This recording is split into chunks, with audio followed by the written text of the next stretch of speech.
Chapter 31, where you must return to. Never before in his life Naruto had considered that a person's eyelids could be as heavy as his felt right now. Maybe it had to do with the fact that he was currently lying on what had to be the world's softest bed, or that for once the room he was in smelled clean, unlike his unkempt apartment, or maybe because he had used all of his chakra fighting a S-ranked criminal while trying to save his friend. Either or. Remembering everything that had happened, the blonde felt all weariness leave him and his eyes snapped open. Blinded by the sudden intrusion of light, the spiky-haired boy tried to sit up, but his whole body immediately protested against it. "Take it easy, you're in no shape to stand up yet." A vaguely familiar voice was heard from somewhere in the white void that surrounded the young man. As his eyes became used to the light, Naruto was able to see the person sitting at the side of his bed. "You're Gaara's sister," he said, forcing his eyes to focus on the girl's face. "Temari," he added once he was able to zero in on the kunoichi's face. "What are you doing here?" A scoff escaped the young woman. "Don't flatter yourself, I was drafted into staying," she responded. "Gaara had to leave, and he didn't want you to be left along with your friends going back and forth between your room and the others. Well, let's you say that Kankuro was faster in excusing himself," she added with just the faintest hint of condescension. Ignoring the small jab at his expenses, Naruto tried to sit up again. "Sasuke and the others, are they all right?" the spiky-haired boy hurriedly asked. "I told you not get up," Temari said as she was forced to push the other blonde back down onto his bed. "Your friends are all right, calm down," she said, trying to get the younger ninja to calm down. "The Hyuga is still under observation, but they already said the worst has already passed," she added. Naruto finally relaxed and let his head rest back down. "How long have I been out?" Seeing that the boy was not trying to do something stupid anymore, Temari was able to lean back on her chair. "It's been 3 days since the whole debacle," she informed the other blonde. "The Inuzuka has already regained consciousness, while the Uchiha and the Nara have been in and out since yesterday," the kunoichi added. Gaara had made it perfectly clear that he wanted her to stay up to date on the status of the other leaf nin for when Naruto finally awoke. The Jinchuriki let out a sigh of relief. There have been several times during the mission when the Uzumaki feared that not all of them would make it back. The young man had to watch his friends fall one by one, and he himself had to stare death in the face, but now after all their efforts it was finally over. The young man let out yet another sigh. "Thanks, the Sharingan user finally said. Now tell me about how you're using this whole situation as an excuse because you can't stop thinking about that kiss," Naruto said, retaliating at the shot that the San Kunoichi had taken at him earlier. A blush immediately spread on Temari's face as she struggled to find words to counter the spiky-haired boy's claim. "Naruto!" A shout was heard before the Suna ninja could compose herself. Looking at the door, the pair of blondes saw Sakura and Hinata hurried into the room. "Naruto, you're awake," the pink-haired repeated as she rushed at her teammate's bedside and threw herself over his body, wrapping her arms around his neck. "You idiot! I knew you promised to bring Sasuke-kun back, but that didn't mean you had to go and get yourself almost killed like that," the kunoichi shouted with her face buried on the blonde's shoulder. The spiky-haired boy could feel the Haruno's tears starting to come out. "It's all right, we're all made it back and we're fine," he pointed out, awkwardly patting his teammate in the head in an attempt to calm her down. "You idiot! You idiot!" Sakura simply repeated the same thing over and over again. Standing by the side, Hinata looked at the two Team 7 members. It took all of the girl's self-control not join Sakura and throw herself over the Uzumaki as well. Looking at Hinata, the spiky-haired boy gave the girl a small apologetic smile. "Hinata, I am sorry for all the trouble we must have caused you," Naruto apologized. "Because of us both, Kiba and Niji got seriously hurt." The Hyuga's lavender eyes started to moisten as she shook her head. "You do not have anything to apologize for. I am just glad that everyone is fine now," she said, smiling warmly at the spiky-haired boy. Naruto's own smile widened while Sakura finally started to calm down and Temari relaxed back on her chair. "Please tell me you're drunk," Tsunade said as she rubbed her temple, trying to subdue her growing headache. "Well, I am not completely sober," Jiraiya responded as he smiled sheepishly. "But that doesn't mean I am not serious about this. I've been thinking over the situation for the last couple of days, and this is the solution that I came up with," the Toad Summoner explained. A vein started to throb in the Hokage's forehead. Solution? You call this a solution? She questioned incredulously. The white-haired man raised his hands in defense just in case his former teammate turned violent. Calm down, he said, all the while pushing his chair back just in case. Just think about it, with all that just happened, this is best course of action. The Godame took a couple of deep breaths in her attempts to relax. It's because I am considering the situation that I do not believe that what you want to do is a wise idea, she said slowly. With the threat of the Akatsuki group and Kakashi's report of this Awa missing Nin, we have to be very cautious in our decisions regarding those two. Leaning a bit forward, Jiraiya's eyes became serious. Give me a little more credit, Tsunade-chan. Don't you think I had already taken those facts under consideration? The legendary ninja said. Akatsuki has seemingly gone off radar, and I am not saying that they're trying to be secretive, that's their modus operandi, but no, this is different. They disappeared as if they had never existed. Not quite sure what their reasons are, but they're clearly playing the waiting game right now. The Sanin's eyes narrowed. I am not going to lie, I am planning to use this chance to dig up more information about them. Tsunade's eyes matched her former teammates. And what of the other factor? She asked. Well, we don't have too much to go on with that, Jiraiya admitted. All we have is that they're most likely a group with Masumi and Shirogane of Awagakure and a girl that could manipulate her voice somehow, and that they're interested in both boys. The white-haired man listed what he had read from Kakashi's report. I will check with my hidden rock sources since that's the best lead we have, but in all honesty I am not too worried about them right now. One of the Hokage's eyebrows rose as a response to the man's words. A sigh escaped the Toad Summoner. If they wanted to take him, they couldn't have asked for a better opportunity than what just happened. He started to explain. So after passing that up, I don't see them doing it while he has one of the three Sannin protecting him. The mature ninja said with a hint of pride in his voice. It took a considerable amount of effort for Tsunade not to immediately shout him down.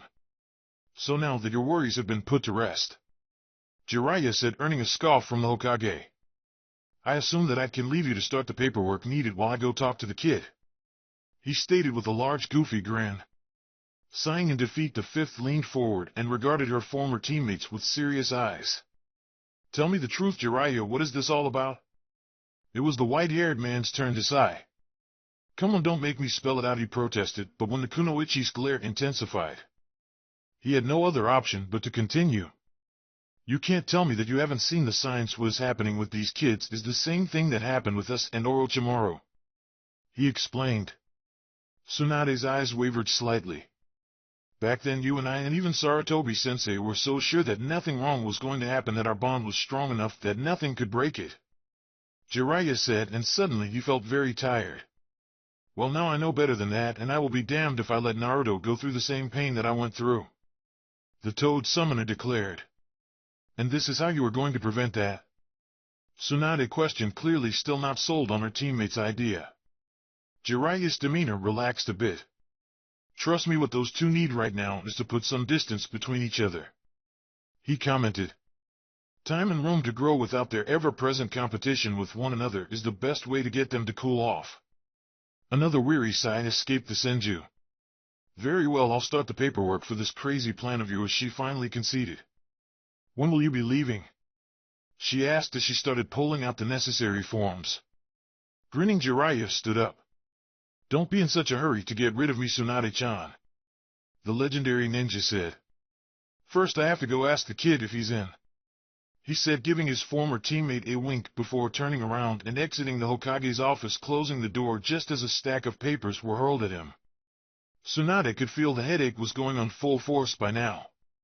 Yeah, that's going to go over well, she commented, wishing she had not finished her sake supply 3 days ago.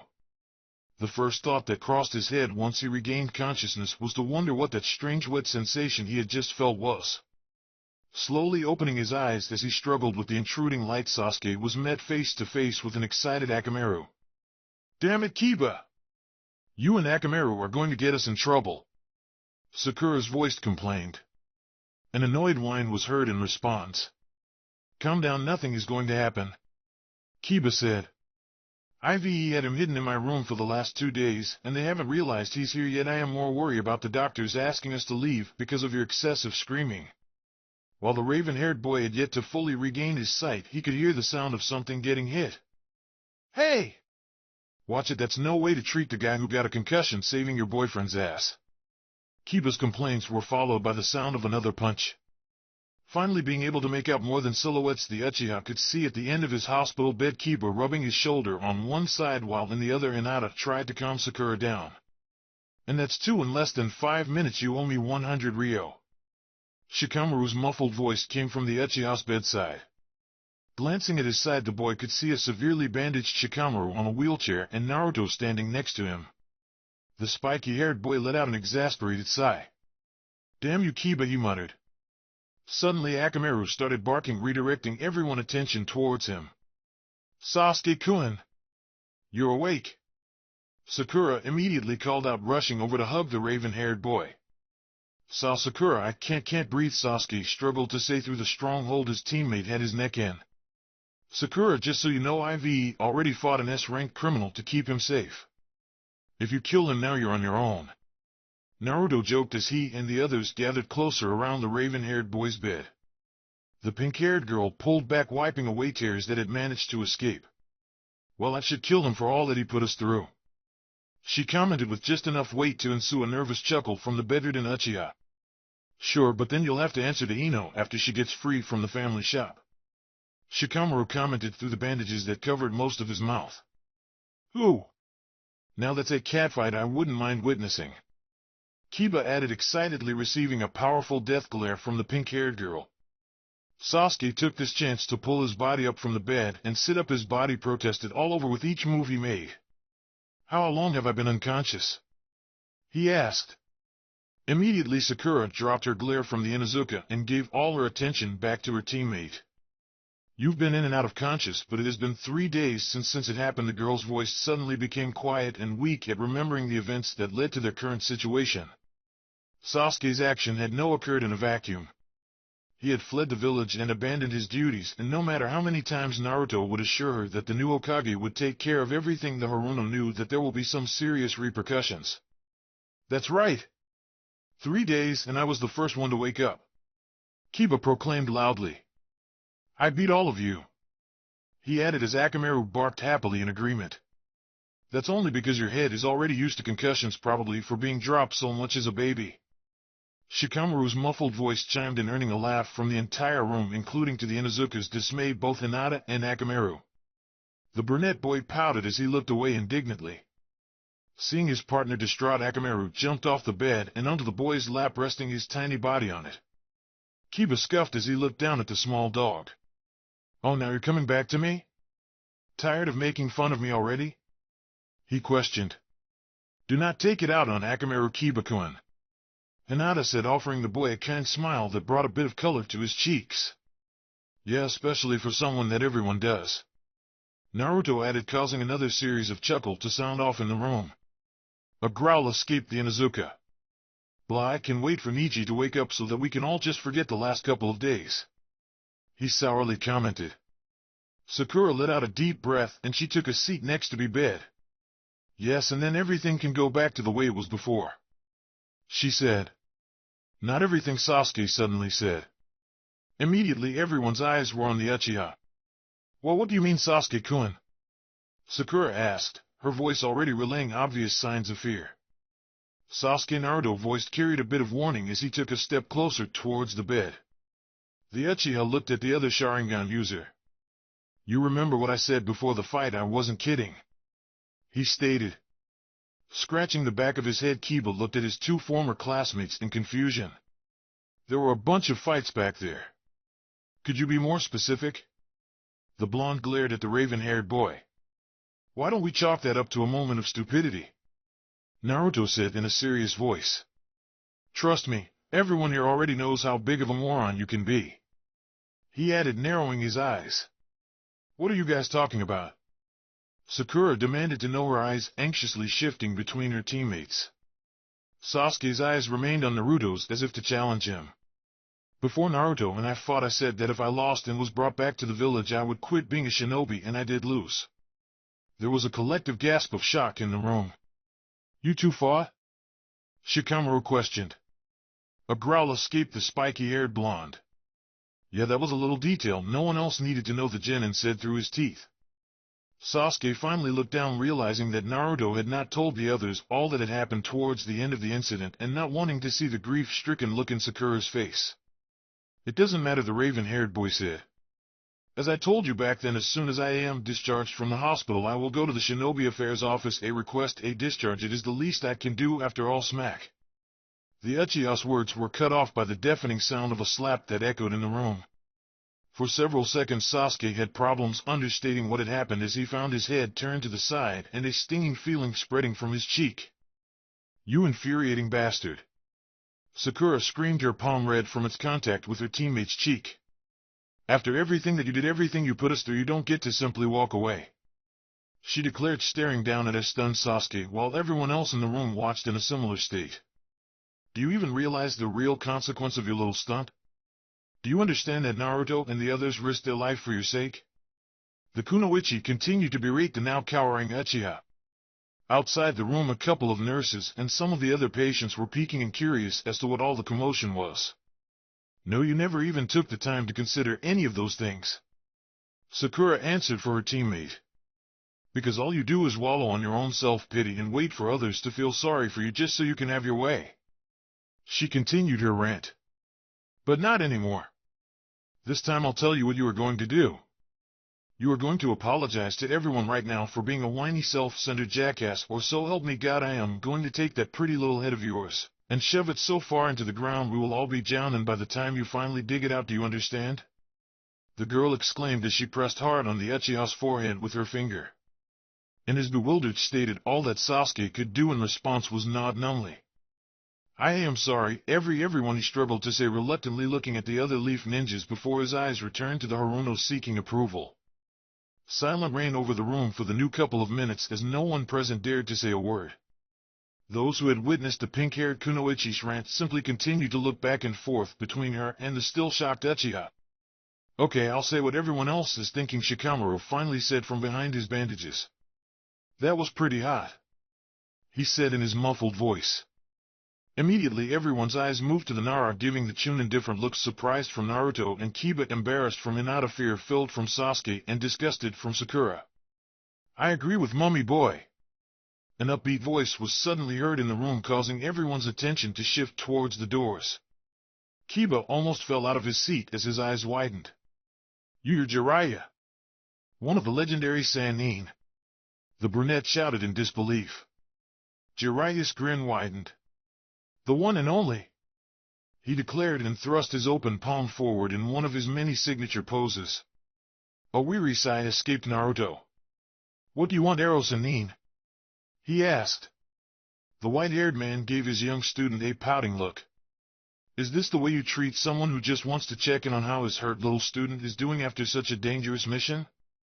He asked.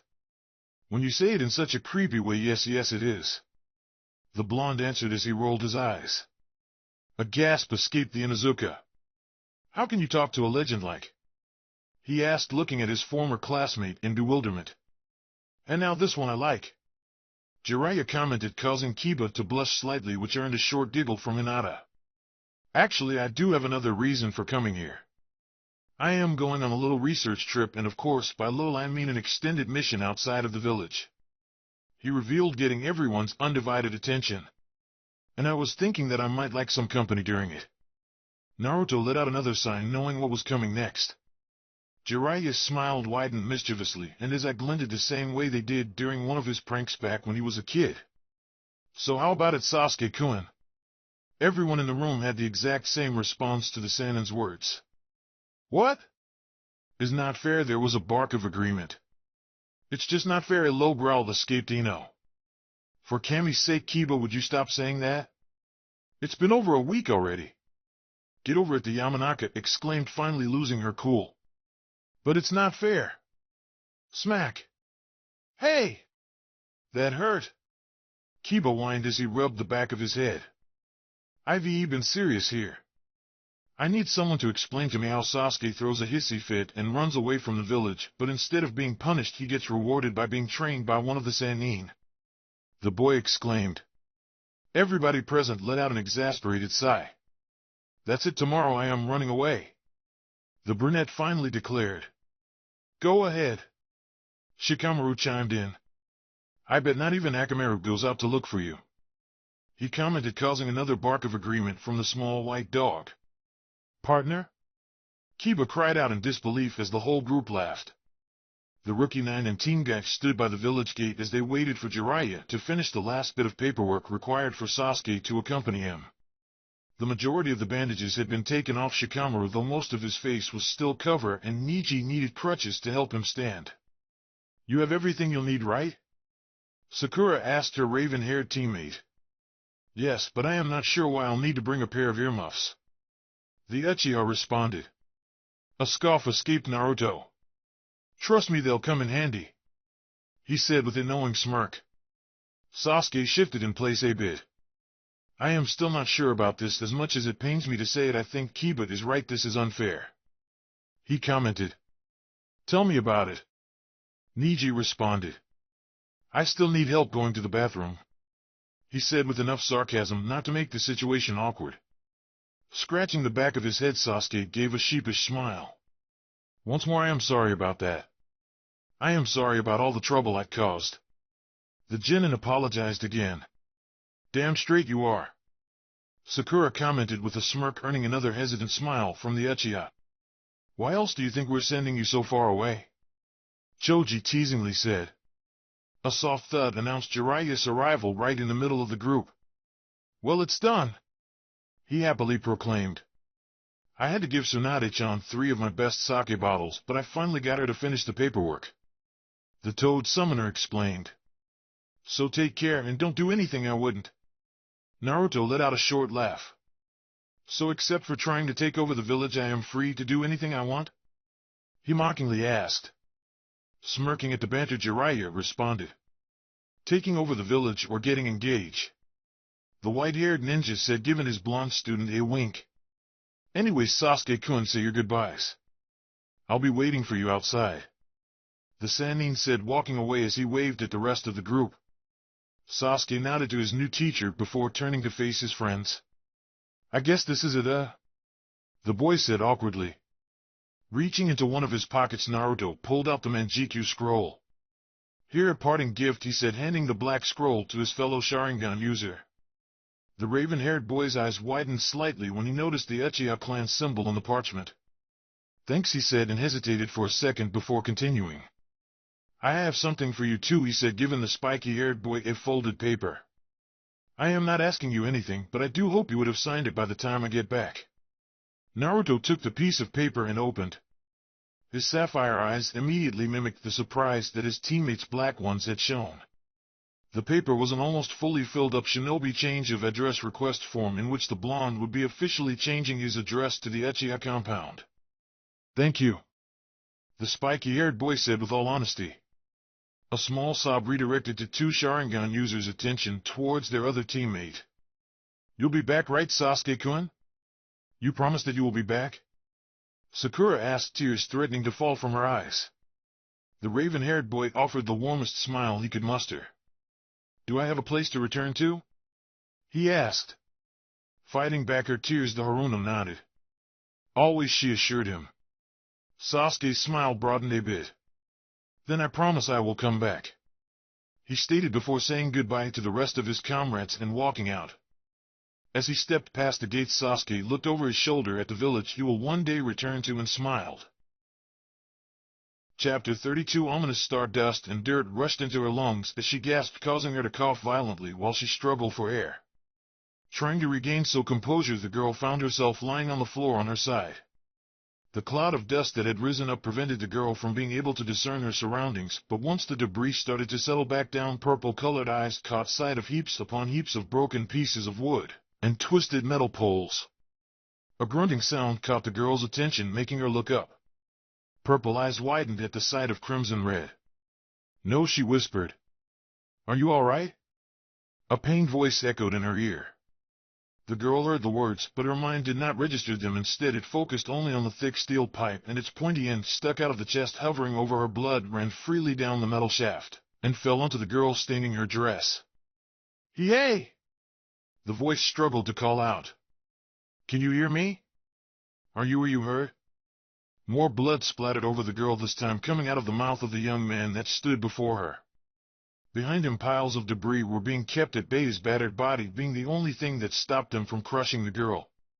Finally snapping at her stupor, the girl lifted one of her hands up towards the boy. Yes, I mean no, her response is abruptly stopped when the boy's strength gives up and fell to his knees, shocking the girl as the debris threatened to crush them. She immediately froze up again. Gritting his teeth, the boy forced his knees off the ground. You have to get out of here quick, he barked as more blood sprinkled down. Before I, Purple Eyes once again looked up at the boy's face. The back of his head must have been busted open, since streaks of blood were running through the spiky blonde hair and down his face, framing a pair of sapphire blue eyes. She had seen blood and gore before, far more than anyone would expect a girl in her position would, but something about this boy dying in front of her terrified her beyond belief and stunned the girl in her place. Angry noises came out of the blonde as he extended one of his hands. He grabbed a hold of the girl's kimono and brought her closer towards him, to the point where all she could see were her purple eyes reflected in his blue ones. I said go, he roared. In a sudden show of strength, the girl felt her body being flung backwards, and all that she could do was watch as the young man disappeared in front of her eyes when the rest of the debris finally caved in on top of him. No! Cheyenne screamed as he jolted up from her futon. Breathing heavily, the priestess of Demon Country scanned her surroundings. She was alone in her room in the temple, her mother's charm bell lying protectively next to her futon. It was the dead of night, and the compound seemed completely at peace. No lethal steel pipes, fatal heaps of debris, or dying boys in sight. After several minutes of labored breathing, the blonde girl finally calmed down. Taking the little bell in her hand, the priestess eased her body back onto the futon. That vision again, she whispered. That boy, Cheyenne muttered right before she fell asleep once again. Training Ground 17 shook with thunderous force as Naruto planted his feet firmly on the dirt to prevent his body from being pushed further back. Sorry. I am sorry, Naruto-san. The Toad Gamekin shouted out hurriedly from the other side of the clearing as he lowered his spiked pole. The blonde sighed in exasperation. I told you not to call me that, Ken. Also, stop worrying so much all the time, he commented as the teenage toad in front of him started apologizing again, earning another sigh from the boy. The magenta-colored toad was already over 4 times the Genin's height, already at the verge of another growth spurt that would leave him at equal size to the likes of Gamabunta and Gamashiro, and despite his younger age, Gamakin was already considered one of the best fighters in Mount Mayaboku. Sadly, his self-esteem was even worse than Hinata's. Are you sure you would not prefer another training partner, Naruto-san? I mean Naruto? The toad offered, correcting himself at the last second. Naruto shook his head. We've already been over this. You are the best one for this, he answered. Now let's go again. The Sharingan users added as he concentrated. Dark blue chakra started to emanate from the Uzumaki's body and shaping itself into a humanoid form. 3 months had passed since the hectic mission and since Sasuke left with Jiraiya. During that time, Naruto and all of his friends had devoted all of their free time to training, and as a result, the young man had learned to summon Susanoo at will. By now, the chakra construct had been developed enough that musculature covered the skeleton structure completely, and even some features were starting to appear on its head, such as hair, which, according to Gamakin, resembled the 4th Hokage's. The clash between Toad and Avatar sent another shockwave through the training ground. Naruto, Susanoo, and Gamakin continued to trade blows for a couple of minutes until a powerful strike from the summoned spiked weapon managed to split the chakra construct's arm, hitting the ribcage and sending the blonde flying back.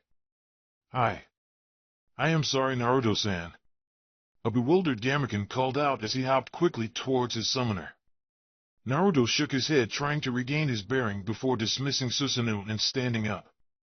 Don't worry, Ken, the Genin said as he looked at the worried Toad in front of him. I was way past my limit, yet kept the fight going. It was my fault, he pointed out.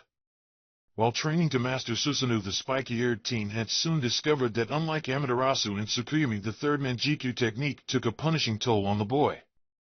More than a few minutes with it activated made the construct unstable and left Naruto's eyes strained afterwards. Despite his summoner's words, Gamakin continued to fidget in place. Still, when my staff broke through Susanoo's arm, I should have been able to stop it before it reached you, he commented miserably. A groan escaped the Genin. Your constant apologizing is more aggravating than 100 concussions, did you know that? the teen said as he rubbed his tired eyes.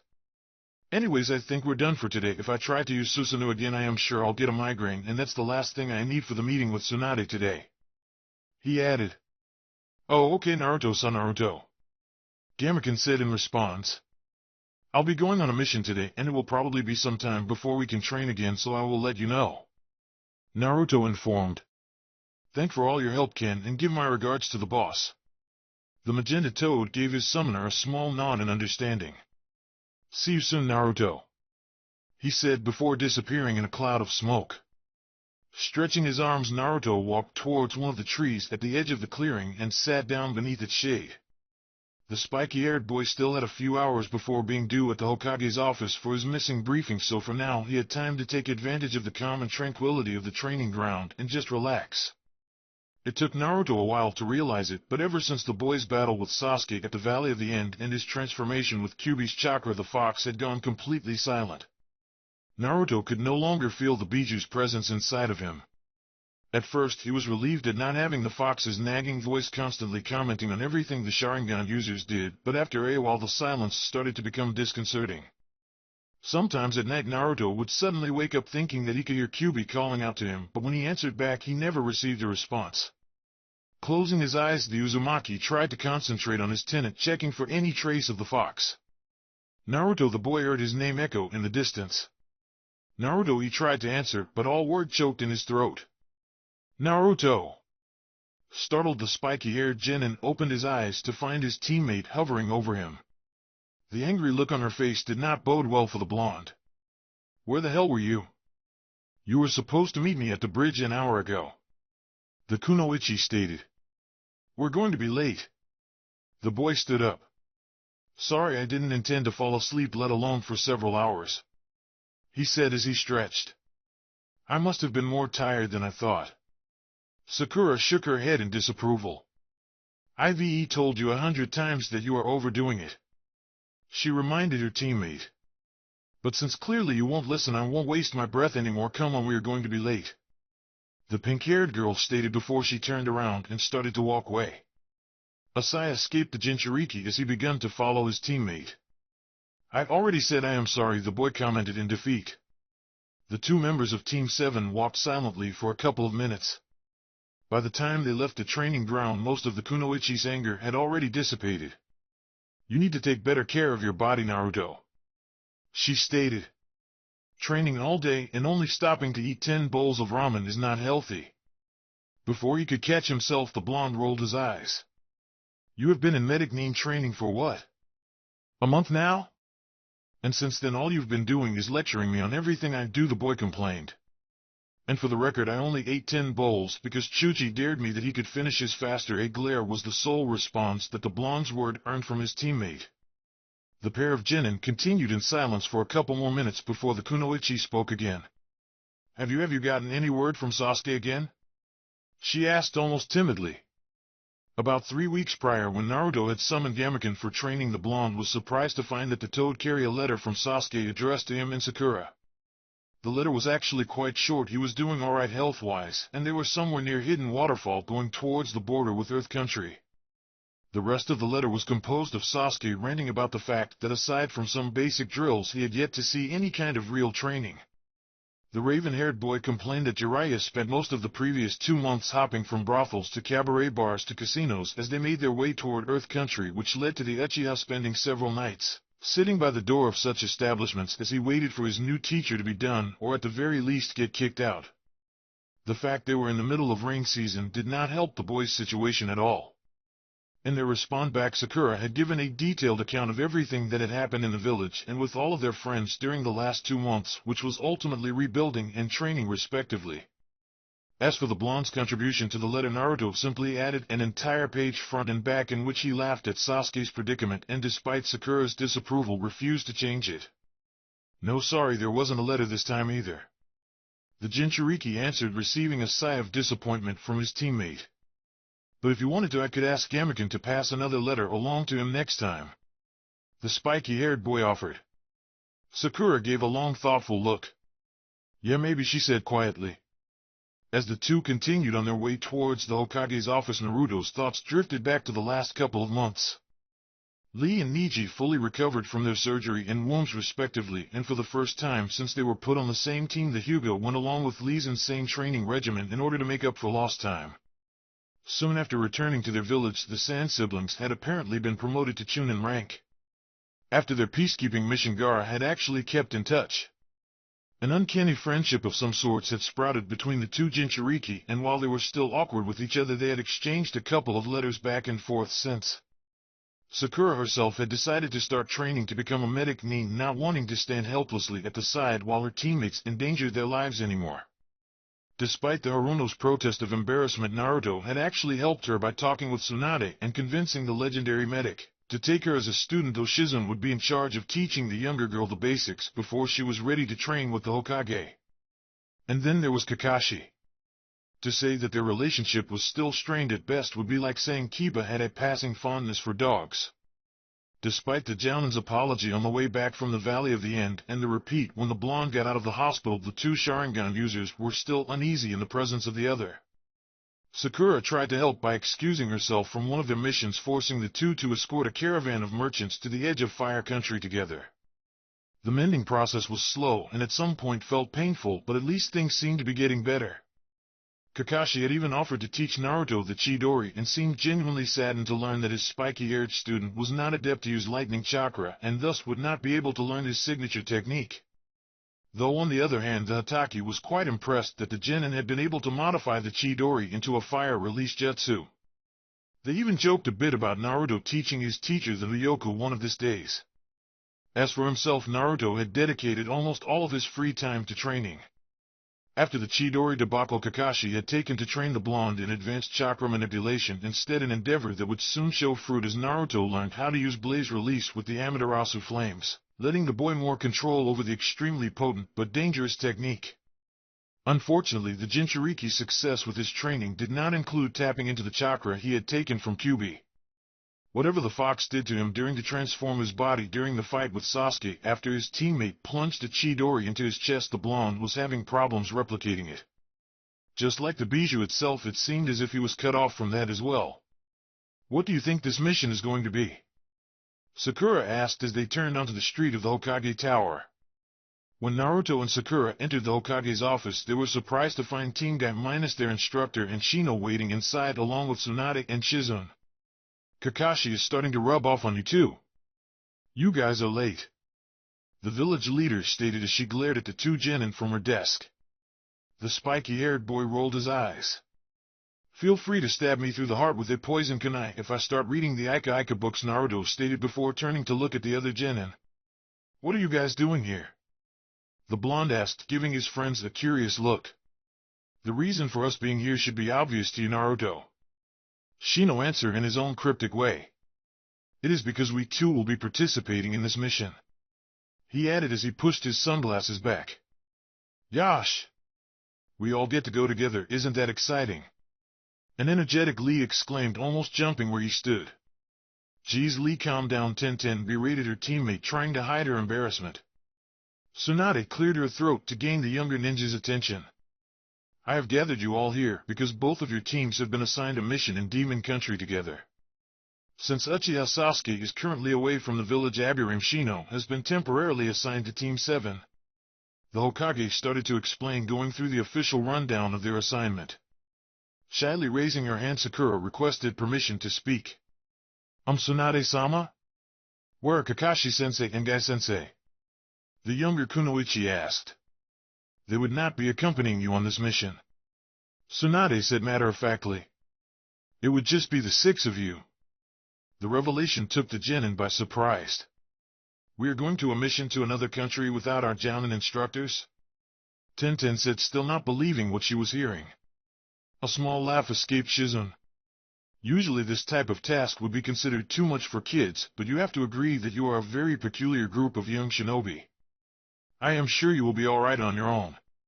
The medic nin started with a smile. "If I could continue," Tsunade cut in. "I am assigning the leadership of this mission to Hyuga Niji, who is henceforth promoted to the rank of Chunin," she stated. "What?" Niji blurted out in surprise before he could help himself. Next to the Hyuga, Lee's eyes widened in wonderment as if he had been the one promoted. Shino pushed his sunglass back again while Naruto coughed to the side. Cough, bullshit, cough. Tsunade took a few seconds to glare at the younger blonde before continuing. You are to provide protection service while you are there. This mission is expected to last almost 2 months. A collective groan escaped some of the younger shinobi in the room. Bodyguard duty? Naruto complained. A month. This will definitely affect my training, Neji muttered. Shino simply pushed back his glasses, though his finger lingered on the root of his nose just a second longer than usual. Oh? You are not satisfied with a mission like this? Tsunade asked in a mocking tone. Then I guess I would have to look for another group of teenagers that would like to be Fujikazuki's bodyguards. What?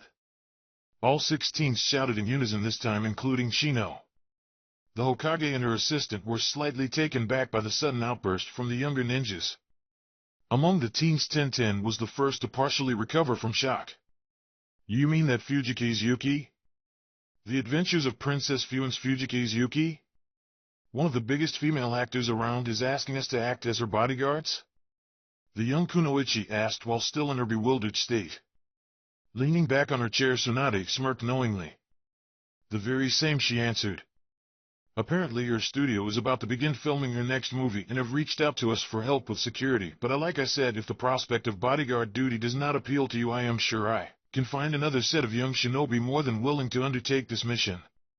Shizen could not help but laugh as the kids stumbled over each other, trying to take back every complaint they had made. I think that they are in sure show, she commented. Very well, the blonde woman started again as she began arranging the necessary paperwork. You will be setting out in 3 days. This contract is for 7 weeks, so make sure you make all the preparations required. The village leader explained. Excuse me, Okage-sama, I have an inquiry. Shino's sullen voice cut in. Immediately Naruto turned to glare at his former classmate.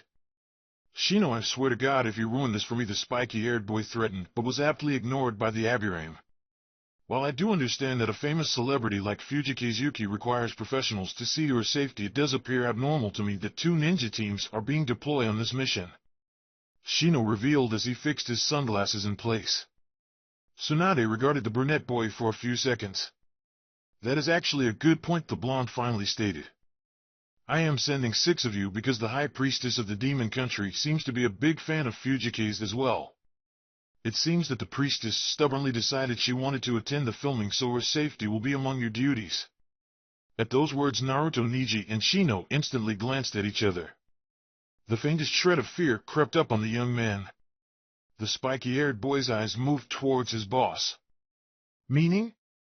He hesitantly questioned. Meaning that I will separate your squad in 2. One will be tasked with keeping Princess Fune safe, while the other will be in charge of looking out after Demon Country's little priestess. Watching her subordinate tense out brought an almost perverse smile to the Hokage's face.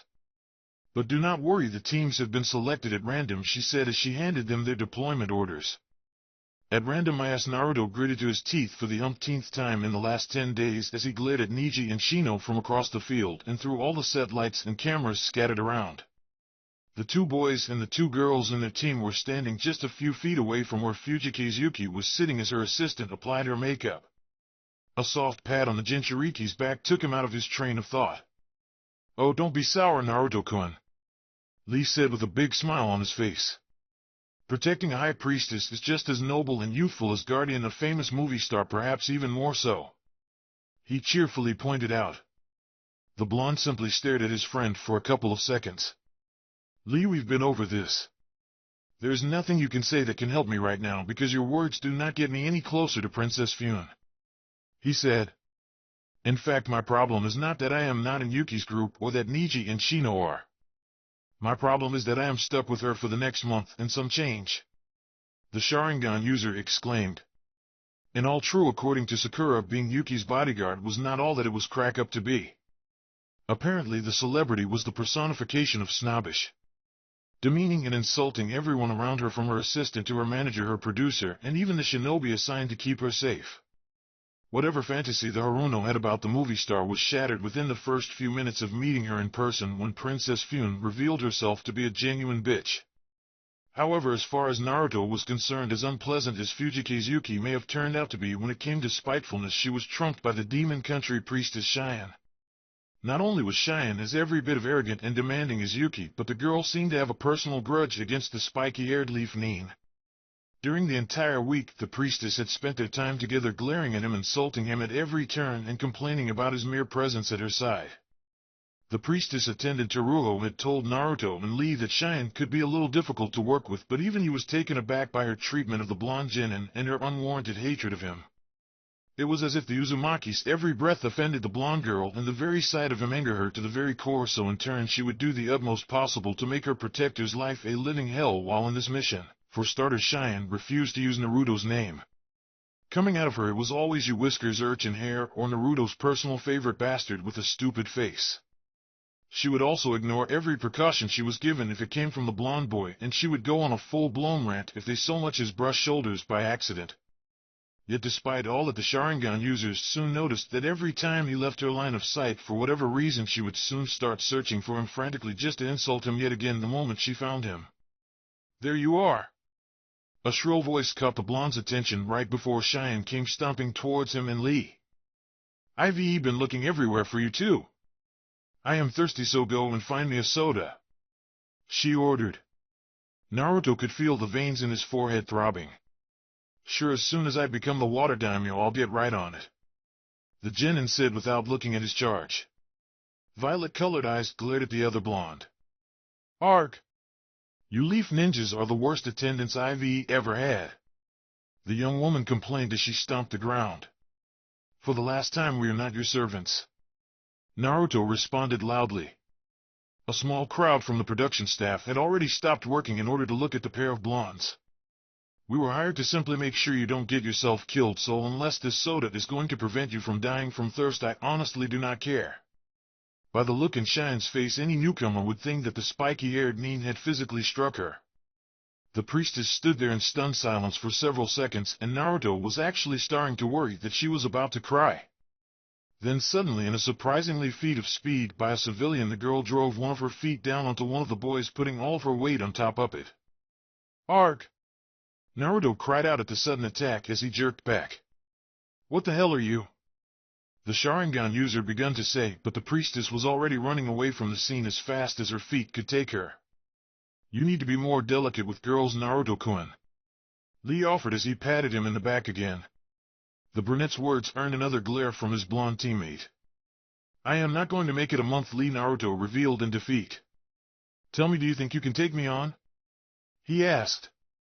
Lee cocked his head to the side. "What do you mean, Naruto-kun? Do you want to spar?" The blonde shook his head. "No, it's not about that. I am asking because I'll be counting on you to stop me if I end up trying to kill her myself," Naruto said before sighing and setting out to find his charge and make sure she did not get herself hurt in her recklessness. By the time the girl finally stopped, she was already breathing heavily. "That jerk! That stupid jerk!" she screamed as he kicked one of the metal legs of the tower that held up one of the set's props. Usually Cheyenne never let anything bother her so much. Despite her young age, she had already witnessed far more death than a typical shinobi. Thanks to her gift and curse, the priestess had already seen more people die than she dared to count. Her visions have shown her a lot of the horrors in the world and numbed her to the woes of human bereavement. She thought there was nothing left for her to see that would faze her, that is until she met the young leaf ninja Uzumaki Naruto. Over the years, Cheyenne had grown used to her visions. She would see the death of someone in her close proximity, and then sooner rather than later that person would die in real life. With the blonde shinobi it had been different though. The vision of his death had come to her while she was sleeping, and unlike the one-off vision she had known until then, she had seen it every night since. For the past 4 months she had seen Uzumaki Naruto die saving her. The girl had been ready to write the vision off as a recurring nightmare brought about on her after all the death she had already witnessed. However, her plans were shattered the day she arrived at the filming site and was introduced to her security detail. To say that she took meeting Naruto badly would be a huge understatement. After learning to disassociate herself from the people she saw dying in her vision, she was now looking at someone who she had seen die almost over 100 times, and knowing that there was a ticking clock winding down on him was too much for the priestess. It doesn't help that he's such a jerk, angry because he doesn't get to protect that stupid Yuki. Cheyenne muttered to herself before kicking the metal pipe again. The entire metallic and wooden structure started to groan. Cheyenne took an uneasy step back as she looked up in worry. The metallic construction seemed to slowly sway side to side before it suddenly started to lean forward, its shadow completely covering the young priestess as the tower collapsed on its support and came thundering down on the girl. Cheyenne did not scream. After all that she had seen, she was not sure if you remember how. As the heaps of metal and wood came down on her, she simply did the only thing she could down. Crouch down, put her arms over her head, and wait for the worst. Pain never came, not that she was expecting any. Halfway through it, Cheyenne realized that this was her vision of Naruto's death, and she already knew the outcome. "Are you all right?" The words confirmed the girl's suspicions. However, when she opened her violet eyes, they immediately widened in surprise. Instead of the blonde standing over her holding the rubble back, she found a large skeletal-looking arm glowing with dark blue chakra, and Naruto standing a few feet away, safe and sound inside an equally blue ribcage, from which the arm originated. With one fell swoop, the skeleton heaved all the debris away and disappeared. "Geez, can you go 15 minutes without causing trouble?" Naruto asked as he walked towards her. "Are you hurt?" he asked. Cheyenne stood in her place, almost petrified, her eyes fixed on the young shinobi. The young man gave the girl a confused look. "What wrong? Are you all right?" he asked again and reached out to the priestess' shoulder with one of his hands. Suddenly Cheyenne felt a sense of panic overwhelm her. She could feel tears welling up in her eyes, and before the girl knew what she was doing, she pushed the other blonde back as hard as she could before turning around and bolting away again, leaving a dumbfounded Naruto in her wake. "He's alive! He's alive!" The vision was wrong, the girl continued to repeat in her mind as tears ran down her cheeks. "He survived! The vision didn't come true!" Here, train of thought came to a screeching halt when the priestess felt a familiar sensation envelop her. Naruto struggled to stand in a snow-covered field. There was a weird metallic brace wrapped around his body that seemed to cause him a great deal of pain. "Get out of here now!" he barked as blood spat out of his mouth. "The others are waiting, they'll get you to safety," he said as he took an uneasy step forward. Suddenly the ground started to shake. A pair of long dark figures sprouted out of the snow and started coiling in the air as a roaring sound echoed on the field. "Quickly, go! He's coming!" Naruto shouted as the end of the two serpentine figures took the shape of dragon heads. "Run! Koyoki!" the boy exclaimed before the twin dragons set their sights on him. Cheyenne screamed. She did not know what she was saying, but the priestess shouted as loud as her lungs would let her just as a pair of jaws came down on the blonde ninja. Her vision ended just as sudden as it started, and Cheyenne was left standing in the middle of the outdoor filming set as the world seemed to be spinning around her. That last thing the young girl was able to register was the spiky-haired boy rushing in her direction, and a last tear fell down her cheek just before her entire world was swallowed in darkness. Chapter 33: Alternate Routes. A loud groan was heard in the room as a young pink-haired woman angrily paced back and forth. "Would you stop it already? You're giving me a headache with all the pacing," her teammate complained from his seat at the table. "What? Are you telling me that you're not angry?" she questioned, glaring at the larger ninja. "This is supposed to be our mission," the kunoichi complained. A sigh escaped the teammate. "What are you talking about? It still is." Slamming both hands on the table, the pink kid's glare intensified. "Then why the hell are we being replaced?" she asked. Kazahana-sama knows what he is doing. A third voice now joined in.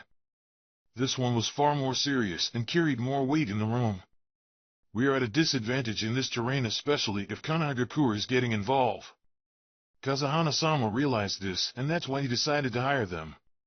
Roga Nadar stated before his eyes looked to the room across the hall. 3 other shinobi were in that room with the door flung wide open. The first one was 10 and impossibly big and fat, wearing clothes that were far too small for his frame. He was happily sitting on the table gobbling up 5 people's worth of food. The second was bald and his body was as lean and pale as the first one's was fat and tan. He did not wear a shirt, but most of his chest and arms were covered in bandages. He stood leaning against the wall with a serious, almost angry look on his face. The third was actually quite an unremarkable individual with mid-length black hair tied in a ponytail, an angular nose, and an ever-present smile on his face. Yet he usually did the talking for their group, and always with a jovial disposition. "Look at their headbands," Nadara instructed the two other Yuki shinobi. "Note that X carved over their village insignia. I've only heard rumors about where these guys come from, but if half of them are true, it's a sign that Kazahana-sama is pulling out all the stops to make sure his vision comes to fruition." The lilac-haired man commented. Another groan escaped Fubuki. "I still don't like it," she complained, causing Mizuho to sigh. "You don't have to," Nadar replied, while in the other room the third man looked back at the three snow ninja and waved amicably. "You just have to be ready to act when our time finally comes," he stated. "I swear that I didn't do anything to her," Naruto repeated for the umpteenth time, making a case for his defense to the two angry kunoichi that stood towering over him, glaring daggers. "Well, you must have," Tenten stated. "Because not only did she run away from you, but she was almost crushed by part of the movie sets, and then she fainted," the older girl pointed out. "People don't faint because you didn't do anything to them," she stated accusingly. Naruto grumbled under his breath. After saving the demon country priestess from the falling rubble, the girl suddenly shelved him with surprising force and ran off yet again. The blonde was barely able to reach her in time to catch her before she hit the ground as she inexplicably fainted. With help of her attendant Teruo, they carried Cheyenne back to her room at the hotel. As far as the spiky-haired boy knew, she still had not regained consciousness, which left Naruto at the mercy of the Konoha Kunoichi Inquisition. Now the Leaf team was in the boys' room as Sakura and Tenten took turns grilling the Uzumaki, trying to get him to confess to something he never did, though perhaps could have wanted to. "Did you try to scare her off with a jutsu?" Sakura asked. "Or did you try one of your old perverted jutsus on her?" The blonde took offense at the last question. "Hey! I haven't used one of those in a while," he exclaimed. "Besides, she's the one that has something against me. Just ask Lee." He pointed at the spandex-wearing boy sitting cross-legged in one of the beds. "Just today she kicked me in the shin because I wouldn't get her a soda, and then pushed me after I'd saved her." "That girl is crazy!" Naruto shouted. From his seat, Lee simply nodded. "It's true, Sakura-chan. From the very first day, Cheyenne-san has been very sour towards Naruto-kun, even before he so much as said hi to her," the taijutsu user informed. "See?" Naruto exclaimed. "I have been nothing but nice to the girl." "Shut up, Lee, I have," the boy said, glaring at his teammate before he could interject. "Meanwhile, she has been nothing but a bitch to me and tried to make my life a living hell since day one. In fact, I am not completely convinced that she is not faking it just to get me in trouble." A short laugh escaped the pink-haired girl. "Oh, please, Naruto. No one is that petty," she said offhandedly. "Is that any different from someone pretending to have heat stroke so that Sasuke would escort her to the nurse's office?" Naruto wondered out loud as he gave his teammate a knowing look. Blushing Sakura struggled to find a retort. That has nothing to do with this," she exclaimed. "Let's just forget about it," the kunoichi added as she looked away from all of her teammates. "I would have carried you to the nurse's office like a princess, Sakura-chan," Lee chimed in, causing the pinkette to groan in exasperation. The blonde chuckled a bit before continuing. "As I was saying, that priestess seems to have a bone to pick with me, and all throughout the day she had been acting even stranger than usual. I think the best course of action is that I trade assignments with one of you guys," the boy proposed. Immediately Tenten's glare intensified. "How can we be sure this isn't just a scheme of yours to try to be placed on Fujikazuki's team?" the older girl questioned as she studied her spiky-haired teammate. Naruto scoffed. "No, it isn't," he exclaimed indignantly. "Not so sure I believe you," Sakura commented as she folded her arms and gave the blonde a knowing look. "Why would I come up with a plan in which I'd get my foot crushed and then I am shoved on my ass?" Naruto shot back. From his place leaning against the wall in the corner of the room, Niji cleared his throat in order to gain his team's attention. "At any case, this leaves us in a bit of a delicate situation," the Chunin said. "And I kind of agree with Naruto on this one," the Hyuga revealed. "Unbelievable!" the two kunoichi exclaimed in unison. Niji cleared his throat again before resuming. IVE decided that before things get even more out of hand, we are going to have to switch assignments around and put someone else in the priestess protective detail. The team leader declared with a commanding voice. Thank Kemi! Naruto exclaimed in approval from his seat, earning another glare from Sakura and Tenten. Niji sighed before continuing. Let's see if Shion-sama responds better with another girl by her side. Sakura, you are going to take Naruto's place tomorrow. The Hyuga decided as he turned his gaze at the pink-haired girl. What? Me? Sakura blurted in surprise. Yash! Great decision, Niji. I knew you would be a wise team leader. Lee excitedly exclaimed before jumping onto his feet and turning to his crush. Don't worry, Sakura-chan. We are going to have lots of fun taking care of Shion-san together, he said before striking his signature nice guy pose. Naruto could not help but chuckle at the sunken expression Sakura made at the sudden turn of events just as Tenten moved to comfort her fellow kunoichi, telling her that it would not be as bad and that she would eventually learn to drown out Lee's youthful speech. Leaning back in his chair, Naruto smiled smugly to himself. Despite all of its problems, the day was ending in a very positive note. He was finally free of Shion's bitchiness, and he will be able to stay in close proximity to his idol Fujikizuki. Sure, according to his teammates, she was not the most jovial person to be around, but as far as the blonde thought, there was no way that the actress could be more unpleasant than Demon Country's priestess. Halfway through his first day in Fujikizuki's bodyguard team, and Naruto did not think she was as bad as Shion, but she was certainly giving the younger girl a run for her money.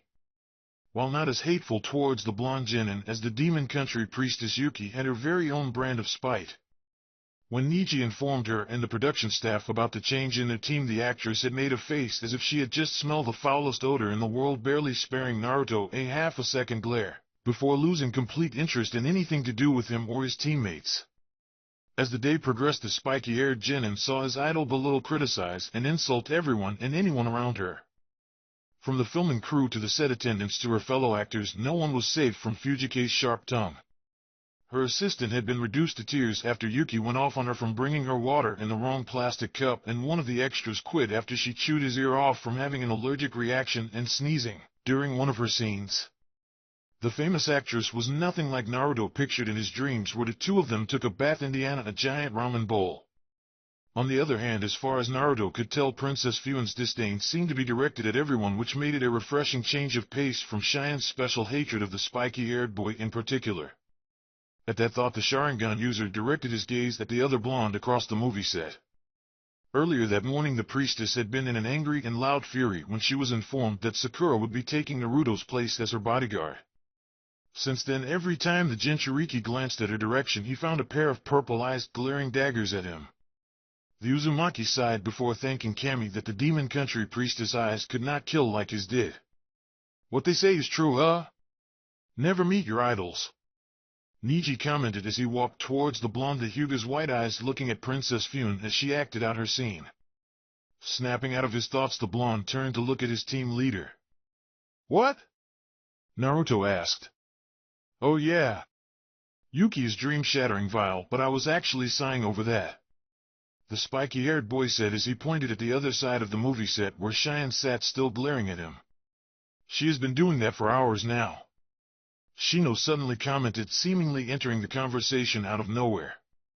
You seem to have left quite a strong impression on her, Naruto, the brunette added. That's what I am worried about, Tenten chimed in as she walked towards the group of boys. Naruto glared at the kunoichi. Don't start with that again. I am sure Sakura is going to go off on me about it tonight, and I don't need a sneak preview now, the young man stated. Whatever Tenten's response was going to be was drowned out by a loud sound from the set. What? Are you telling me that Daisuke won't be able to shoot today either? The movie's director exclaimed to one of his assistants. The nervous employee tried his best not to trip over his own words. Actually, the doctor said that Daisuke-san will not be fit to film for about a month, he finally said after much effort. What? The director screamed. We are already far behind schedule with Hiroshi's scenes as it is, he stated before starting to pace back and forth. Sure, we can use stunt doubles for some of out-of-focus stuff, and we could shoot most of the rest later, but we need him to be physically in set with Princess Fune now for the kissing scene before we move on to the next location, the man said. Why not use his stunt double for that scene too? The assistant offered. By now the scene had drawn the attention from the entire set. The director shook his head. It won't work. That scene is a close-up. It has to be Daisuke, or at the very least his twin double. All of a sudden the director stopped pacing and his eyes turned towards the group of ninja. Naruto and his teammates gave confused looks at one another as the director quickly walked towards them. You young shinobi, you guys are able to take someone else's appearance, right? The director asked. Tenten cocked her head to the side. Yes, she answered hesitantly. Perfect! The director exclaimed. Then you will play Orochi in the kiss scene, the man declared as he grabbed Naruto by the shoulder and pulled him forward. What? Naruto blurted out in a mixture of shock, disbelief, and fear. What? Both Sakura and Shine cried out loudly in unison from the other side of the set. Crackback on Konoha, Hyuga Hanabi found herself in a very unfamiliar situation. During a routine sparring match with her older sister, the younger Hyuga was taken by surprise when one of Hinata's strike came with so much force that it sent her flying out of the room and through the paper walls of the dojo. Pushing all the fabrics and pieces of wood off her, the shocked Hanabi looked back inside the room she had been standing on a few seconds ago. The equally bewildered looks of her sister and father were the only response she received. After a couple of seconds, Hinata was the first one to snap back to reality. I am sorry, Hanabi-chan, the older girl exclaimed as she rushed to her sister's side. I don't know what came over me, she added as she helped the younger girl up. It was like this rage suddenly well up inside of me. I don't know why, but I am sorry for pushing you like that, the young Kunoichi apologized over and over again. From his sitting position at edge of the room, the still stunned Hayashi decided to sweep the Hyuga compound for any trace of genjutsu. All the way in Suna, cheerful Kankuro made his way from the kitchen to the dining room with a large tray in hand. All in all, it had been a good morning for the Sand Ninja so far. The lumber for his new puppet had finally arrived. From Kumobaki had informed him that their Chunin promotion was in the works, and the boy could have sworn that he had actually seen Gaara smiling. Now he was just a few seconds away from enjoying his favorite spicy curry for lunch. Opening the door to the dining hall, Kankuro was only mildly surprised to find his sister lazily reading a magazine at the end of the table. Smiling brightly, the puppet user prepared to ask her to join him for lunch. Why do I suddenly feel like punching something? Tamari muttered to herself as she turned the page of the article she was reading. Without missing a beat, Kankuro turned around and started to walk back to the kitchen. After all, it was a great day to eat his lunch in the kitchen where he would be safe and sound. A soft hand caressed a pale cheek as tears streamed down her face. An explosion went off all around. We have to go. We have to leave now. Someone was heard shouting. The girl shook her head vigorously. He gave his life for us, for me, she whispered while continuing to stroke the cheek of the blue-haired young man lying in her arms. And I never, she said as she started to lower her head, her trembling lips seeking out the unmoving ones just a few inches away.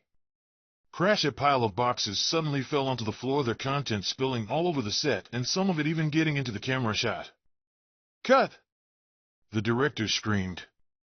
For Kami's sake, not again. Fujikazuki exclaimed as she immediately stood up, unceremoniously dropping the boy whose head had been lying on her lap onto the ground. Down in the dirt, Naruto gave a large sigh as he checked his hinge was still on. Thankfully it was, and he was not going to get chewed out for it again. After only a few hours pretending to be an actor, the blonde had a newfound appreciation for his job as a shinobi. Sure, he faced death on a regular basis, but fighting missing Nin was a far less grating occupation. Case in point, one little scene about kissing Princess Fune somehow already was on its 7th take. By now everything that could go wrong probably had. From problems with the film to issues with the lighting to a poor distracted intern walking into the shot. The worst part was that every time the director yelled cut, it was immediately followed by a full-blown rant from the princess herself, who would not stop until the cause of the issue ran away from the set in tears. Sitting up, Naruto took another deep breath as he waited. If the prospect of kissing Fujikazuki was not tense enough, all the retakes, which always happened right before the actual kiss, were leaving him a completely nervous wreck. Glancing to the side, the spiky-haired Jinin could see Niji, Tenten, and Shino looking back at him. their eyes showing about as much anxiety as he felt. Well, at least Niji's intentions did, while Shino was anybody's guess. On the other hand, on the other side of the set, Sakura and Cheyenne continued to glare angrily at the transformed blonde, while a slightly scared Lee stood a safe distance away from the two girls. And I can promise you, by the time my agency is done with you, it would take a miracle for even your children to get jobs pulling out weeds at minimum wage. Yuki's rant caught the young genin's attention. Turning to the source, Naruto could see the beautiful actress in full rage mode, and the poor staff member was already reduced to a trembling mess. Sorry, he kept repeating, almost in a trance. Come on, Fujike-san, why don't you leave the poor guy alone? You already traumatized him. Naruto did not know what possessed him to involve himself with this matter, but the silence that enveloped the entire movie set immediately told him that he made a terrible mistake. Princess Fune slowly turned to glare at the Leaf Ninja, and after a few seconds made a beeline to her new target. Just who do you think you are? She questioned as she stood over the boy. You're just some no-name kid. Just because you are a ninja, you think you can tell me what to do? Naruto finally got up from his sitting position. In his transformed state, the Sharingan users stood at eye level with the actress. What's with the people in this mission and their entitlement issues? The young man wondered out loud. You're the one who blows a gasket every time someone makes a little mistake. I mean, you went off for 20 minutes when someone corrected you earlier today, even though you were the one who messed up. He exclaimed. The fury in Yuki's eyes almost rivaled a Chunin's killer intent. Why, you little piece of shit, how dare you talk that way to me? She shouted, closing her fists to prevent her hands from shaking. Well, someone had to. Naruto responded. All this week you've been steamrolling everyone who so much as makes eye contact with you. Hell, I am starting to doubt Daisuke-san is actually injured. I think he just wanted to get away from you.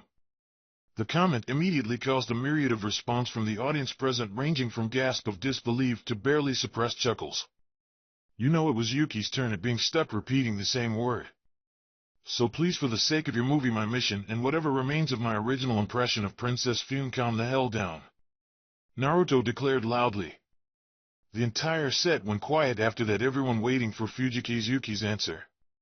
Unexpectedly, without saying a word, the young woman simply ran away, pushing past the Uzumaki and making her way through the dumbfounded staff. Naruto was left in the middle of the set with his teammates and the rest of the movie crew on a perimeter around him. Suddenly someone in the crowd started clapping, and before long everyone seemed to have joined in. Undoing the hinge and walking dumbly out of the literal spotlight as people continued to cheer, Naruto was greeted by the confused look of his teammates. What the hell just happened? A noticeably confused Niji asked. I have no idea, Naruto honestly responded. A scoff escaped Tenten as she folded her arms. All I am seeing is that this is the second girl that runs away from you in 2 days, Naruto, she commented, glaring at her younger teammate. I guess I might have gone a bit too far, the blonde admitted before letting out a heavy sigh. I guess I have to go look for her now, since no one else in here seems to be in any hurry to do so, he said before turning and walking in the direction the actress had ran off to. Back among the movie crew, the director quietly leaned towards his assistant. Was the camera running during all of that? He asked, receiving a shy nod in reply. Good, I don't know how yet, but I want to use it. It took Naruto several minutes to find Fujike's Yuki. Once again the blonde was surprised with how quick a civilian could run, since just like Cheyenne the day before, Yuki had managed to cover quite a large distance, getting herself deep into the woods in a considerable small amount of time. As the genin got closer, his ears picked up a distinct sound. Damn it, he swore under his breath once he realized that he was hearing Princess Fune's sobs. Hey Fujike-san, listen, I know I said a lot of things, the boy awkwardly started. But I honestly didn't want to upset you like this. Quickly wiping her tears away, the actress turned her head to glare at the young man. I am not upset because of you, idiot, she spat. Naruto was taken aback by the response. Oh, well, you did run away after I confronted you. It's easy to see how someone could assume you're crying because of that, he commented. So then, if you're not upset because of me, can you come back and tell Tenten that? The Uzumaki added. A short, dry laugh escaped the black-haired beauty. Your little rant was simple, the latest drop in the stress-filled cup that is my life, she explained as she tried to compose herself. The blonde gave the actress a curious look. Really? Care to share? He offered. Another far more condescending laugh from Yuki was heard. A little boy like you could not possibly understand, she countered. Naruto rolled his eyes. Sure, because I am just a shinobi who has faced certain death a handful of times, he commented offhandedly. I wouldn't know anything about problems or stress.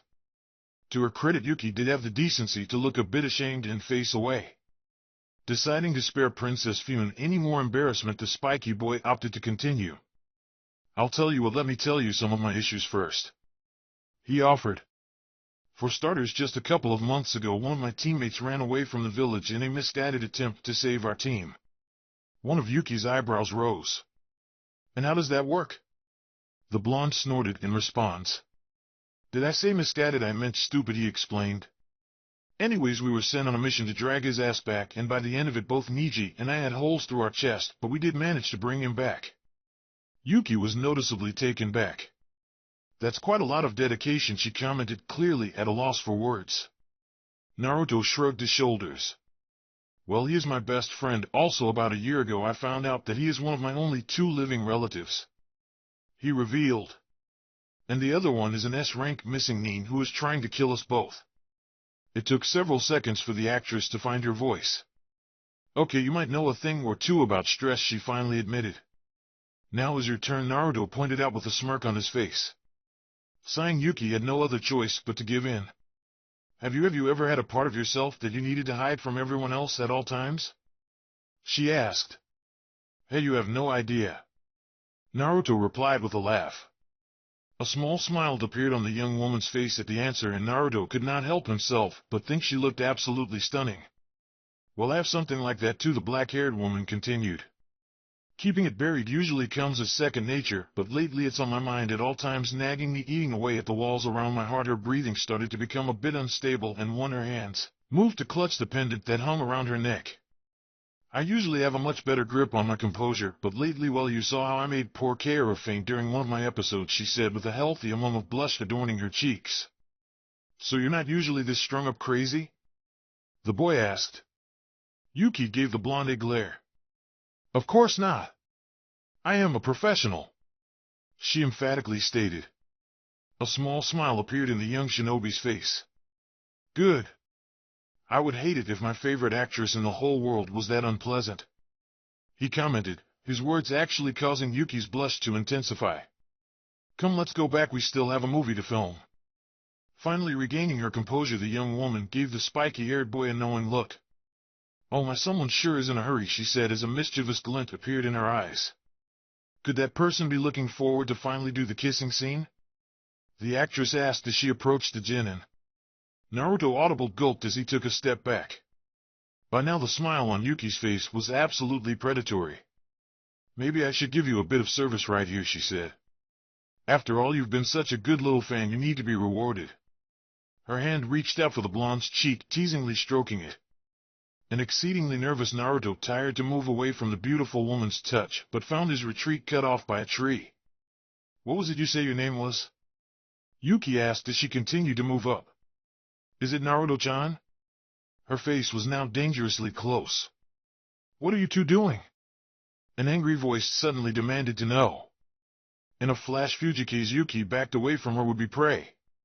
Finally being able to breathe again, Naruto turned to look at his savior. Immediately his gratitude disappeared at the sight of a furious Shine glaring at him. Shine-san, don't run away like that, Sakura called out as she and Lee came running from the direction of the movie set. Naruto looked at his teammate and smirked. Told you she was a handful, the young man smugly said, earning a glare from the pinkette for his troubles. The priestess stomped her way to the other blonde. So what? You guys staged that whole little scene back there so that you could come out here for some secret rendezvous? She asked, jabbing her index finger on the spiky-haired boy's chest all the while. The Uzumaki gave his previous charge an incredulous look. What the hell are you talking about? He asked with a mixture of confusion and aggravation. Oh no, Naruto-chan, it seems we've been found out, Yuki suddenly said as she came up behind the blonde genin, hooking her arms underneath his and leaning her chin on his shoulder. Naruto noticeably jumped at the actress' action while Shine and Sakura eyes widened in complete shock and Lee turned beet red. What are you doing? The spiky-haired boy asked in a panic, only receiving a sly smile from Yuki in response. Naruto, Sakura said through gritted teeth and her hands closed into fist. Next to her, Shine's purple eyes looked almost as terrifying as Itachi's Sharingan. Untangling himself from Princess Fion, Naruto struggled to explain himself. "She's lying," he hurriedly said.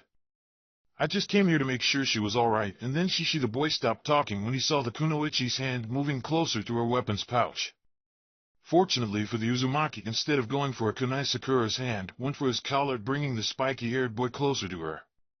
"Naruto, I swear if you whatever the Haruno's threat was, it was left unsaid," when a huge explosion thundered through the forest, strong enough to cause the ground to shake. "What was that?" Lee immediately asked. All anxiety disappeared from Naruto. "I don't know, but it came from the movie set." Chapter 34 Leaf Typhoon. Fortunately for the Uzumaki, instead of going for a kunai, Sakura's hand went for his collar, bringing the spiky-haired boy closer to her.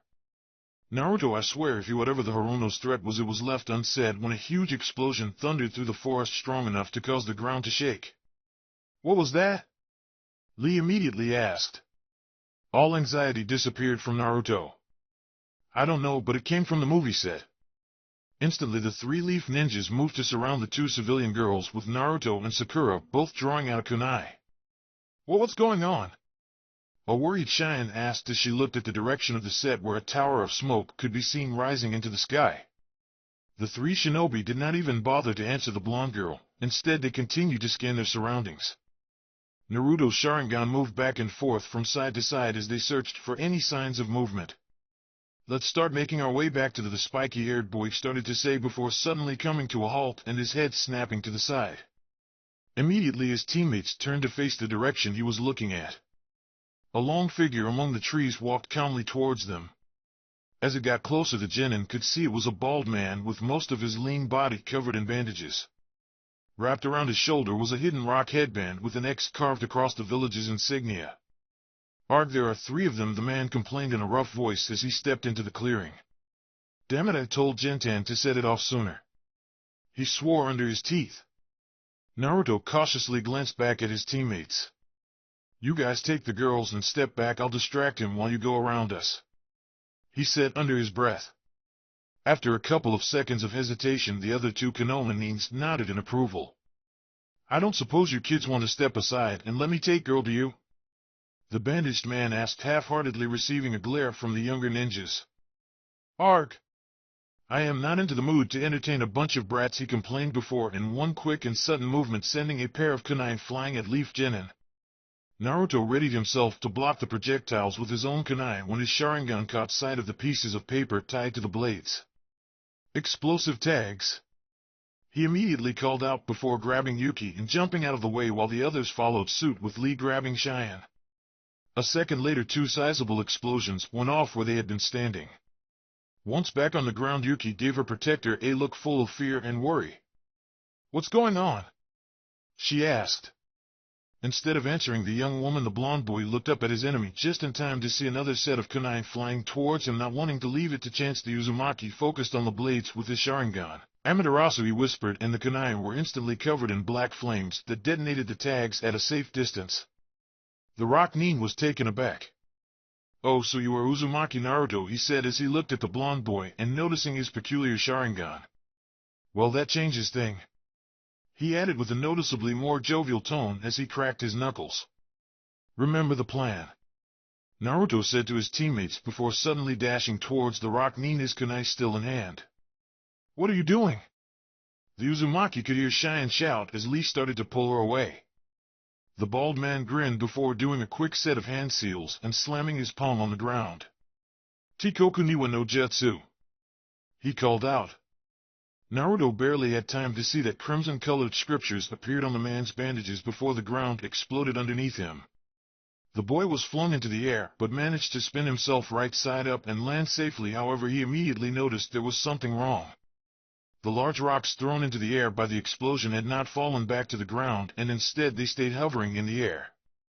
The same marks on the rock ninja's bandages were glowing on them. Suddenly the rocks shot towards the blonde, forcing the genin to jump away to evade them as they came crashing down all around him. The glowing rubble continued its barrage as Naruto danced his way through them. It did not matter whether the boulders crashed on the ground or the spiky-haired teen deflected them with his kunai, or with a kick the rocks would simply rise up again and resume their assault. Eventually the boy got tired of the onslaught and jumping around. "Kakugen Kengoku no Jutsu!" he shouted before 3 triangular granite walls rose in front of him, blocking the rocks. Suddenly the ground right behind the leaf nin exploded and a large rock shot straight towards the blonde from the rear. Naruto turned around, but he could only watch as the boulder flew towards him. The Sharingan user was about to summon Susanoo, hoping that the Avatar's ribcage could materialize fast enough to protect him, when suddenly the rock exploded and Lee landed right in front of him. "You need to be more mindful of your surroundings, Naruto-kun," Lee said amicably. "And you were supposed to stay with the girls," the spiky-haired boy shot back. "Sakura and I were worried about you. This man knows who you are, so we thought it would be best not to leave you with him," the taijutsu user explained, giving the younger nin a smile and thumbs up. Sighing in defeat, Naruto simply turned to face their opponent. The rock nin smirked as his army of floating boulders arranged itself around him. "I guess 2 of you should put up more of a challenge," he stated. "I am Ida Gariki, formerly of Awagakure. Try not to disappoint me," the man said before thrusting one of his arms forward. Immediately the group of rocks shot towards the 2 genin. Niji struggled to breathe among the dust and smoke as he continued to help the movie crew out of the wreckage caused by the sudden explosion.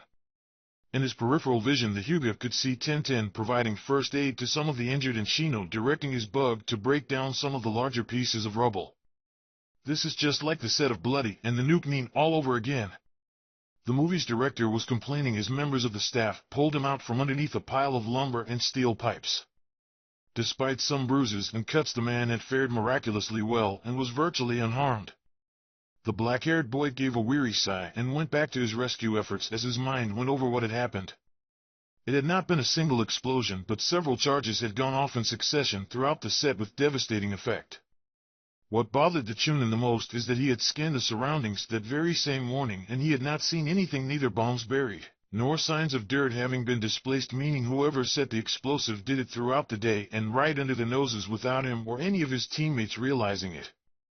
Everything led to one conclusion: they were dealing with an enemy shinobi. Niji cursed himself. He was supposed to be the leader on this mission, yet he had gotten complacent and had failed to prevent this catastrophe. Sure, Naruto suddenly getting drafted into the movie had not helped the Hyuga's focus, but at the end of the day he should not have let his guard down the way he did. After a couple more minutes of clearing rubble, Shino walked up. "Niji, I have taken care of all the large pieces," the Abiram informed in his monotone. Nodding at the information, the older boy activated his Byakugan to make sure no one else from the film crew was trapped underneath it. Once he was satisfied with his findings, the Chunin turned to his teammates. "I am going to go check on Lee and the others," he stated. "You guys stay here and make sure that everyone is." Niji suddenly halted as his dojutsu caught something coming down from above them. Suddenly a large mass came crashing down onto the middle of the destroyed movie set with enough force to make the ground shake. The shockwave caused by the impact pushed back most of the dust and smoke left behind by the explosions, thus leaving the newcomer in full view of all those present. It was a man several heads taller than a regular person and revoltingly fat. He had tanned skin and wore clothes that were obviously way too small for his impossibly large frame. Niji immediately noticed 2 things about the stranger. There was a hidden mist headband with an X carved over the insignia wrapped around the man's thick wrist, and there was a malicious grin on his face.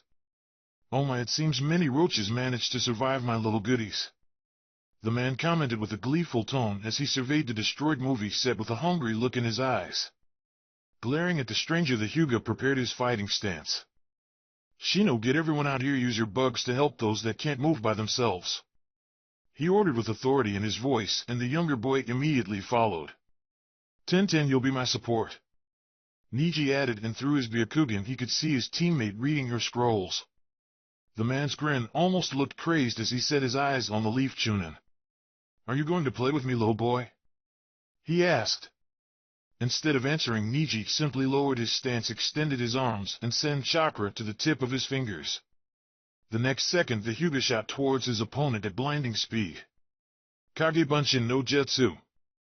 A dozen copies of Naruto appeared from a cloud of smoke and launched themselves against the floating rocks, smashing them left and right. Gariki directed the boulders by moving his hands. The rocks encircled the clones and smashed themselves against them, dispelling the copies in another cloud of smoke. However, the Awa ninja's victory was short-lived as a green blur shot through the cloud. Lee appeared before the older man with one of his legs raised over his head. "Konoha Toshi!" the taijutsu user exclaimed as he lowered his legs with tremendous force. The rock nin was forced to quickly direct his floating rocks to place themselves between him and the leaf genin. However, the young man's kick was so strong that it simply cut through the wall of stone like it was a knife through butter, forcing Gariki to jump back to avoid damage to himself. Watching the bandaged man forced on the defensive, the real Naruto smiled to himself as he approached from behind and his hands went through a set of seals. "Kukaku no Jutsu!" he exclaimed before breathing out a large fireball towards his opponent's back. Looking back, Gariki saw the blazing inferno about to consume him. Gritting his teeth in frustration, the man brought his hands up in a defensive stance. "Tikoku ni wa Busu!" the Awa shinobi shouted right before the fireball connected, and he was swallowed by a giant explosion. Naruto stood back from the cloud of smoke and waited for the results of their attack when suddenly a large fist made out of rock shot through the dust towards him. Immediately, the blonde summoned Susanoo. A giant skeletal fist collided with its stone counterpart, and a powerful shockwave swept through the clearing from the impact, carrying all the dust away. Lee landed next to Naruto as the younger boy's chakra avatar faded away, and the two genin looked at their enemy. Gariki stood there completely unharmed. The older ninja's arms were now fully covered by rocks that formed a giant set of limbs with the same red markings glowing along its length. "I have to admit, I did not expect you two to force me to bring these out," he commented before swinging one of his colossal arms forward, forcing the pair of genin to jump out of the way lest they be crushed by the large stone fist crashing down where they had been standing on. The earth trembled, and Naruto saw how the impact had been so strong that the stone fist crumbled into rubble. Unfortunately, to the spiky-haired teen's dismay, the limb immediately reformed itself like nothing had happened. Giving himself a few seconds to think about the situation, the Sharingan user turned to his friend. "I'll keep him focused on me, and you move in as soon as you get an opening," the boy stated, receiving a nod of approval from the taijutsu user. Immediately, Naruto charged at the bandaged man as he summoned Susanoo's ribcage and arms to counter the older ninja's rock appendages. Skeletal chakra met rock once again as Naruto and Gariki traded blows via proxy. The blonde directed his avatar's right fist at his opponent's head, but it was blocked by one of the bald man's rock arm. The boy then had to bring Susanoo's left arm up to catch the rock ninja's own attack. Seeing a chance, Naruto quickly willed the chakra construct's right hand to grab Gariki's free arm before the Awa shinobi could pull it back.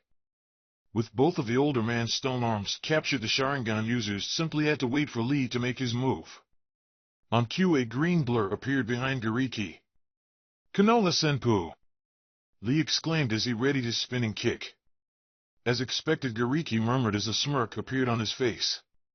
Suddenly, several of the boulders that made up the rock arms shot out towards the back, catching the black-haired genin by surprise in an onslaught of flying grapple. "Lee!" Naruto screamed as his teammate was flung backwards by the barrage of rocks that hit him. The smirk on the Awa ninja's face widened. "Hey, brat. Don't lose focus in what you're doing," the man pointed out as he freed his rock arms from the distracted blonde's grip and then delivered a powerful punch at the chakra avatar's ribcage. In his distracted state, Naruto had lost some of Susanoo's stability, and the potent strike not only sent the Jinchuriki flying back, but also shattered the chakra construct altogether. It took the blonde all of his efforts to land on his feet, but the hard work paid off because there was already a second blow coming towards him, and the spiky-haired boy managed to jump out of the way. Gariki continued his offensive, sending punch after punch and pushing the younger ninja further back. Not wanting to lose any more ground, Naruto swiftly summoned a pair of shadow clones in front of him to block the incoming punch and uses their back to jump high to the air before they disappeared. While airborne, the blonde gathered chakra in his right hand and hurriedly formed a Rasengan, thrusting it forward as his upwards momentum faded and he started to return to the ground. More than happy to meet the challenge, the Awa nin directed one of his punches upwards straight into the blonde's attack. A giant explosion went off in the forest as Naruto was thrown back like a rag doll, and Gariki's rock arm was shattered by the force of the collision.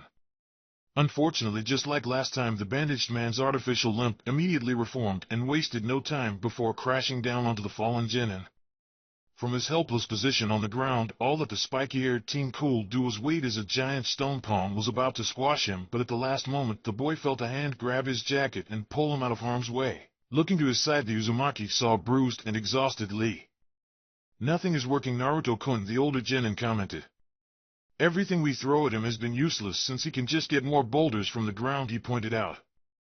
The Jinchuriki had to agree.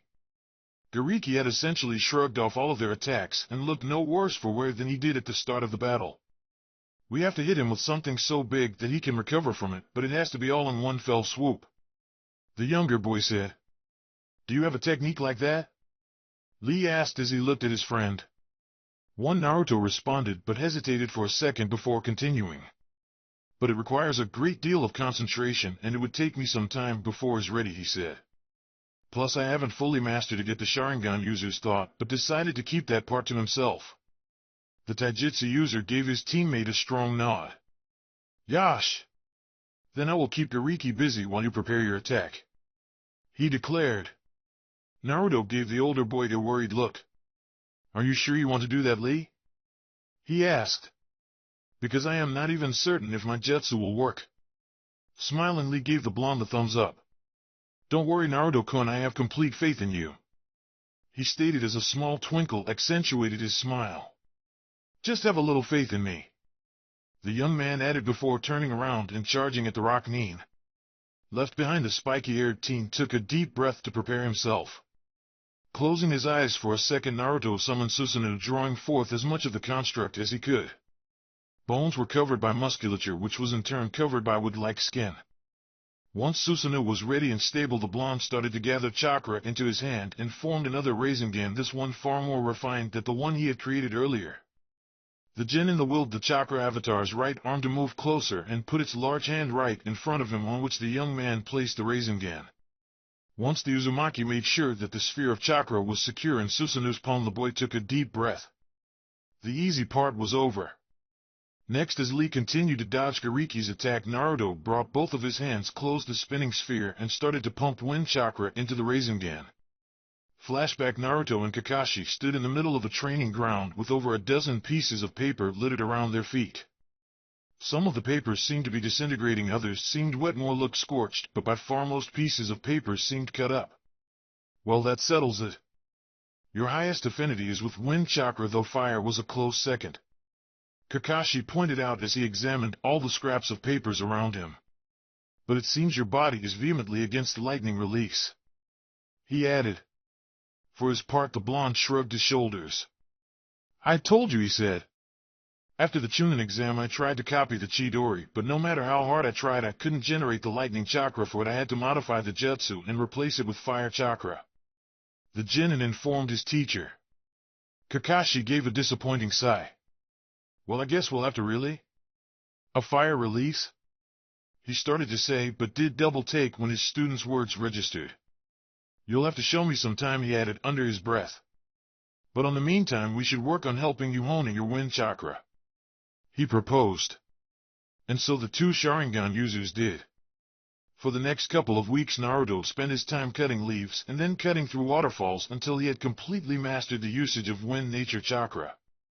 Thanks to the boy's Sharingan allowing him to regulate the chakra throughout his body, it made the process a piece of cake for the spiky-haired teen. However, when the silver-haired Jounin brought up the notion of combining the wind chakra with the Rasengan, they hit a bit of a snag. Arg! It's impossible! Naruto exclaimed as his legs gave out and he fell to the ground, his head feeling as if it was about to split open. This is just like when I was trying to use his Raiton. It just can't be done. I am feeling like I am being pulled in opposite directions, he complaining as he sat there on the ground. Kakashi watched his student passively. Yes, I remember Minato-sensei having a similar problem, he mentioned. It seems that adding nature transformation while shaping the Rasengan is impossible. If only we had an extra set of hands, the older Leaf Nin commented to himself. Immediately Naruto's eyes widened in realization. Several minutes later Kakashi stood on the training ground with a very surprised look on his face as he observed his blonde student. Naruto had summoned one of Susanoo's arms and placed the Rasengan in its hand. Now the boy was well on his way of adding wind nature chakra into the spherical jutsu. Well, you are about to succeed on something even your father failed to accomplish, the silver-haired man commented in amazement as he watched little blades appear along the horizontal diameter of the boy's chakra sphere. A proud smile appeared in Naruto's face. It's not that hard once you whatever the Jinchuriki was going to say was drowned out by an abrupt screeching sound. Suddenly the Rasengan started to become unstable, and before the spiky-haired teen could do anything to prevent it, the sphere exploded violently, sending its creator flying back. Kakashi immediately rushed to his student's side. "Naruto! Are you alright?" he asked as he knelt down next to the boy. The explosion had torn the boy's clothes to shreds, and his right arm lied numbly to the side. "Arg! It feels as if an exploding tag went off next to my shoulder," the spiky-haired boy screamed as he clutched his right side. "And I can't feel my right arm at all," he added through the pain. The Jounin surveyed the genin's injuries. "This is the nature of wind chakra," he explained. "It severely damaged your chakra circulatory system, cutting the flow of chakra to your arm at the shoulder. Come on, we better get you checked out by a medic." Later that night, the two Sharingan users were in one of the rooms in the Konoha hospital. The spiky-haired boy's right shoulder was bandaged up, and he was now having problems putting his new set of clothes over it. "I can already hear Sakura chewing my ear off about this," the blonde lamely commented. Kakashi watched his student for a couple of seconds. "I think we should shelf the Futon Rasengan training," he suddenly started. Naruto's face snapped towards his teacher. "Why? I almost got it," the boy exclaimed. A sigh escaped the older ninja. "Naruto, look what happened when you simply added wind chakra to the Rasengan a bit more, and the damage could have been permanent. You could have lost full circulation to your main arm." The man tried to reason with his student. "I don't care," the Uzumaki shot back. "You said it yourself. This is something even my dad failed to do. I need to see this through," he said as he looked straight at his teacher. The look of sheer determination in the spiky-haired teen's eyes utterly defeated the Jounin. "Very well, but two conditions," the silver-haired man said. "First, before we continue working on this, we are going to focus on how to keep you safe, and second, promise me that you are not going to use this jutsu on the field until you have completely mastered it," the man stated. End flashback. Naruto was panting. The strain of keeping the Rasengan stable while adding the wind chakra was taking a huge toll on him. "I am sorry, Kakashi-sensei, but I need this technique's power right now," he muttered as the sphere started to make a screeching sound. The boy smiled as the Rasengan started to grow and the blades around it stretched exponentially, making the whole thing look like a giant spinning shuriken. Looking up, the blonde could see Lee struggling to continue to dodge the Iwa Shinobi's attack. The Taijutsu user was completely in the defensive by now, jumping all over the place, even on some of the floating rocks themselves, in order to evade them in Gariki's stone arms. He wasn't going to last much longer. The blonde took a deep breath and glanced down at the jutsu screeching in Susanu's hand. "It's ready, I hope," he thought to himself before taking a step forward. "This is my strongest technique right now. This has to work." The avatar felt heavy, but the boy endured through it. "Lee, it's ready," the young man called out. The black-haired genin landed away from the rock Nin and looked at his teammates. Lee was surprised at seeing the younger boy's avatar carrying a large, weirdly shaped Rasengan, though the jutsu looked almost proportional in the huge chakra construct's hand. Now questioning his teammate, the older Leaf Nin quickly jumped out of the way. "Oh? So this is what you were up to?" Gariki mocked the spiky-haired boy as he turned his attention to him. "Very well, let's test this little technique of yours," he challenged. Gritting his teeth, Naruto started to move forward, picking up speed little by little and always mindful of his jutsu's stability. Once he reached running speed, the young man and his avatar jumped into the air. "Futon Rasen Shuriken," Naruto called out as he willed Susanoo to thrust the hand that carried the wind jutsu forward. Full of confidence, Gariki drove his rock-covered first straight into the incoming chakra Massachusetts. The moment his punch touched the Leaf Ninja's technique, the bandaged man realized his mistake. Instead of crumbling like it always did, the boulders that formed his arm simply disintegrated into a dust far too fine for him to reform it back together. Terror filled the older man's eyes as the Futon Jutsu continued its warpath, undeterred by his punch, and hit former Rock Nin square in the chest. Lee watched from a safe distance as his teammate the Avatar and Rock Nin disappeared in a colossal chakra explosion. The Taijutsu user had to brace himself in order not to get blown away by the shockwaves coming off Blonde's technique. Looking at the dome of chakra that had formed where his friend had been, Lee was amazed by the attack that Naruto had created, but he could not help but feel worried for the spiky-haired boy's safety. In the mass of chakra, Naruto was safe inside Susanoo, but he could see that the wind release was ripping the chakra construct apart.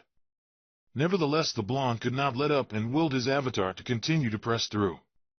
Eventually, the chakra mass gave out a large final explosion, and the spiky-haired boy was expelled out with a tremendous force. All that was left of Susanoo by then was its ribcage, and even that was severely damaged. However, as Naruto crashed down onto the ground, he virtually unharmed. "Naruto-kun, are you okay?" Lee called out as he rushed towards his friend. Panting in exhaustion, the blonde struggled to his feet. Yeah, I am just winded," he barely managed to say as he accepted the taijutsu user's help to stand up. Looking at the huge cloud of dust that his attack had left behind, the spiky-haired teen smiled. "Well, I would say that was a success," he commented. Lee returned the smile and nodded. "Yosh! That was a very youthful display," he commented and gave his teammate another thumbs up. Still trying to catch his breath, Naruto straightened up. "Come on," he mentioned a teammate the Sharingan users pointed out. "We have to go check on the others," the boy said before turning around.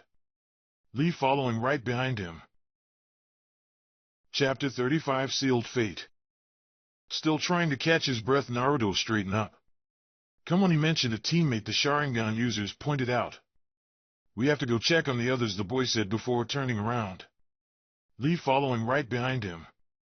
The two genin only managed to take a couple of steps when a rumbling sound coming from the cloud of dust caught their attention. Looking back, the boys saw several boulders suddenly explode from the ground, and they barely had time to jump out of the way to dodge the incoming debris. Damn you!" Gariki's grunting voice was heard as the dust started to dissipate. The bandages around the missing nin's body were ragged and disheveled, while most of his right arm was gone and blood dripped from what was left of it, but his eyes held an intense fury directed at the leaf ninjas. Lee was visibly taken back. "How did you survive a jutsu like that?" the taijutsu user asked in bewilderment. For his part, Naruto was rendered speechless. He had hit the former Awa Nin with his strongest technique, and he had failed to take him out. Using some of his bandages, Gariki cut off the blood circulating to his stump, stopping the bleed. "To think that a pair of brats would force me to use the second Tsuchikage Bunretsu no Jutsu," he growled. "Half of my chakra is now gone forever." The man continued as he started to slowly move towards the two genin. "I couldn't even activate the technique in time to save my right arm," he cursed. The blonde looked at his friend. "Lee, do you have any idea what he's talking about?" he asked. I might," the older genin said after a few seconds of pondering. "I remember a lecture from the academy about how one of the old Kages was developing a technique to duplicate himself as a way to escape very dangerous situations," the taijutsu user explained. "But the Kage died in battle before he could solve one major flaw in the technique, so it was labeled as an incomplete jutsu. I think this might have been it." By now Gariki was heaving in anger. "With my chakra and my arm gone, I am barely half of what I used to be, nothing more than a shell," he muttered to himself as he took another step towards the two boys.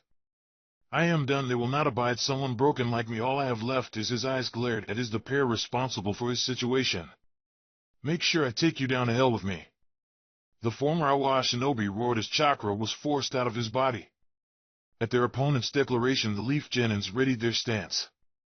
"Stay on your toes, Lee. It seems he finally snapped," Naruto commended. The black-haired nodded in agreement. "Yosh! Don't worry, Naruto-kun, there's nothing that he can throw at me that." The young man stopped in mid-sentence as something about the bandaged man caught his attention. Lee's eyes winded as realization dawned upon him. "Hashiman Tanku! Daroku came on! Kai!" Gariki exclaimed right before a huge explosion of chakra erupted from his body. Naruto had to put his arm up to prevent his face from being buffeted by the dust being pushed by the missing nin. "8 gates?" the blonde questioned as he glancing at his friend. "Isn't that the technique you use?" he asked.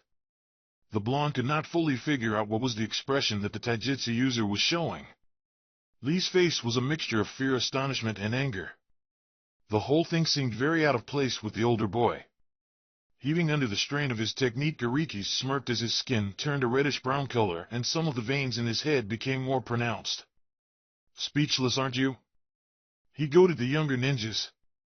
Using this technique in my state might kill me, but destroying you is the only thing that can alleviate my pride. Readying himself to jump back in the fray, Naruto was suddenly stopped when Lee took a step forward.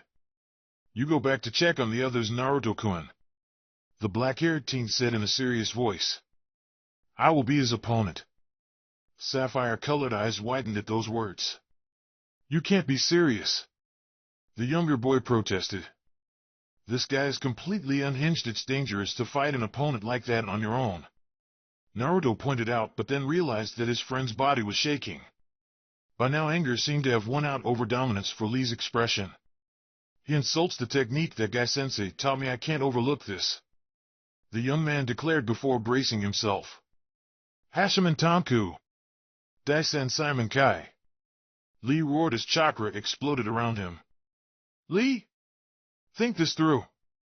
The spiky-haired boy tried to reason with his teammate again. Last time you used 8 gates you almost ended your ninja career. Besides, you can only go up to the 5th gate, and this guy already opened the 6th. Turning to face the blonde, a smile finally returned to the older boy's face.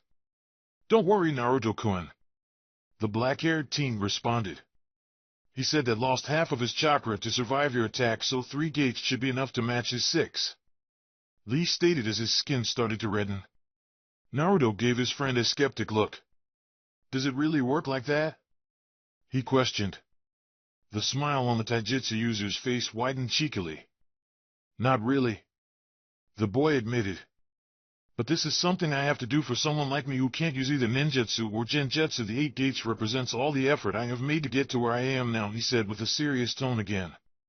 Seeing it being used in such a petty way boils my blood in a way not even the flames of youth can, the genin declared with a voice full of conviction. Sighing, the Sharingan user accepted defeat. Okay, Lee, you win this time, he relented. But you better not get yourself killed here, or I will go the afterlife myself and drag you back just so I can beat the living hell out of you, he warned his teammate.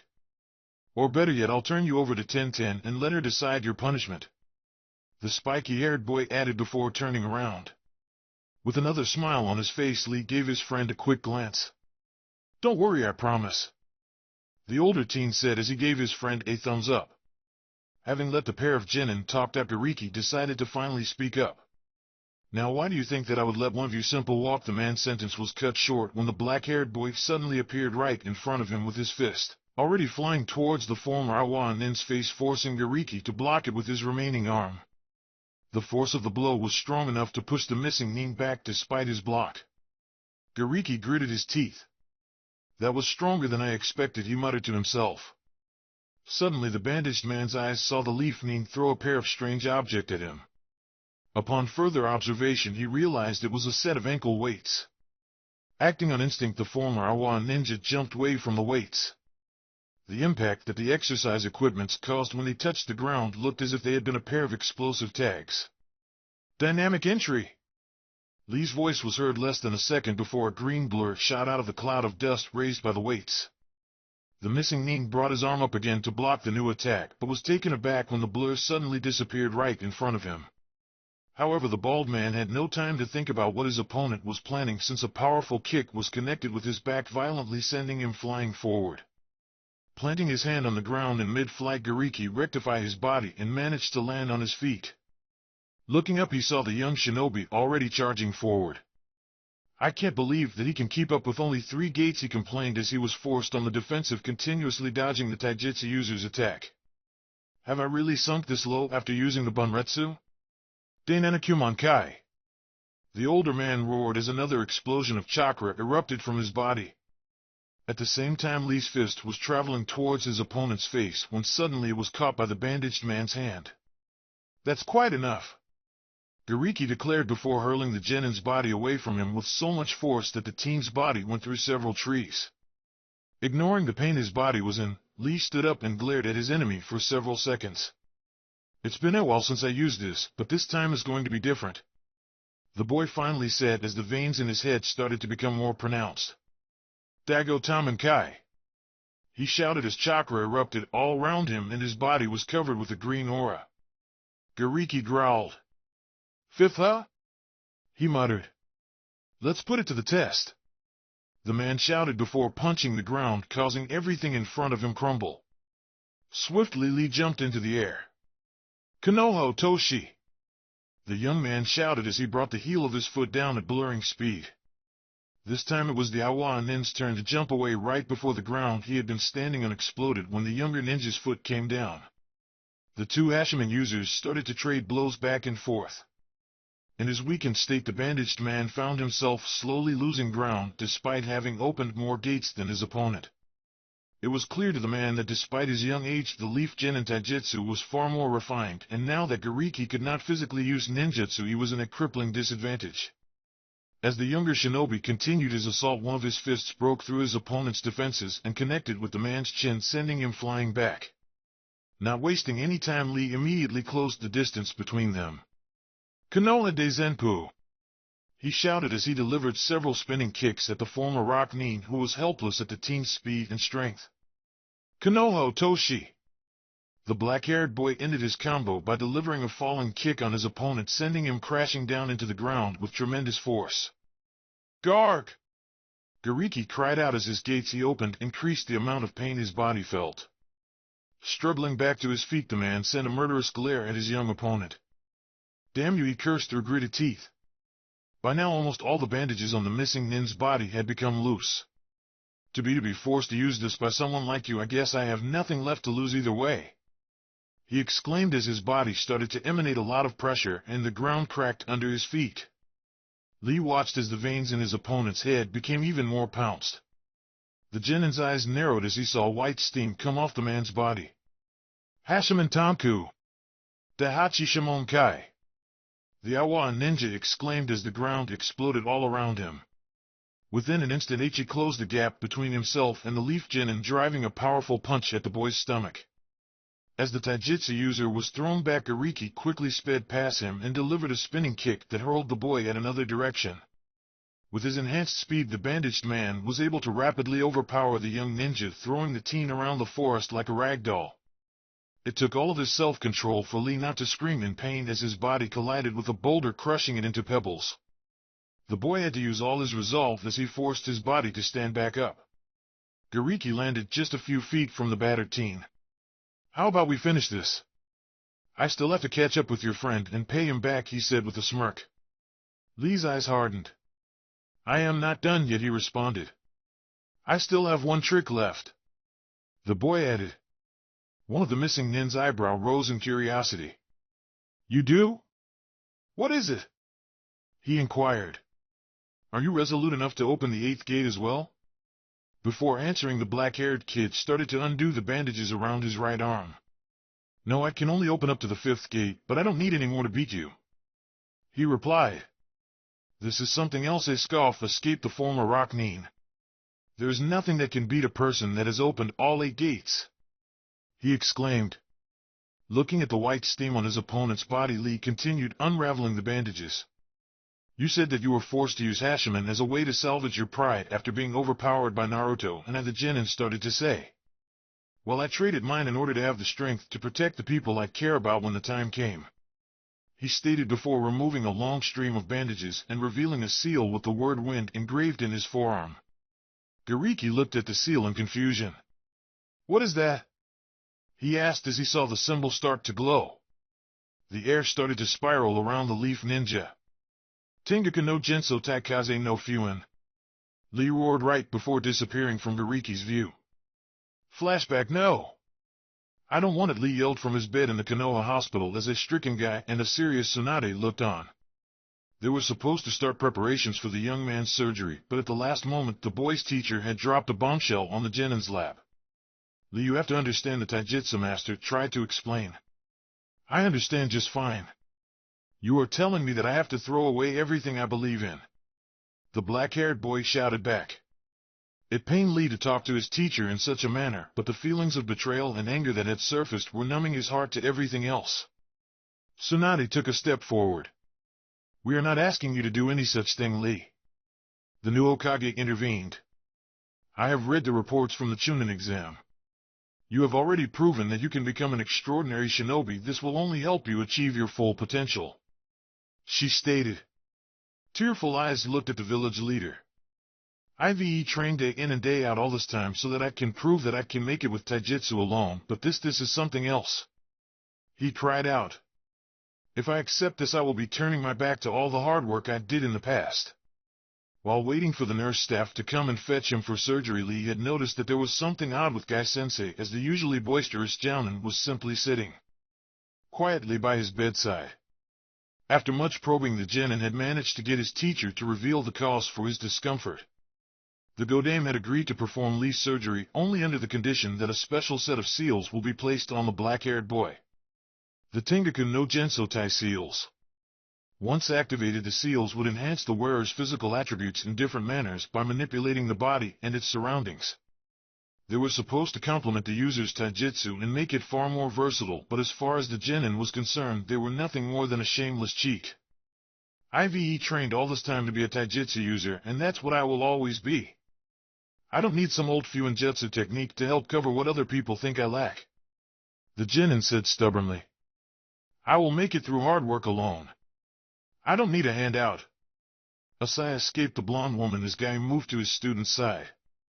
Then don't do it for you, the Jounin said with a very serious expression on his face. I've told you the story of the genin who sacrificed his life to use the only technique he knew in order to save that which he cared about, right? He waited until his student nodded. Well, I don't want that story to repeat itself. The man stated. I taught you the 8 gates and I will never regret it, but I know you, Lee, and I know that once you master it you will not hesitate to use that power if it means protecting something or someone important to you. Most of the anger in the black-haired boy seemed to dissipate as his gaze dropped down to look at his hands on his lap. Kneeling next to his student, Guy grabbed one of the boy's hands. All I want is for you to have an option, something that you can use to protect Niji or Tenten or Sakura if the time ever comes. As he spoke, the taijutsu master's tone softened. And many years from now I want to look up in pride and see you smiling and happy, living the life of a youthful shinobi who has no regrets. He added with a smile. Lee looked up at his teacher, more tears threatening to run down his face. Guy-sensei, the smile on the Jounin's face widened. Besides, who said anything about handouts? The Tengaku no Gensotai seals are the real deal and they require a lot of effort, so simply activate them, let alone master. I am looking forward to training you until you can fully use them all. He stated as his voice started to recover some of his trademark energy. Mastering the seals is be the best test for your youthfulness that we could have ever asked for. The man declared. The floodgates in Lee's eyes had broken down and his tears were streaming freely down his cheeks. Guy-sensei, Lee, Guy-sensei. Lee? Tsunade stood back and watched with a mixture of astonishment and curiosity, with just the tiniest bit of horror sprinkled in as the pair of taijutsu users hugged each other. The sight seemed to generate a strange glow of light seemingly out of nowhere. Behind the Hokage, a group of nurses had gathered to see what was going on. Arg, they're doing it again. One of the nurses complained. This happens at least 3 times per week, another one commented. Guy-sensei. Lee? End flashback. Gariki only had time to look to the sides when suddenly a green blur sped past him. The former Awa Nin was only able to barely dodge it thanks to the open gates heightening his reflexes. However, he was not quick enough when the blur made a second round, hitting him in the shoulder with the force of a battering ram. Where the hell are you? The man exclaimed as he looked around the forest. Every so often a green streak could be seen among the trees. It would circle around the bandaged man a bit and suddenly strike at lightning speed like a cobra. It was only thanks to all the gates that he had opened that Gariki had managed to dodge most of his opponent's attacks. However, more than a handful of them had hit him, and the Hashiman was many things, but defensive was not one of them. At the speed in which the Leaf Ninja was hitting him, each punch felt as an exploding tag had gone off right in front of him. I can't let this continue, Gariki muttered to himself. The missing Nin waited until he saw the green blur hurl itself towards him before the older shinobi punched the ground with great force. Immediately the earth around the missing Nin crumbled, but instead of being caught in the upheaval, the blur changed directions mid-flight, surprising Gariki, who received a punch on his face for his distraction, which sent him stumbling back. The Tengaku no Gensotai seals can alter my body or its surroundings. Lee started to explain, finally stopping as the older man pushed himself off the ground. The wind seal in particular manipulates the air currents around me, making air resistance almost non-existent and letting me move faster. He said as he lifted his right forearm where the word wind was glowing. Also, if I need it, it can create walls of wind for me to change directions mid-air, as you just witnessed. Wiping the stream of blood that had started to run down his mouth, Gariki stood back up. Damn, you were holding back all this time, he growled as he leered at the young man. Lee met his opponent's glare with one of his own. You used the 8 gates like a small child throwing a tantrum. The genin started talking again. But to me these seals represent my wish to keep my friends safe. And they mean more to me than any foolish pride. The taijutsu user exclaimed as he took a fighting stance. Now let me show you the other seal I have unlocked, he said before disappearing from view again. Gariki didn't have time to react before the black-haired teen appeared right in front of him, a fist already poised to attack. Tsuchi no Fuin! Lee shouted right as the wind seal stopped glowing and the bandages around his right arm unraveled further, revealing the symbol for Earth right before it started to shine. The leaf genin drove his punch into his opponent's gut with such strength that the ground around them crumbled as the older man was hurled back, flying through tree after tree like they were not even there. Once the missing nin crashed down, the Konoha ninja moved forward until they stood within earshot of the older man. The Earth Seal is simpler to understand. It acts upon my body, making my skin and muscle tougher and increasing my physical strength, he explained. Coughing up blood after the devastating blow, the former rock nin could barely get back on his feet. You bastard, I am going to kill you, he screamed. Even if it's the last thing I do. In a blind rage, the bandaged man charged at the younger ninja. Immediately, Lee dashed to meet his enemy. However, the fight that ensued was an extremely one-sided one. In his enraged state, Gariki's attacks were wild and ineffective, and Lee quickly gained the upper hand as he switched back and forth between the wind and earth seals. Soon the older ninja was left reeling back from another earth seal-powered punch to his stomach. The man tried to reassume his attack, but his leg finally gave up on him and he fell to his knees. Why? Why are you stronger than me? He screamed in frustration. I opened all 8 gates. I should have the power of a god, the man stated. Nothing is supposed to beat it. Lee watched his opponent for a couple of seconds. You are right, he finally said. Nothing can beat a fully released Hashiman with it. Even a genin can stand up to a group of legendary ninjas. The boy started with a serious tone. But you did not open all of the 8 gates. Gariki's eyes immediately winded. What? The young man remained unfazed by the man's outburst. For starters, had you opened all of them, I would not have been able to overpower you, even with the seals, he stated. But if you want more proof, just look at yourself. You are missing the red mist, the taijutsu user said. The older shinobi was taken aback, and as he looked around he confirmed that the streams of steam that were coming off his body were all white. I don't know if you knew this, but opening the 8th gate causes the user's own blood to evaporate, enveloping that person in a red mist, Lee informed. In fact, opening the 7th gate will generate a blue mist. I know, I've seen it. All of this leads me to believe that you never actually made it past the 6th gate. Shock had completely overwhelmed the former rock nin. Well, what? He could not form a coherent sentence. Realizing that his opponent's conviction had crumbled, Lee decided to put an end to the fight once and for all. Activating the wind seal, the boy charged forward.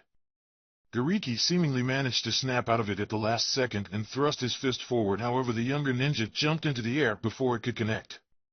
Once he was high up in the air, Lee used the wind seal to create an air wall to propel himself back down. Konoha Ryusei! The boy roared as he readied his punch and created a couple more walls to boost his speed. At the very last moment, as he was about to crash into the former Awa nin, Lee drove his punch fist forward, and the seal on the genin's arm changed from wind to rock. The huge impact sent tremors throughout the forest and raised a cloud of rubble and dust that stood high above the trees. From the debris, Lee limped away from the dust and into clear air. The young man's body ached all over as the backlash from opening the 5th gate washed over him. Heaving and trying to stay on his feet, the young man looked over his shoulder. You were the first opponent that I ever hated, the boy stated, though he knew there was no one left to hear him. And I want you to know that I am sorry for that, he said as he looked down at his right arm. Despite everything, the sight of the Tengaku seals sent a wave of sadness and disappointment over the taijutsu user. As Lee started his way back towards the movie set, the young man tried his best to ignore those feelings. Hiding behind a tree, Cheyenne stood there as her body trembled uncontrollably and her throat dried up, preventing her from making any sound as she watched the scene in front of her. How hard Naruto heaved in pain as he fell to his knees and clutched his head tightly. Come on, Naruto-san, this cannot be the best you can do. A black-haired man with a ponytail and a narrow nose said as a smile appeared on his face. There are a lot of people that are expecting great things from you. I would be extremely disappointed if this was all that there was to your abilities. He added, managing to almost sound jovial. The blonde genin tried to compose himself, but his entire body was in pain. His feet felt as if they were standing on needles, his stomach as if something was wrapping around it, and his hand felt as if they were on fire, but by far the most pain was in his head. The Jinchuriki could feel it pulsating as if it were going to explode at any moment, and his eyes. Cheyenne tried to say something. She tried to call out to the boy hurting in front of her, but nothing came out. No! This is wrong. This is not like it was in my vision. The priestess thought as she saw blood start to stream down Naruto's eyes. Chapter 36. A simple world is worthless. Sighing, the Sharingan user accepted defeat. Okay, Lee, you win this time, he relented. But you better not get yourself killed here, or I will go the afterlife myself and drag you back just so I can beat the living hell out of you, he warned his teammate. Or better yet, I'll turn you over to Ten and let her decide your punishment. The spiky-haired boy added before turning around. With another smile on his face, Lee gave his friend a quick glance. Don't worry, I promise. The older teen said as he gave his friend a thumbs up. Naruto started running back towards the movie set as Lee and the former Awa shinobi resumed the fight. It took every last bit of the blonde's self-control to ignore the sounds of battle coming from behind him and keep his focus in the path ahead. I am serious, Lee, you better win, the Sharingan user thought as he ran through the trees. Eventually the sounds of Lee's fight faded out, but unfortunately they were soon replaced by new sounds of struggle. Realizing that there was a battle going on back in the movie set, Naruto sped up his pace. Yuki had gotten pretty far when she originally ran off, and the fight with Gariki had taken the Leaf Genin even further away than he had originally realized. As he approached his destination, cold sweat started to run down the back of the blonde's neck. The fight is over, he said to himself after his surroundings had gone silent. The young man gritted his teeth and prepared himself for what could be waiting for him just beyond the tree line. Destruction. That was the simplest way to describe the state of the movie set Naruto had returned to. Broken sets, twisted steel pipes, smoking mountains of rubble. It was hard for the blonde to tell what had been caused by the original explosion and what had been from the fight he had heard. Eventually the Genin sapphire eyes found the lifeless body of an impossibly fat man lying inside a perfectly round crater and surrounded by over dozens of kunai and shuriken, clear indication that he had been defeated by Niji and Ten. I told him to be careful, but he refused to listen. A voice suddenly said from behind the Leaf Ninja. Immediately the spiky-haired boy wiped around towards the source of the voice, a kunai ready in his hand. A young man with black hair tied up in a ponytail walked calmly from the edge of the movie set. I tried to warn Genten that he had never faced a gentle fist user before, but I guess though all the fat on his body would protect him, if he had only heeded my words he would not have died so pathetically, so sad. He was always very entertaining. The newcomer said in an almost amiable tone, despite talking about a dead acquaintance. And from what I could hear from here, Gariki did not fare any better against you, Uzumaki-san. Naruto's eyes narrowed as they focused on the hidden mist headband with an X carved on it that hung from the man's shirt, and made note that just like Gariki, this man knew his name as well. Who are you and where's everybody? The boy asked. Smiling, the man focused on the younger ninja. My name is Kikaku Honda. I guess you can think of me as Gariki's superior. He responded plainly. As for the movie crew, I do believe that the Abiram boy is leading them back to the hotel. However, unfortunately for the Hyuga and the Kunoichi, the moment they defeated Genten, my associates descended upon them. The two of them put up an impressive fight, but they were eventually overpowered. The man commented. What? Naruto exclaimed, baring his fangs as the Sora Sharingan manifested itself on the boy's eyes. Immediately Honda brought his hands up. Do not be so alarmed, he said. I'm not entirely sure why, but my employers decided to capture them instead of outright killing them, so you should be glad about that. The man casually added. The blonde tried to rein in his new fury. What exactly are you guys after? The boy needed to keep the man talking to find out what he was actually dealing with. The former Kiri ninja had no problems answering. My comrades and I were hired to secure the capture for Fujikazuki, he said. I have to tell you I was pleasantly surprised by how much trouble you kids gave us. It has been quite entertaining," the older man said as he smiled once more. Narrowing his eyes at the man's words, Naruto gripped his kunai tighter. "I am not letting you lay a single finger of Yuki," the Jinchuriki stated. Honda's smile took on an almost feral look. "But Uzumaki-san, I have already captured her," the man revealed as he reached into his inside pocket. "She put up a good fight too, but at the end she was unable to stop me," he commented as he brought out the mangled remains of a familiar leaf headband. The very next instant Honda saw a giant chakra fist coming down on him. Gracefully the older shinobi jumped out of harm's way. "You bastard!" Naruto roared. "What have you done to Sakura?" the boy demanded to know as Susanoo continued to form around him. Once again the black-haired man brought one hand up. "Please calm down. Like I said, my associates have decided to capture your comrades for reason only known to them," the man explained. "You still have a chance to save the pink-haired Kunoichi and the other two," he said. "That is provided you can get past me," the former mist ninja added with another smile. "What do you mean?" the spiky-haired teen questioned, refraining himself from lunging at his opponent again. The man's smile widened. "With the capture of Fujike's Yuki, my responsibilities with my employer have been taken care of. As far as I am concerned, I am free to do whatever I want," Honda informed as he, for the first time since he walked into the movie set, took a fighting stance. With Susanoo blazing around him, Naruto prepared himself. "And why do you want to fight me?" he asked. "You are an oddity, Uzumaki-san, one of the few genuine ones left in this world," Honda responded. "I want you to entertain me for a little while," he added before swiftly throwing a couple of shuriken at the young ninja. Charging forward, Naruto let the incoming projectiles bounce harmlessly off the chakra avatar around his body and instead directed another colossal punch towards his opponent. Once more the mist nin simply jumped back to safety and let the construct's fist impact the ground. Instead of the chakra avatar, over half a dozen blondes shot out of the cloud of dust raised by the attack's impact. A knowing smirk appeared on Honda's expression as he dodged the incoming attacks from the clones before delivering a spinning kick and catching the real Naruto on the chest. The Uzumaki was pushed back but managed to stay on his feet. However, before he could reassume his assault, the older shinobi had already finished a set of hand seals. "Suiten Mizurapa," he called out before jumping backwards and shooting a torrential stream of water out of his mouth, which caught all the shadow clones before they had a chance to evade and forced them to disappear. Sharingan eyes immediately focused on the black-haired man, but unfortunately before Naruto could bring out the Amaterasu flames, the stream of water suddenly strengthened and shot towards the Jinchuriki's direction, forcing him to abandon the attack and jump away. "Now that's more like it," Honda suddenly started to say as the younger ninja landed back on the ground. "That's the pattern I've come to expect from you," he commented. Naruto narrowed his eyes at his opponent's words. "What are you talking about?"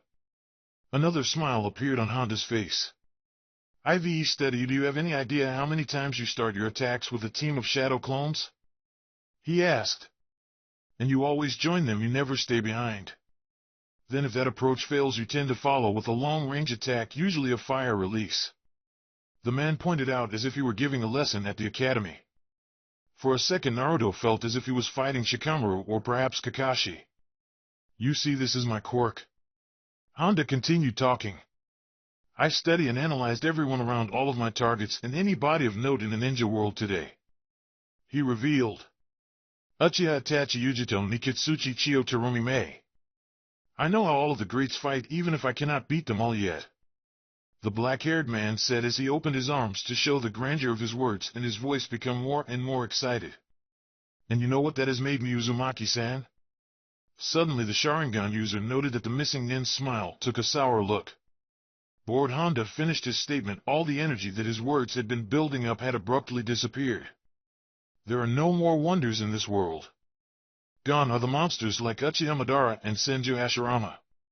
Gone are the gods like the Sage of Six Paths. I curse the fact that I was born in such a mundane time when even our best ninjas can be measured and predicted to the point they can be broken down into statistics and pattern," the man ranted. "But you, Uzumaki-san, have the potential to shatter this overwhelming dullness, and that's what I will have you show me," he stated before swiftly forming hand seals. Dabakufa no Jutsu.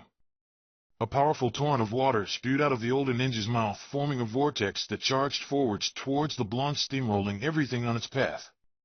Quickly Naruto jumped into the air to dodge the incoming deluge and started on a set of hand seals of his own. Suigaten!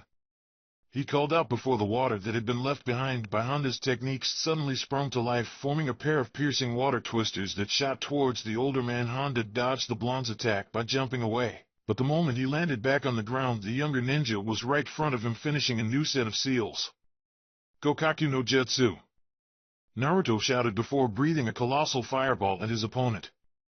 Dabakufa no Jutsu! Honda responded by spewing another cascade of water. The fire and water techniques collided with each other in a violent explosion of steam that covered the entire movie set. Naruto looked around, trying to see anything through the thick curtain of steam. "Mama, that was careless of you, Uzumaki-san." The missing ninja's voice seemed to come from every direction. "Don't you know that a Kiri shinobi can use steam just as if it were mist?" he questioned as his voice echoed unnaturally. Suddenly everything went completely quiet. Even the ambient sounds of the woods had gone deadly silent. The Sora Sharingan continued to search through the steam. Eventually the Genin's eye caught sight of a shade in his peripheral vision. Quickly turning to face towards it, Naruto saw an object cutting through the steam as it flew towards him, and he immediately sent chakra to his eyes. Amaterasu! Immediately the projectile was covered in black flames. It was at that moment that Naruto realized that the attacking object had been a kunai with a tag tied to it, and when the dark flames reached it, the tag detonated into a potent white-hot flash so strong that it felt like it would burn his eyes away. In the middle of the destroyed movie set, the younger ninja screamed. By now Cheyenne could barely breathe as she ran through the woods. However, the desperation and dread she felt kept the young woman from stopping. Everything in the last hour had happened so fast.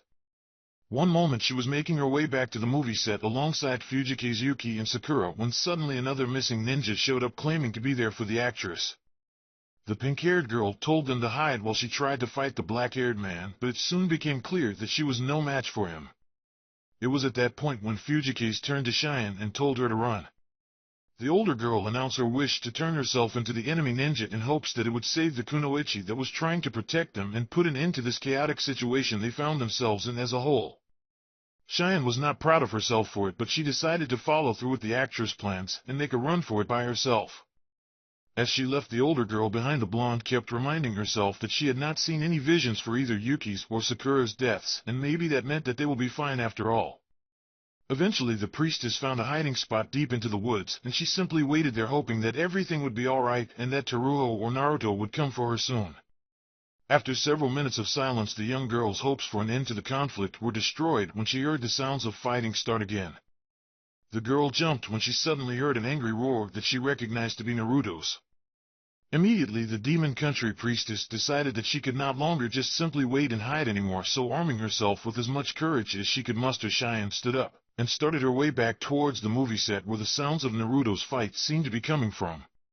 Cheyenne willed her body to continue running past exhaustion as the noises from the battle intensified, even when the entire forest was suddenly covered by a curtain of steam. All of a sudden a violently bright flash went off just up ahead. Covering her eyes, the blonde jumped behind a tree as whatever generated the light also blew all the water vapor away. The girl felt as if something threatened to rip out her heart when she heard Naruto scream in anguish. When she opened her eyes, Cheyenne peeked behind the tree she had sheltered herself on and realized that she was already at the edge of the destroyed movie set, and right in the middle of all the rubble and debris were Naruto and the black-haired man, but the sight that greeted her filled the priestess with a new wave of overwhelming dread.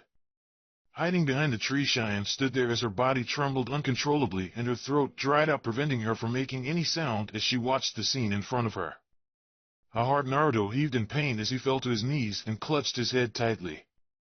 "Come on, Uzumaki-san, this cannot be the best you can do," a black-haired man with a ponytail and a narrow nose said as a smile appeared on his face. "There are a lot of people that are expecting great things from you. I would be extremely disappointed if this was all that there was to your abilities," he added, managing to almost sound jovial. The blonde genin tried to compose himself, but his entire body was in pain. His feet felt as if they were standing on needles, his stomach as if something was wrapping around it, and his hand felt as if they were on fire, but by far the most pain was in his head.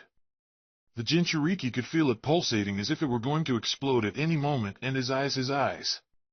Cheyenne tried to say something. She tried to call out to the boy hurting in front of her, but nothing came out. No! This is wrong. This is not like it was in my vision.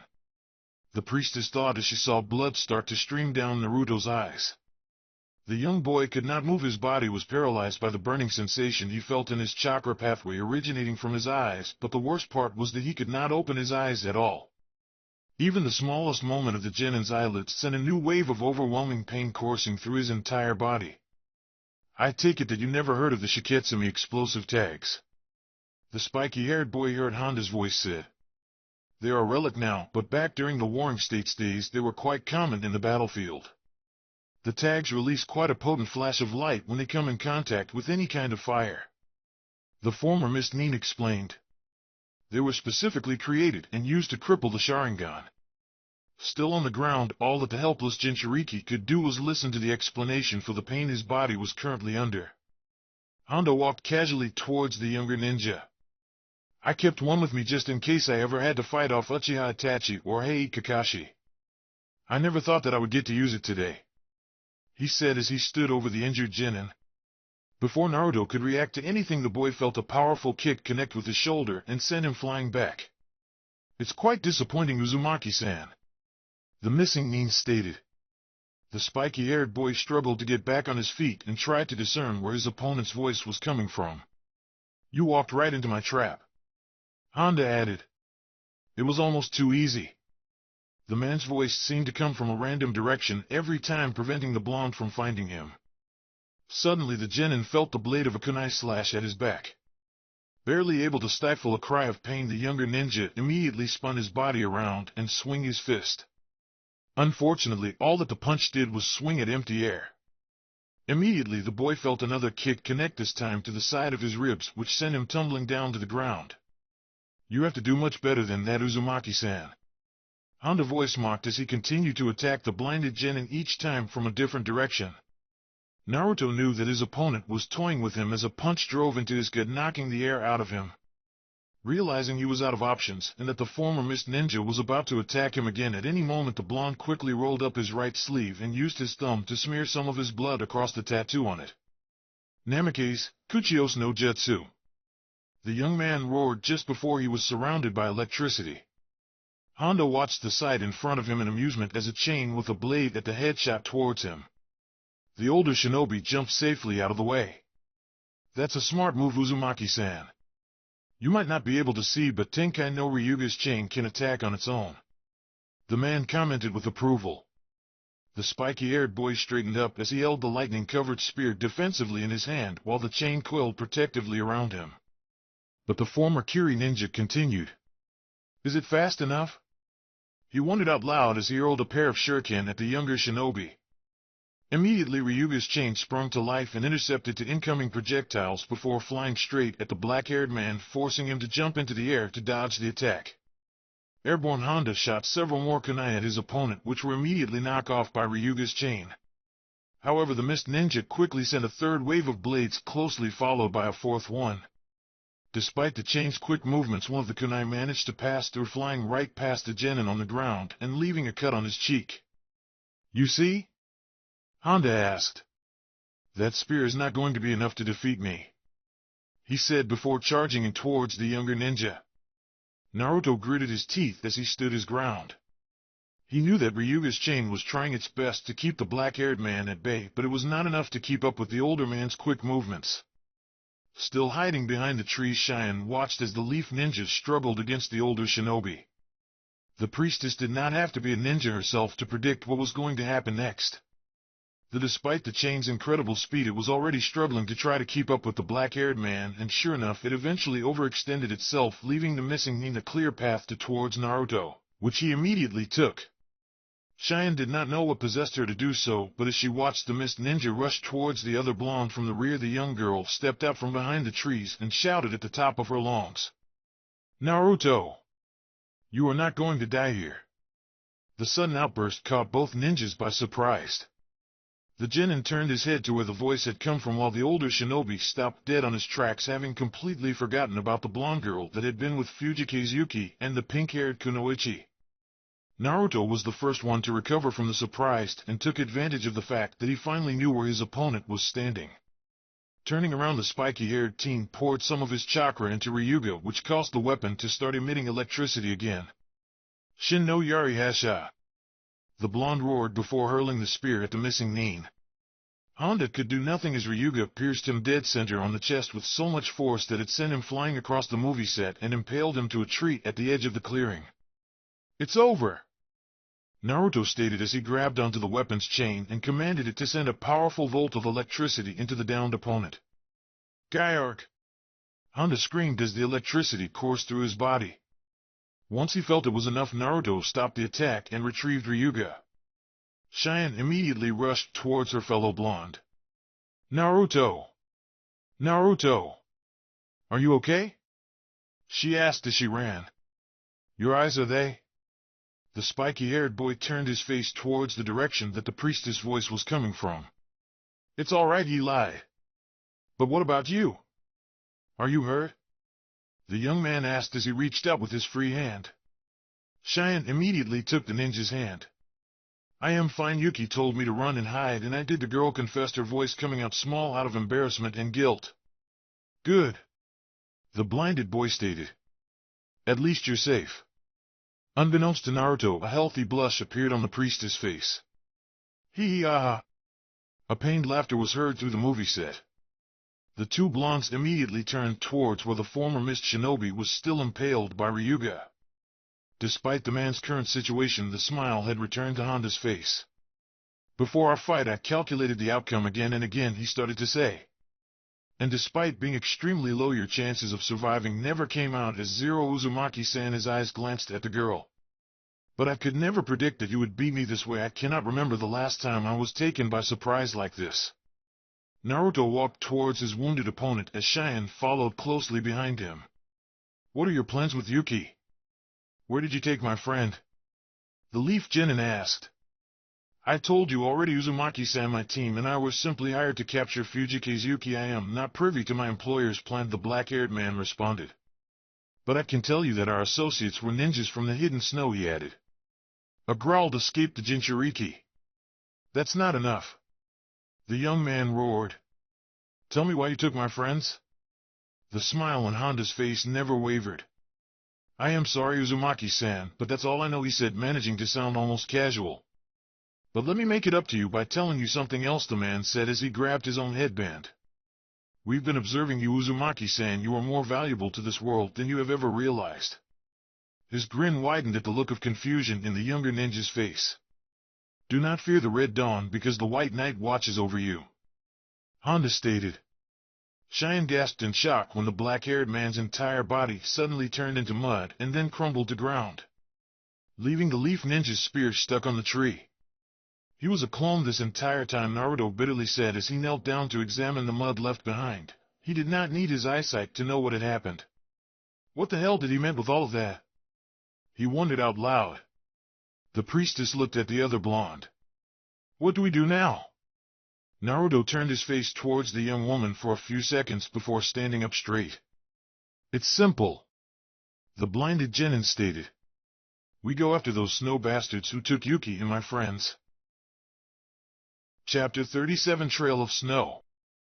Naruto's only experience with the sea had been during the short trip to Wave Country over a year ago, but the blonde could not recall the smell of sea salt being this intoxicating or the rocking of the ship being this unsettling. "I guess my other senses are already becoming heightened," he joked to himself as he brought one of his hands to his face, his fingers tracing one of the seams of the bandages that wrapped around his head, covering his eyes. After being blinded during his fight with Honda, Naruto had been examined over by the doctor working for the filming crew. Fortunately for the genin, the man had been a retired medic nin who had actually seen similar cases during his days in the field. According to the former ninja, the flashbang that he missing nin had used was meant to burn both the retinas as well as the chakra pathways that led up to boy's eyes, taking away not only his Sharingan but also his sight. In that regard, the doctor said that Naruto had been lucky as his eyes were still somewhat responsive to visual stimuli, indicating that his sight should come back over time. However, the Leaf Genin knew it was not really luck, but instead it was his accelerated healing courtesy of the fox's chakra that had prevented the damage from being permanent. Now all that the young man could do was wait for his sight to return and pray that his healing abilities will also help him regain his Sharingan, since the doctor had said that there was no way for him to tell what kind of injuries his chakra pathways had suffered. Walking towards the edge of the ship's deck, Naruto placed one of his hands on the rail and simply listened to the sound of the sea as their ship cut its way through its waters. Now was not the time to worry about his eyes. The fight with Honda had already been a couple of days ago, and there were far more pressing matter to deal with, like storming a ninja fortress in Snow Country, filled with technologically advanced shinobi, in order to rescue his friends and a real-life princess. Not to mention that the bad guys had a considerable head start. Asai escaped the blinded boy as he thought back on how things had quickly escalated following his encounter with the missing Nin mercenaries and his reunion with Shino and the movie crew. Flashback: What do you mean she's the heiress to Snow Country? Naruto shouted. Despite the boy's blindness, he was still able to grab Fujikazuki's manager by the collar of his shirt and slam him against the wall. With the help of Cheyenne, the spiky-haired genin had found Lee, and then they had made their way back to the hotel where Shino had taken the rest of the movie crew. Without wasting any time, the blonde immediately searched for answer among the staff as to why a group of highly trained mercenaries were hired to capture a granted very famous actress. Naruto, there was a barely discernible edge in Shino's voice, though the blonde was not sure if it was there because of his actions against the manager or if the Aburame was as full of anger with their situation as the Jinchuriki. For his part, Yuki's manager struggled to find his words. Say several years ago, Snow Country's daimyo was betrayed by his brother Dodo during the attack. A Leaf Shinobi managed to get the daimyo's only daughter to safety, Sandeu explained. That girl is the person you know as the actress Fujikazuki. Her real name is Kazuhana Koyuki, he revealed. And what? She has been hiding in plain sight all this time? The blonde genin asked, not relenting his hold on the older man's collar. Pretty much, she changed her name and stayed away from any contact to her past life. She doesn't even know that I was one of her father retainers, the bearded man answered. A growl escaped the blinded boy. Then why now?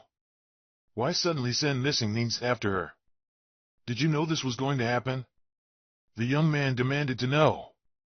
For a second, Naruto felt that he was back during his first mission outside the village and was half expecting the demon brothers of the mist to suddenly jump out of a puddle of water. No! Of course I didn't know anything about this, Sandeu immediately exclaimed. I admit I was planning to eventually reveal myself to Kazuhana-sama and convince her to return home and reclaim her birthright, but like I said, she doesn't even know who I really am, he said. We really did just hire you for a routine security job. Finally, Shino stepped in. So there were no clues that Snow Country forces may have found her out and were moving to capture her? The brunette asked. The bearded man shook his head vigorously. No, of course not. Sure, she received some hate mail just like any other celebrity, but nothing that warranted suspicion, and I never received any warning from my contacts back home. Begrudgingly, Naruto let the old man go. Then what about my friends? Why would this Dodo have them captured as well? He asked. That is certainly a peculiar decision, Shino injected. It's one thing capturing a civilian even if she is a diplomat in disguise, but capturing ninjas from a foreign village could be considered a declaration of war. Sandeu pondered over the matter for a few seconds. I don't really know why your teammates were taken, he admitted. But the only thing I can imagine is that Dodo wants them as his test subjects, the man said gravely. The three-leaf ninjas immediately tensed up at the man's words. Test subjects?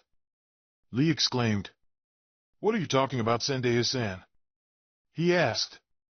Before his insurrection, Dodo was always pushing for a stronger focus on Snow Country's technology and weapons divisions, the manager explained.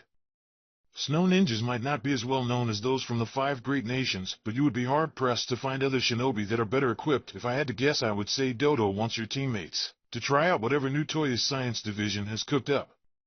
Another growl escaped the spiky-haired teen after hearing the older man's words. We have to go get them back, the blinded boy stated. Shino took a step forward. I hate to be the one who says this, but you have to remain calm, Naruto, the Aburame stated. In a situation like this, we should inform the village of what happened first. Naruto immediately turned his head towards his fellow genin. We don't have time for that. It would take us days just to make it back to the village. The boy shouted. The brunette remained unfazed by the volume of the blonde's voice. So what? Are you suggesting we simply go after them, just the three of us? He asked. First of Lee is injured and you are blind. Any effectiveness the two of you would have on the battlefield has been severely reduced. Second, Snow Country is across the sea. How do you expect us to follow them? The sound of someone clearing his throat caught the Leaf Ninja's attention. I believe I can help with that regard. The movie's director suddenly said as he stepped forward. Our production company's ships is anchored at the harbor. Give us a day, 2 at the most, and it will be ready to pursue these villains, he declared. Lee was taken aback by the man's offer. Seriously, you're willing to volunteer your ship? He asked. A wide grin appeared on the director's face. But of course, he exclaimed. This is the kind of real-life drama every director dreams of witnessing. The movies that this adventure will inspire will be the stuff of legends. The man dramatically proclaimed, receiving a round of applause from the rest of his crew. For their part, the three Leaf Genin sweat dropped. I still think it is foolish of us to go after them in our state, and even worse, without informing the Hokage. Shino restated his issues with their apparent plan.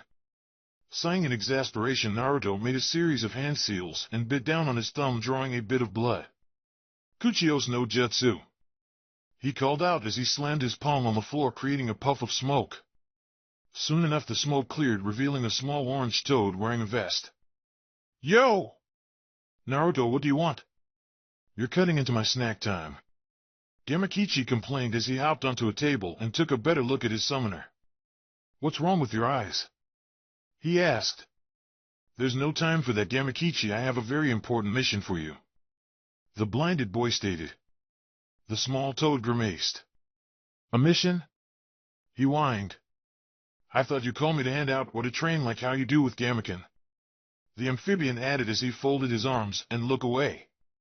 Letting out another sigh, the spiky-haired boy shook his head.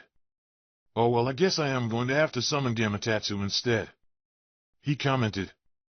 I am sure he'll be happy to help me out, and besides he is far more reliable. Naruto added, certain of what was going to happen next. What?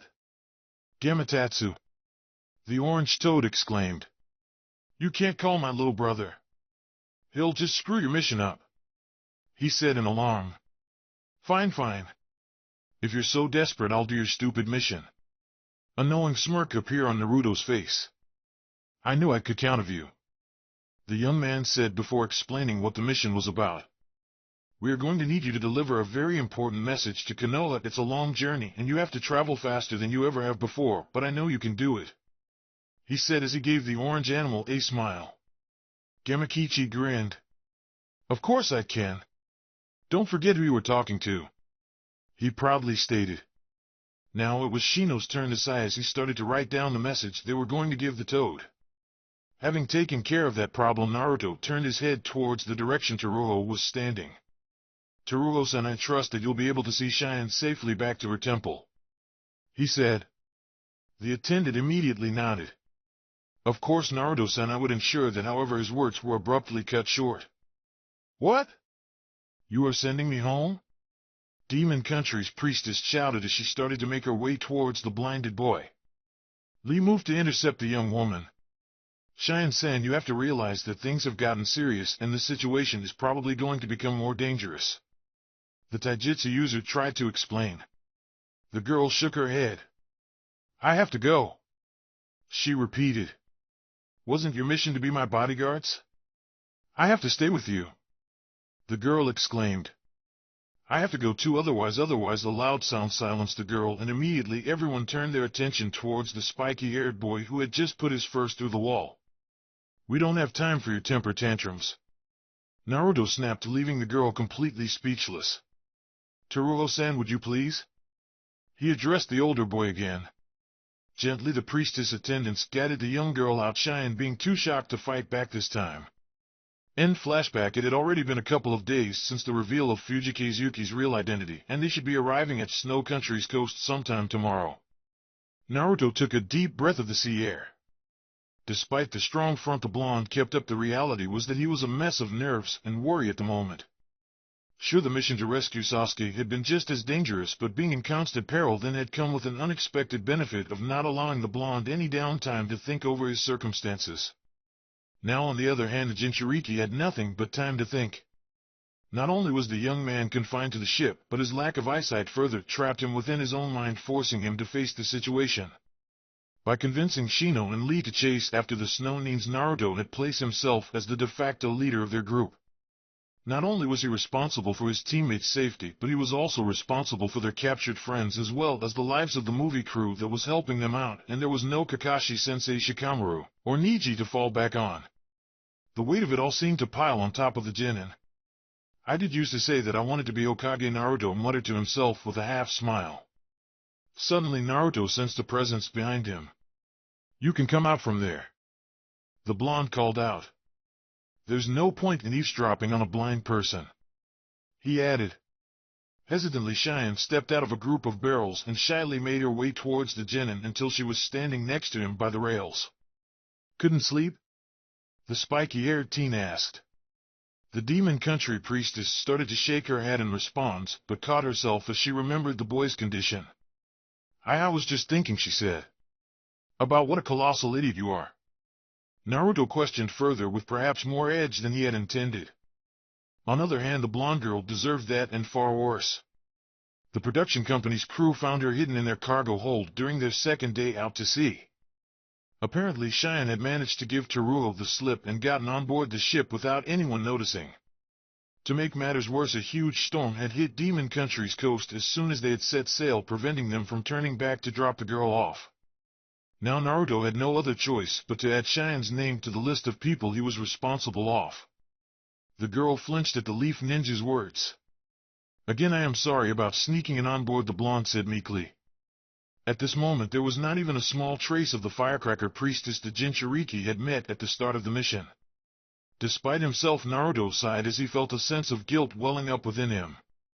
"It doesn't really matter now," he commented. "After all, you did promise to obey what I say until we can take you back to your home, right?" Cheyenne nodded before answering. "Yes, I will," she said. "So then what are you doing awake?" the boy asked again. "Tomorrow is going to be a long day. You should make sure you are well rested while you still can," the Leaf Ning pointed out. The priestess wrapped her arms around herself. "It's too cool. I am finding it hard to fall asleep when I fear I am going to freeze to death," she commented. A short laugh escaped the spiky-haired teen. "Well, that tends to happen when you are sailing towards a place called Snow Country. The temperature tends to drop," he joked. Cheyenne's cheeks puffed at the other blonde's teasing. "And what about you? What are you still doing up?" she asked after a while. Naruto turned his head back towards the sea. "I am not going to lie, the nerves are keeping me up," the blinded boy admitted. "As I said, tomorrow is going to be a hectic day, and even if I still had my eyesight, I doubt things are going to be easy. I am going well into the deep end." The two blondes remained quiet for a couple of minutes. "I am sure that everything is going to work up." Cheyenne eventually broke the silence. "I am sure you are going to do great," she added. "Yeah," Naruto responded. "Thanks," he added in a low voice before suddenly turning around, startling the priestess. "Come on, we have to at least get some sleep," he said as he started making his way back towards the cabins. "And if you're having so much trouble with the cold, I could always stay next to you and keep you warm," he added with a smirk. A violent blush appeared on the young woman's face. "What? I would never. How dare you even?"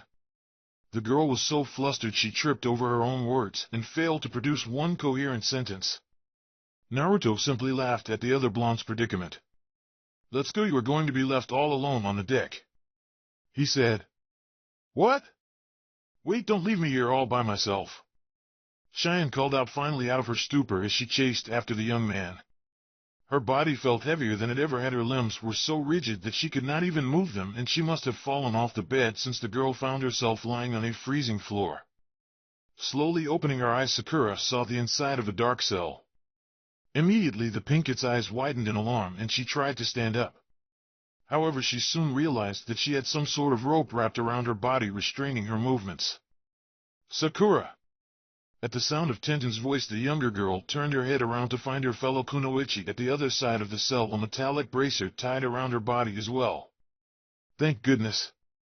You've been unconscious for days, and I was beginning to worry you were never going to wake up. The brunette commented. The pink-haired girl found herself too weak to stand up, so she had no other choice but to drag herself towards her teammate. Days? Tenten, what happened? Where are we? She asked. Don't you remember? We were attacked in the movie set. The older girl responded.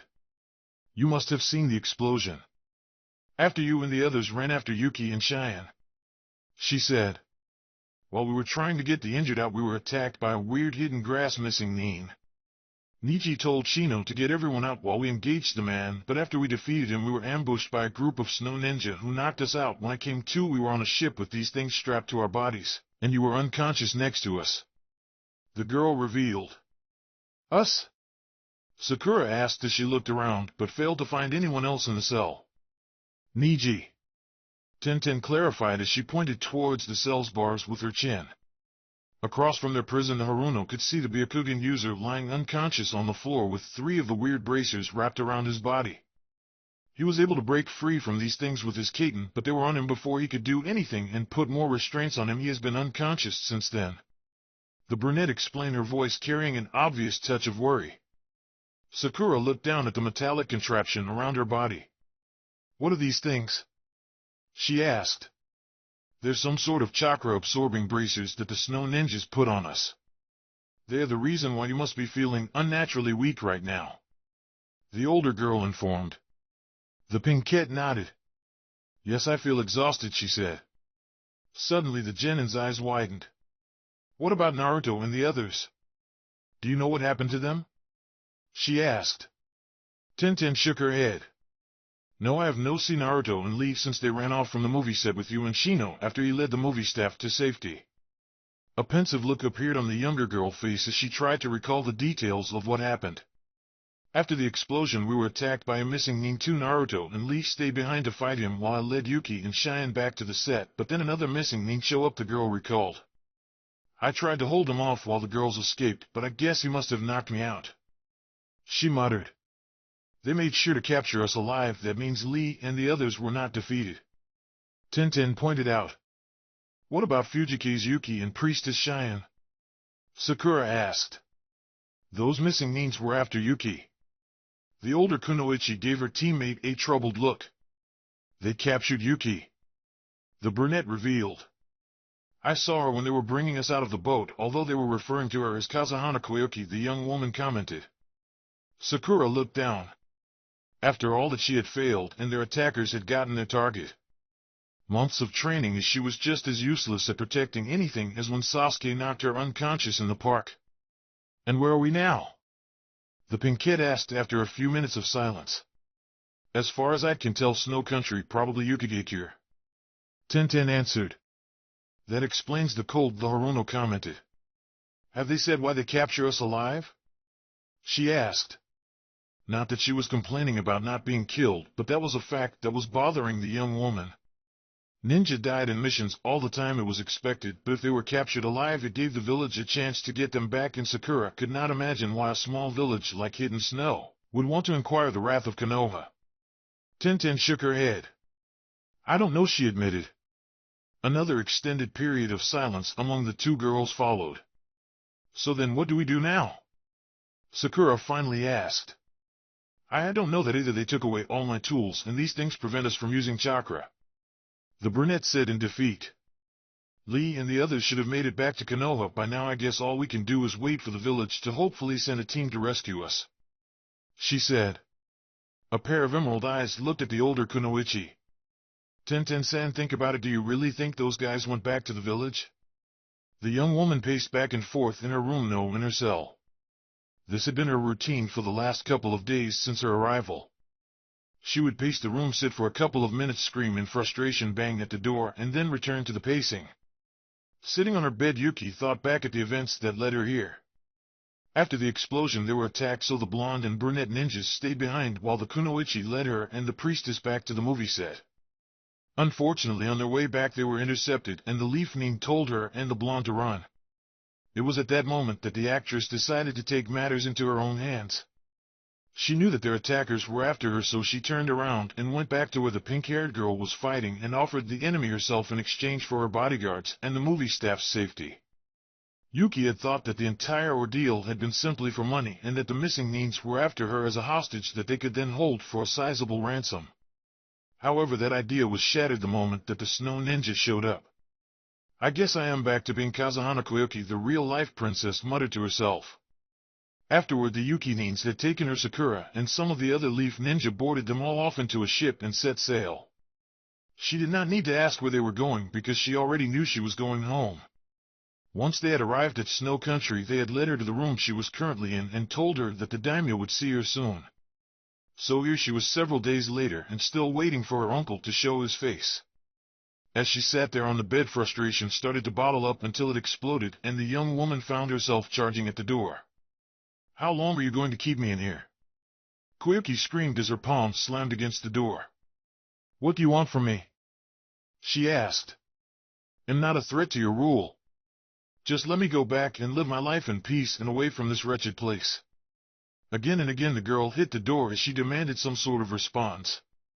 Koyuki, the voice that answered from the other side of the door, was enough to freeze the actress in her place and sent shivers down her spine. Slowly the princess stepped away from the door. "Uncle," she barely managed to call back. A soft chuckle was heard. "I am very glad that you recognize my voice, Koyuki." Kazuhana Dodo, current daimyo of Snow Country, said. "It's been quite a long time since you left. I have to say I have become an avid fan of your movies." The man commented. "You have grown into an exceptionally beautiful young lady." There were so many questions in Koyuki's mind, so many things that she wanted to say. Why had he betrayed her father? Why was she captured and brought back? Why take the leaf ninjas? And what was he planning to do now? Why? It was the only thing that the actress was able to say in her state of fear and anxiety. One more chuckle came from outside. "You will see soon," her uncle answered. "I am almost done fixing my brother's vision, and once that is finished all of your questions will be answered." Shuffling sounds were heard from behind the door. "Until then, just sit tight," Dodo added before he was heard walking away. As the echo of her uncle's footsteps faded into silence, Koyuki felt all her strength leave her body as she numbly sat back on her bed. The sky had started to turn orange as the boat was rocked ever so slightly by the waves. From the deck, Cheyenne could already see Snow Country's coastline. "You're going now?" "It's about to be nighttime," the blonde commented. "Precisely," Shino responded. "It would be easier for us to move in hostile ground under the cover of night." The bug user pointed as he pushed his sunglasses up. "Also, you are coming with us," Naruto suddenly added. "What?" the priestess exclaimed at the revelation. The girl had expected the leaf ninja to go in first, while she would go to the harbor along with the studio staff. Lee placed a reassuring hand on the young woman's shoulder. "I know it's strange to take you with us, but it's the only way we can keep you safe," he explained. Cheyenne gave the taijutsu user a confused look. "What do you mean?" she asked. "This ship will not be docking in the harbor," Naruto revealed instead. "They will sail along the coast to draw Snow Country's attention, giving us more freedom to move towards the village." The priestess' eyes widened in shock at the revelation. But that would mean," the blinded blonde nodded in response. "If Snow Country is as hostile as Sandayu-san says it has become, they will most likely be attacked by the country's Coast Guard forces," Naruto stated. Immediately the young woman turned to look at the movie staff and the ship's crew. Surprisingly, all of them offered the girl a smile. "Do not worry, Cheyenne Dano. I am not planning to die before I see this adventure become the greatest film this world has ever seen," the director said as he gave the girl a thumbs up. "Thank you for all your help, Director-san." Naruto offered his gratitude while Shino nodded in approval. Sandayu bowed in thanks and Lee mimicked the director's thumbs up and smiled. Cheyenne, however, remained unsure and simply looked down at the wooden floor of the ship. "Okay, let's go." The spiky-haired teen's declaration snapped the priestess from her trance. Immediately the young woman turned towards the ship's lifeboat, but she soon realized that the leaf ninjas and Sandeu were walking towards the opposite edge of the ship. "Guys, the boat is this way," she pointed out. A small scoff was let out by the blinded boy. "We're not taking the lifeboat," Naruto stated. Before Cheyenne could ask how they were going to make to the shore, the other blonde formed a series of hand seals. "Kuchios no jutsu," he called out before slamming his palm on the ship's rail. There was a large cloud of smoke next to the ship, and immediately the vessel swayed up and down as water was displaced around it. Once the smoke dissipated, Cheyenne was greeted with the sight of a colossal aquamarine toad, almost the size of the ship itself, with a pair of swords strapped to its back. As the giant animal started to people in front of it, the priestess found herself at a complete loss for words. "Gamahiro, could you please take up to shore?" Naruto requested his summon. Instantly the toad nodded, opened its mouth ridiculously wide, and stuck its tongue out, forming a bridge for its passengers. "What?" Cheyenne exclaimed again. "There's no way I am going inside a giant toad's mouth," the priestess declared. Sighing, the spiky-haired boy turned towards the taijutsu user. "Lee," Naruto simply said. "Excuse me, Cheyenne-san." The spandex-wearing genin apologized before he effortlessly picked up the girl and followed Shino and Sandeu into Gamahiro with her over his shoulder. As she struggled in vain to get out of the brunette's hold, the priestess saw the director walk towards the spiky-haired boy. "Best of luck, young man," he said with a smile. Naruto returned the gesture.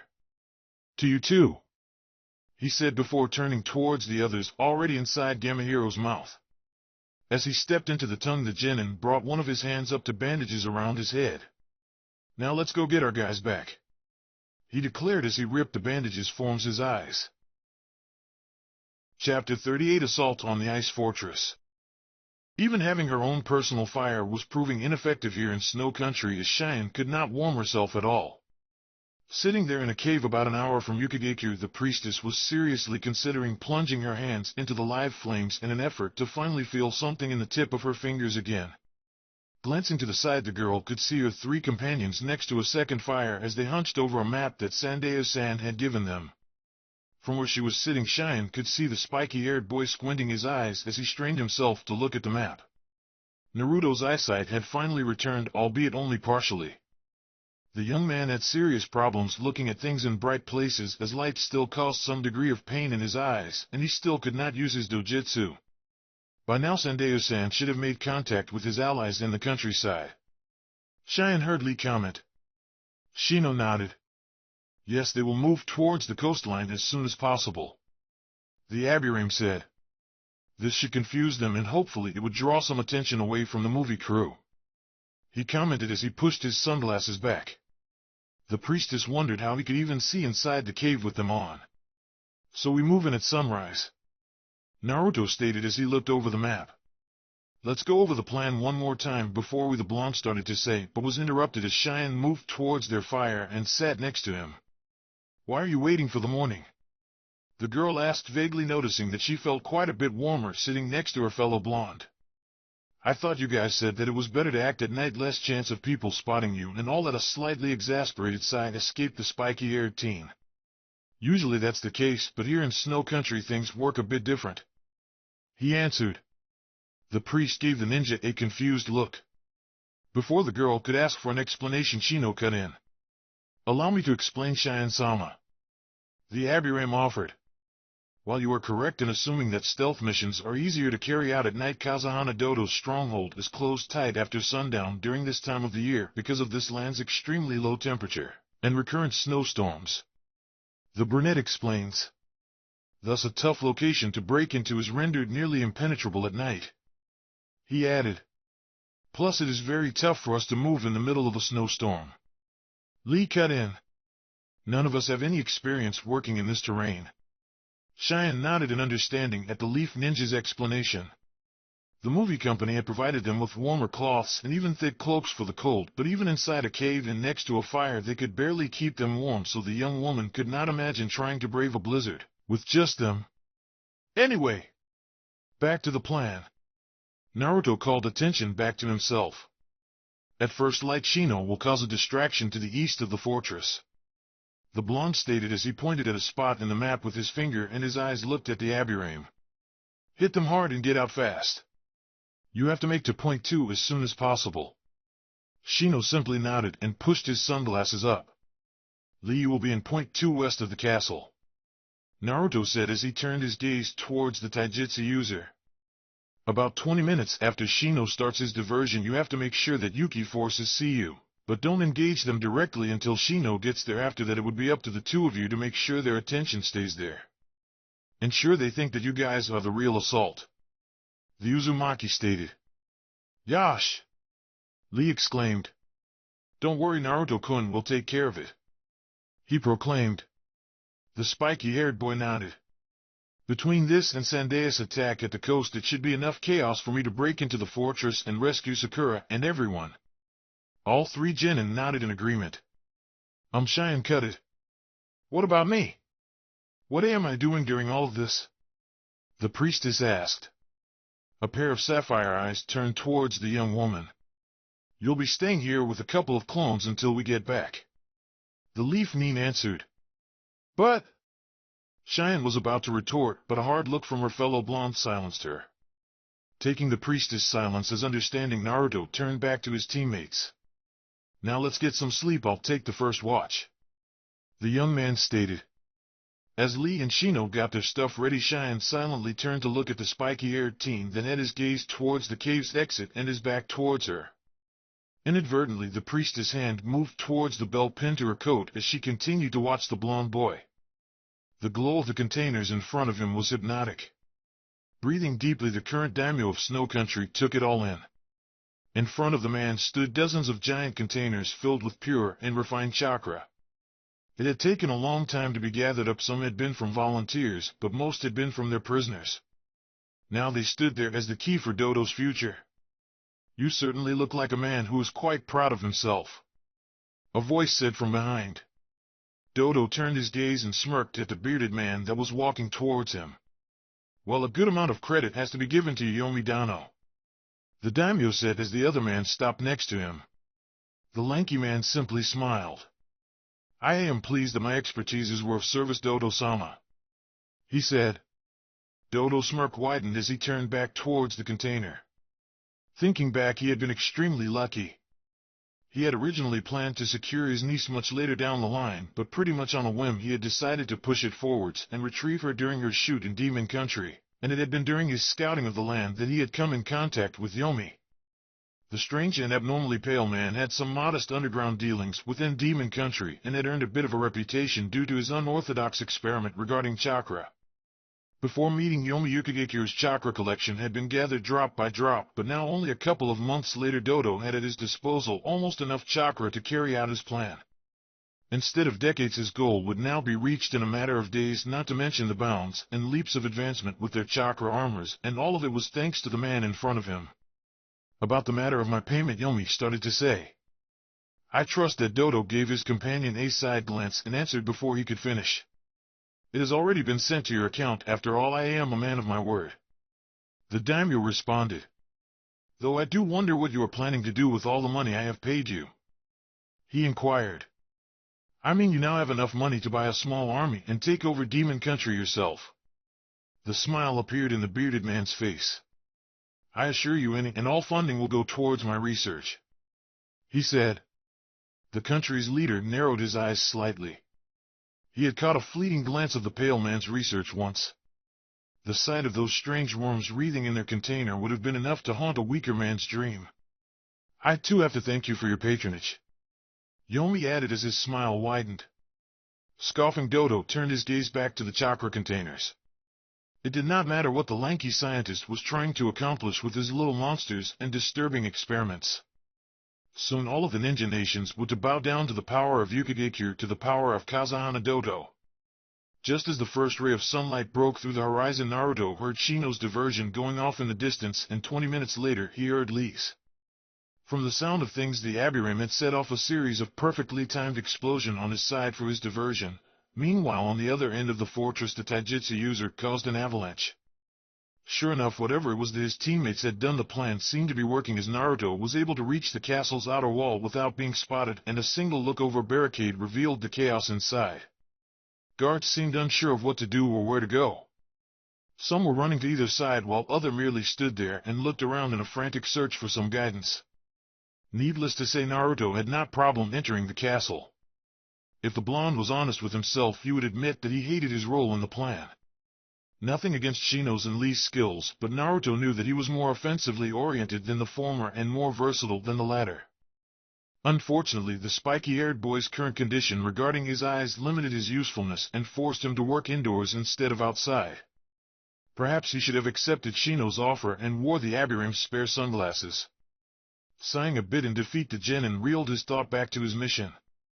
Okay, let's do this Kage Bunshin no Jutsu. The young man whispered before a dozen copies of himself manifested around him. Okay guys, spread out and inform me as soon as you find any clue about their whereabouts. The blonde commanded. The group of clones nodded in understanding before fanning out in every direction. Meanwhile, the real Naruto started his own search as well, dispatching any oblivious guard who had the misfortune of standing his path as he quickly moved through the castle. By now Shino would have reunited with Lee, which meant that the two of them were probably engaging Snow's forces directly, and while the pair were great fighters, Yukigakyu's technology was a wild card that they could not possibly account for or plan around. So the quicker Naruto found Sakura and others, the less time the Snow Ninjas would have to use some sort of device that would screw everything up. As the genin continued to run through the stronghold's halls, he sensed that one of his clones dispelled himself as his memories rushed into his head. A grin appeared on the young man's face as he learned of the dungeon's location. Making a right at the next turn, Naruto rushed towards his captured teammates. A pair of well-aimed shuriken took care of the guard in charge of the elevator, and a few seconds later the blonde was descending towards the dungeon. "Sakura!" he called out as soon as the elevator stopped. "Niji! Tenten!" he shouted as he started checking cell after cell. "Naruto?" The pink-haired girl's voice answered a few cells ahead. "Is that you?" she asked. Immediately the spiky-haired boy rushed towards the voice. "Sakura! Are you guys alright?" he asked as he looked down at the two kunoichi sitting inside the cell with a weird metallic device strap around their bodies, and noticing that they both looked exhausted. "You guys really did come after us," the older girl commented as the blonde broke the prison's lock and opened the door. "Thank you," she added. "What are those things?" Naruto asked, pointing at the strange devices attached to the two girls as he knelt in front of them. "There's some sort of chakra absorption restraints," Sakura answered. "We can't mold chakra with these things on us." Slowly Naruto brought his hand up towards the Haruno and placed it on what he believed to be the device's lock. Already he could feel a small electric current coming from the object. "This might hurt," he said before gathering chakra in his and abruptly yanking the braces away from the girl. There was a small electric discharge from the device, but nevertheless it gave way and came off the kunoichi's body. "Better?" the young man asked, receiving a nod from his pink-haired teammate as he turned towards the older genin and repeated the process. "Where's Niji?" the boy now asked. Tenten rubbed her arms as the metal bindings fell off her body. "Behind you," she answered. "He was able to break free from the device, so the strapped a bunch more on him, and he has been unconscious since then," she revealed with her voice filled with worry. Naruto turned around and immediately his sapphire eyes frowned at the sight in front of them. Niji lay down and on the floor of his cell, completely out cold.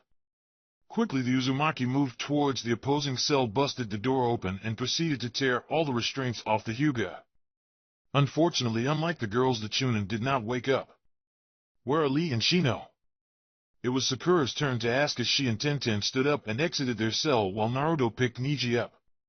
"They're outside keeping everyone busy," the blonde responded as he started to lead his teammates towards the elevator. As the machine started to ascend, the spiky-haired boy received the memories of another one of his clones. "Do you know where they are keeping Yuki?" Tenten asked him at that moment. A smirk appeared on the boy's face. "As a matter of fact, I just learned your location," he answered as the elevator reached its destination. As the girls exited the platform, Naruto created a new shadow clone and gave him Niji's body to carry. "My clone will lead you out while I go get her," the spiky-haired boy said. Just wait with Cheyenne there until we get back. He added. Those words got a reaction from the pink-haired girl. Wait? Cheyenne? You brought the priestess with you?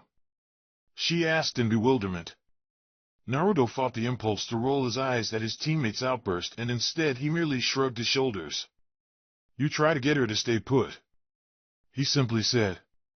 Quickly the young man ran off ahead before Sakura could say anything else. Cheyenne tapped her finger on her arm impatiently as she was forced to wait things out in the cave while the others were out there risking their lives. You wouldn't happen to know how things are going? She asked her two bodyguards at the entrance of the cave. To keep her safe, or more accurately to keep her out of trouble, Naruto and Shino had left a shadow clone and a bug clone respectively to guard her. It doesn't really work that way, the blonde answered. I can receive some general commands, but not an actual account of how the battle is faring. The brunette elaborated as he pushed his sunglasses up exactly as the real Aburame would have done. For her part, Cheyenne simply groaned from her seat. The priestess hated being stuck in the cave like this, especially since as long as she was trapped here she would be unable to accomplish the one thing that had led her to sneak on board that ship. All of a sudden the Aburame clone perked up. What is it? The spiky-haired boy immediately asked. I am being called, the brunette answered. The battle might be tougher than we have expected, he added. A gasp escaped the blonde girl at the clone's words as dread started to instantly well up in her.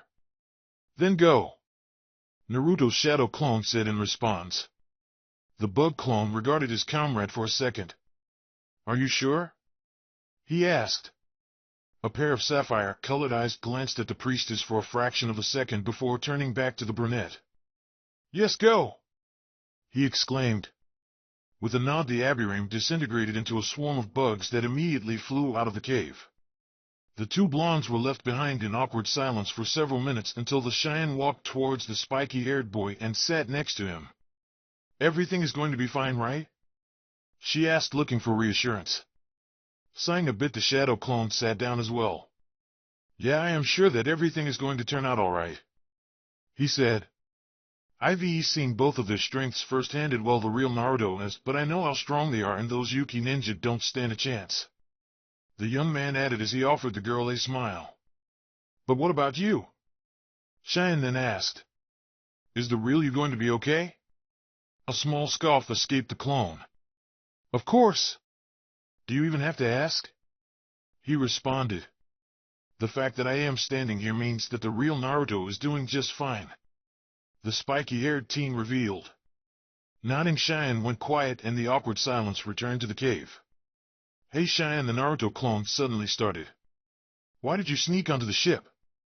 He asked. It's something that has been bugging Naruto all this time. Why would you put yourself in danger like this?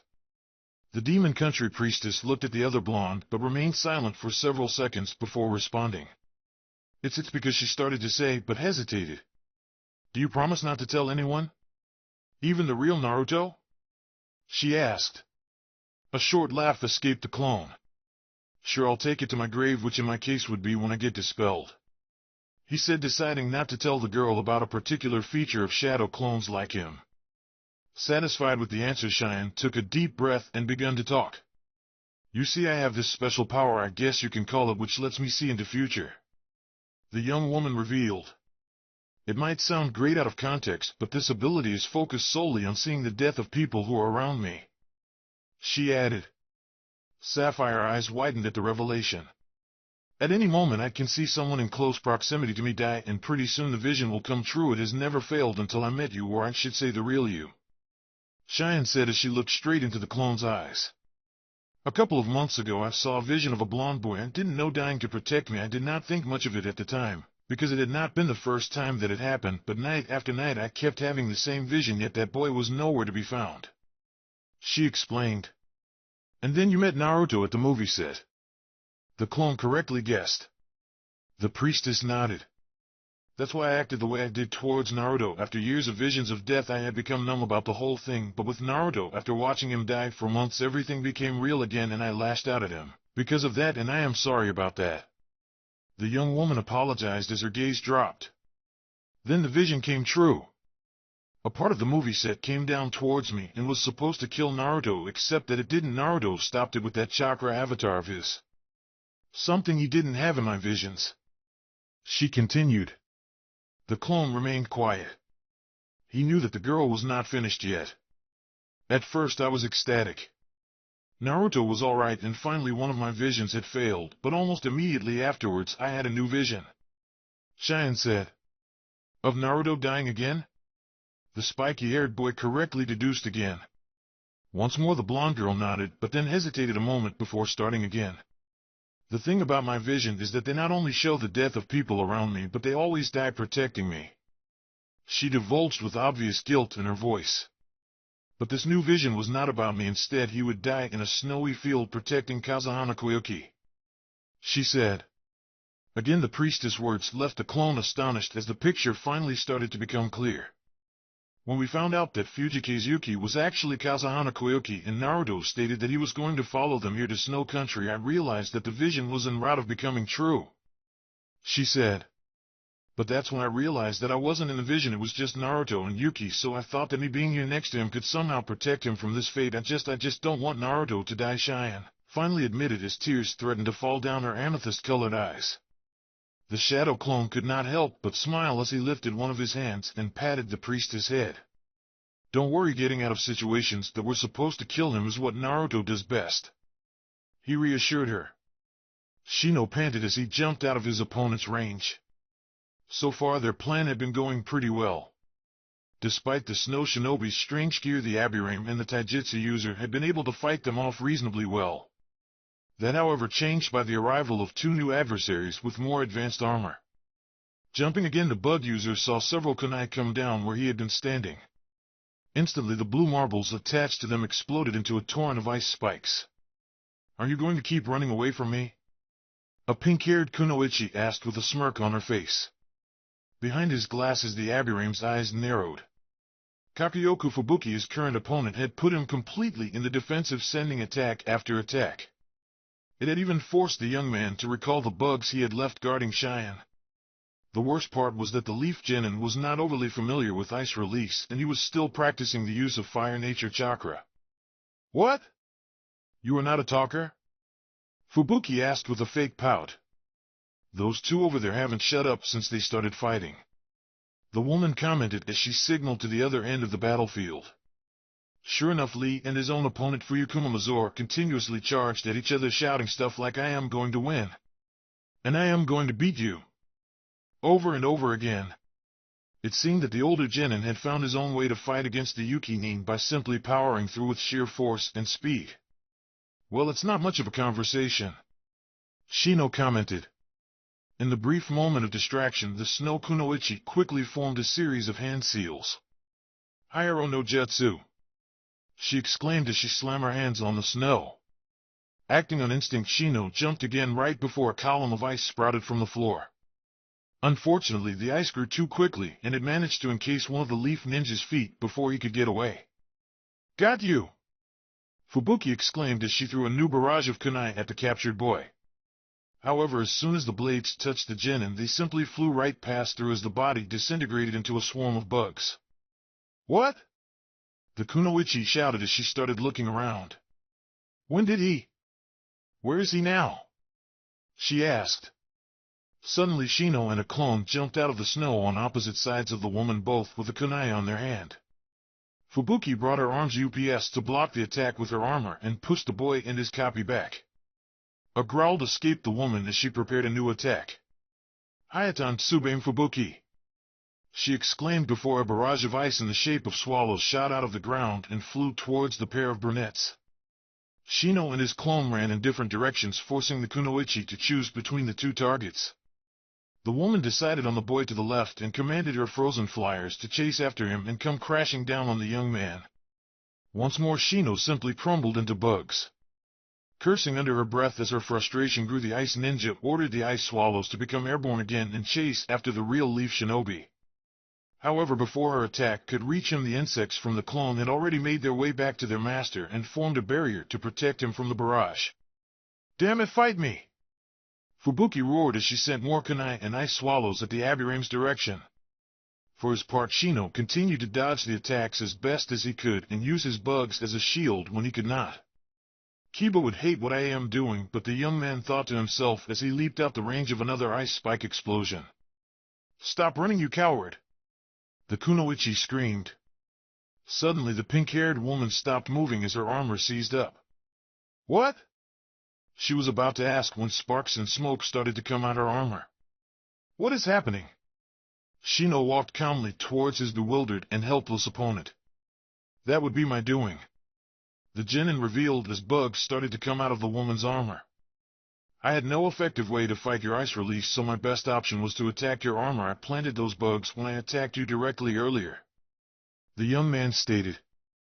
"I had to stall for time until they did their work." Fubuki managed to give her opponent a look of fear mixed with hatred before Brunette sent a kunai with an explosive tag at her. The moment the weapon in the pinket's armor touched, they exploded and she disappeared in fire and smoke. The Aburame watched what was left of his opponent for a couple of seconds before pushing his sunglasses up and turning towards the direction of his teammates' fight. Lee's bandages had come loose on his right arm. Daisan Simon Kai, the taijutsu user, shouted before his skin turned dark red. "Tsuchi no Fuin," he added as his right arm started to glow. With impressive speed, especially considering all the snow, the Leaf Nin charged at his opponent. "Konoha home!" Lee exclaimed as he jumped at the snow ninja and sent a flurry of punches at the man. Mazor brought his armored arms up to protect himself, but soon enough the man's protection gave way to the younger ninja's onslaught, which buried the snow ninja deep into the frozen ground from where he would never get back out. "I told you that I was going to win," Lee pointed as he panted before he started to make his way towards his teammates. "What do we do now, Shino-kun?" he asked. "We do not know if Naruto has found the others yet," the Aburame answered. "We need to keep their attention here so that the genin's words were cut short by the sudden sound of clapping. A man in Yukigakure armor applauded as he walked towards the two-leaf ninja. "I have to admit I am quite surprised. I never expected Fubuki and Mazor to be done in by a couple of brats," the lilac-haired man commented. "But now it's time to get serious," he added as he did a hand seal. Immediately the snow around the two boys seemingly came alive. Koyuki sat anxiously in her room. There had been a lot of noise not too long ago, but now everything had gone silent again, which for some reason made her very nervous. All of a sudden people outside the door were shouting. "Hey! Who goes there?" someone exclaimed. There were more sounds of running and struggling until a voice called out again. "Yuki, if you're in there, move away from the door." Koyuki gasped as she recognized the voice that called out her actress name, but she could not possibly believe that she was hearing it, let alone in ear. Despite the girl's disbelief, an unconscious Yukigakure guardsman came busting through the door, and in its threshold stood the spiky-haired blonde from the Leaf Village. "Na Naruto?" the princess asked, still unsure of what she was seeing. The blonde gave the young woman a confused look.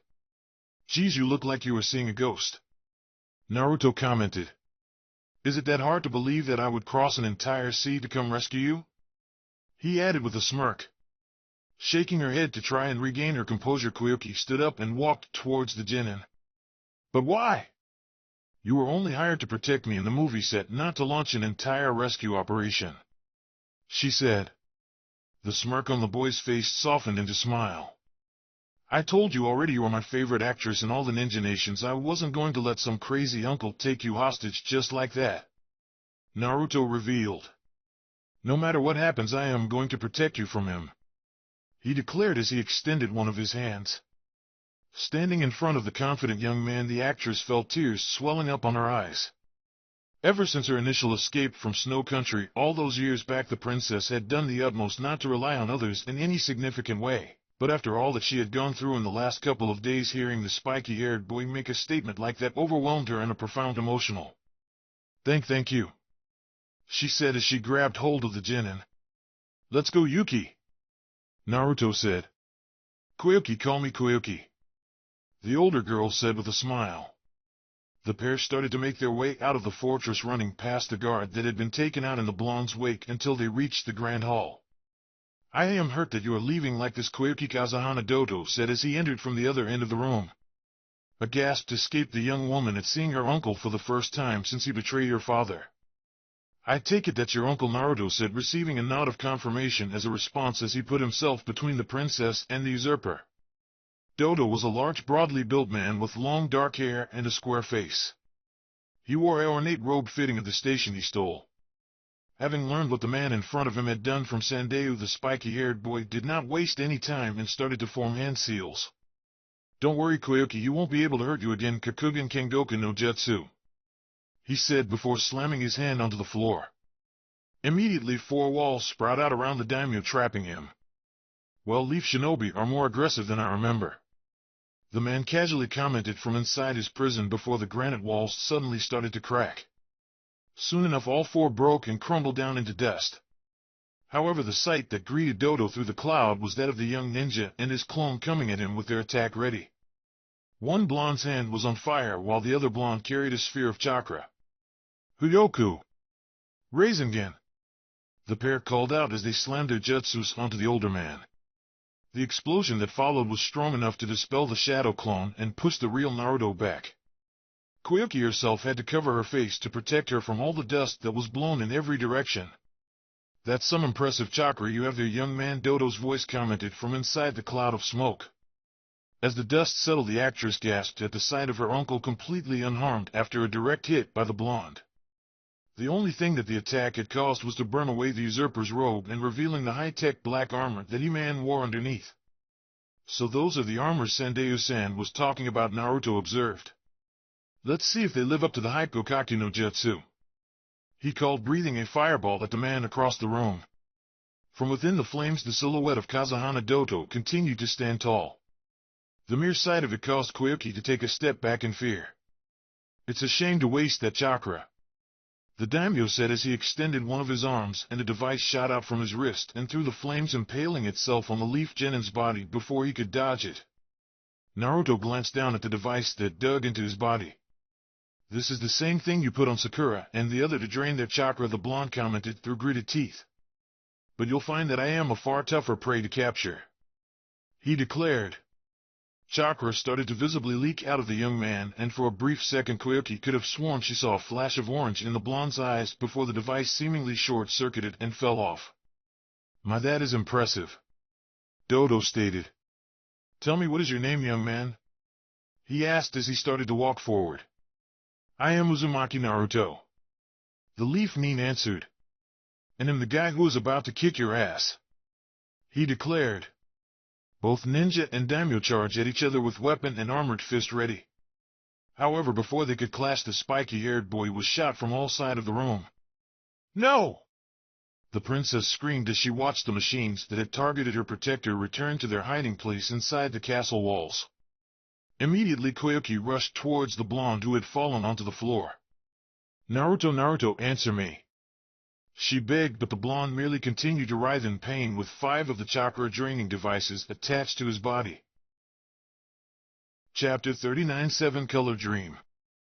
So after Iruka-sensei found out who was responsible, he immediately went running after Naruto, but he had already gotten a nice head start, so sensei chased him across the village all the way until nightfall. The blonde shadow clone said with a wide grin on his face. As much as she tried holding it in, Cheyenne could not help but burst out laughing at the tale the Bunshin had told her of Naruto's pranks back at the Ninja Academy. "I cannot believe a sourpuss like Naruto used to do stuff like that," she commented between fits of laughter. The clone laughed a bit. "Yeah, he used to smile a lot more back in the day," he revealed. But the ninja world eventually caught up to him. For the longest time he was left full of anger and resentment that threatened to consume him. The copy's words were punctuated by a heart-rending look in his eyes.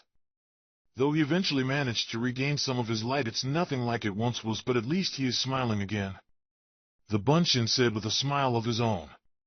Cheyenne looked down at the ground. "I wish I could have met him back then," she commented with just the tiniest bit of melancholy. "Maybe we would have gotten along better." A short laugh escaped the clone. "I sincerely doubted Naruto tended to rub people the wrong way a lot back then," he stated. "Hell, I am pretty sure even his team hated him at first." The pair of blondes laughed as they sat by the entrance of the cave. This was the only thing they could do to pass the time and keep their mind off the mission that the real Naruto and the others were currently undertaking. The topic that had proved most successful and interesting ended up being Naruto's life before he had suddenly become so serious and irritated. The girl was particularly interested in any embarrassing moment in the genin's life. Now the Naruto restarted talking. Let me tell you what happened when Team 7 was tasked with finding the cat belonging to the fire daimyos. Why the clone suddenly stopped as his eyes suddenly winded. Now Naruto, he's the copy, struggled to say. The demon country priestess was barely able to register the look of pain in the clone's face before it suddenly disappeared in a cloud of smoke. Cheyenne gasped. No, she whispered as she started the place where the Bunshin had been sitting. Unconsciously the young woman stood up. If the clone was dispelled like that, it must be that Naruto. Immediately the girl whipped her head towards the exit. Quickly the familiar feeling of dread started to overtake the young priestess as fear of her vision returned in full force. Without even thinking about it twice, the blonde dashed out of the cave. She was not sure where she was going, but Naruto was in trouble, and that was all she needed to know. Straining her neck as she trekked through the snow, Koyuki tried to look at the machine that her uncle's henchmen were pushing just a few steps ahead of her. However, tried as she might, she could not get even a glance of its prisoner. After those strange devices attached themselves to Naruto and caused the blonde to pass out, Dodo have ordered his servants to put the young man inside the weird contraption before turning to face his niece and informing her that the time had come for her to witness the greatest moment in Snow Country's history. These chakra readings are incredible, the fake daimyo muttered as he examined an electronic device in his hand. As I expected, with the Leaf Ninja's chakra potency, the machine will be ready in just a matter of hours, he commented. At that moment Koyuki was torn between wanting to check on Naruto and wanting to claw her uncle's eyes out, but the restraints that were put on her would not budge no matter how much she struggled against them. Here we are, Dodo announced as they arrived at their destination. The young woman immediately recognized it as the old Rainbow Glacier altar. However, the place was now almost completely filled with machines. The site of my brother's greatest folly. And now my greatest masterpiece, the man proclaimed. Koyuki narrowed her eyes as one of the henchmen freed her from her restraints. What do you mean? She asked as she rubbed her bruised wrists. The daimyo gave his niece a short glance before directing his henchmen to attack Naruto's container to one of the machines. Do you remember that silly little dream you had about spring when you were a kid? He asked, but did not bother to wait for an answer. Nothing but a child's foolish wishes, but my dear brother took it a little too literal. The black-haired woman gave a confused look at her uncle's words. After I replaced him as leader of the Land of Snow, I quickly realized that Sosetsu had wasted all of the family's money and resources attempting to build a machine that would bring spring to this country, he revealed. Koyuki's eyes widened. What? But that's impossible, she commented, though her mind immediately brought back memories of her father telling her to wait for spring. A snort escaped Dodo. Apparently he found a way. Imagine my disappointment when my researchers finally figure out what the device my brother hid in here was for. Imagine my anger. He finally turned to face his niece. The man's expression was not of anger, but of overwhelming glee. After years of salvaging my brother's foolish endeavor into something useful, my masterwork is finally ready. All it needs is the final key, he exclaimed as he walked towards the young actress. Taking several steps back, Koyuki looked up at her uncle with dread in her eyes as one of his hands stretched towards her neck. However, instead of strangling her, the usurper simply yanked the hexagonal crystal necklace from her neck. With this, no one will be able to stop me, Dodo said as he held the crystal over his head before turning around and walking towards the main altar in the middle of the structure. The princess watched as her uncle inserted the crystal into the machine. The entire structure lighted up with all the colors of the spectrum as a large mass of chakra started to build up altar. Thanks to this young ninja's help, the machine will have enough chakra by the end of the day, but I think we can spare some now for a small demonstration, Dodo commented as he pulled a cord out of his armor and attached it to the machine. Despite never been trained in ninja arts, Koyuki could still feel the great pressure the mass of chakra was exerting on their surroundings. What does this thing do? She struggled to ask as the fear of whatever her uncle had built threatened to overwhelm her. A small chuckle escaped the fake daimyo. It turns me into a god, he declared as he activated the machine. Suddenly the entire altar started to shake as the light emanated by the chakra sphere intensified.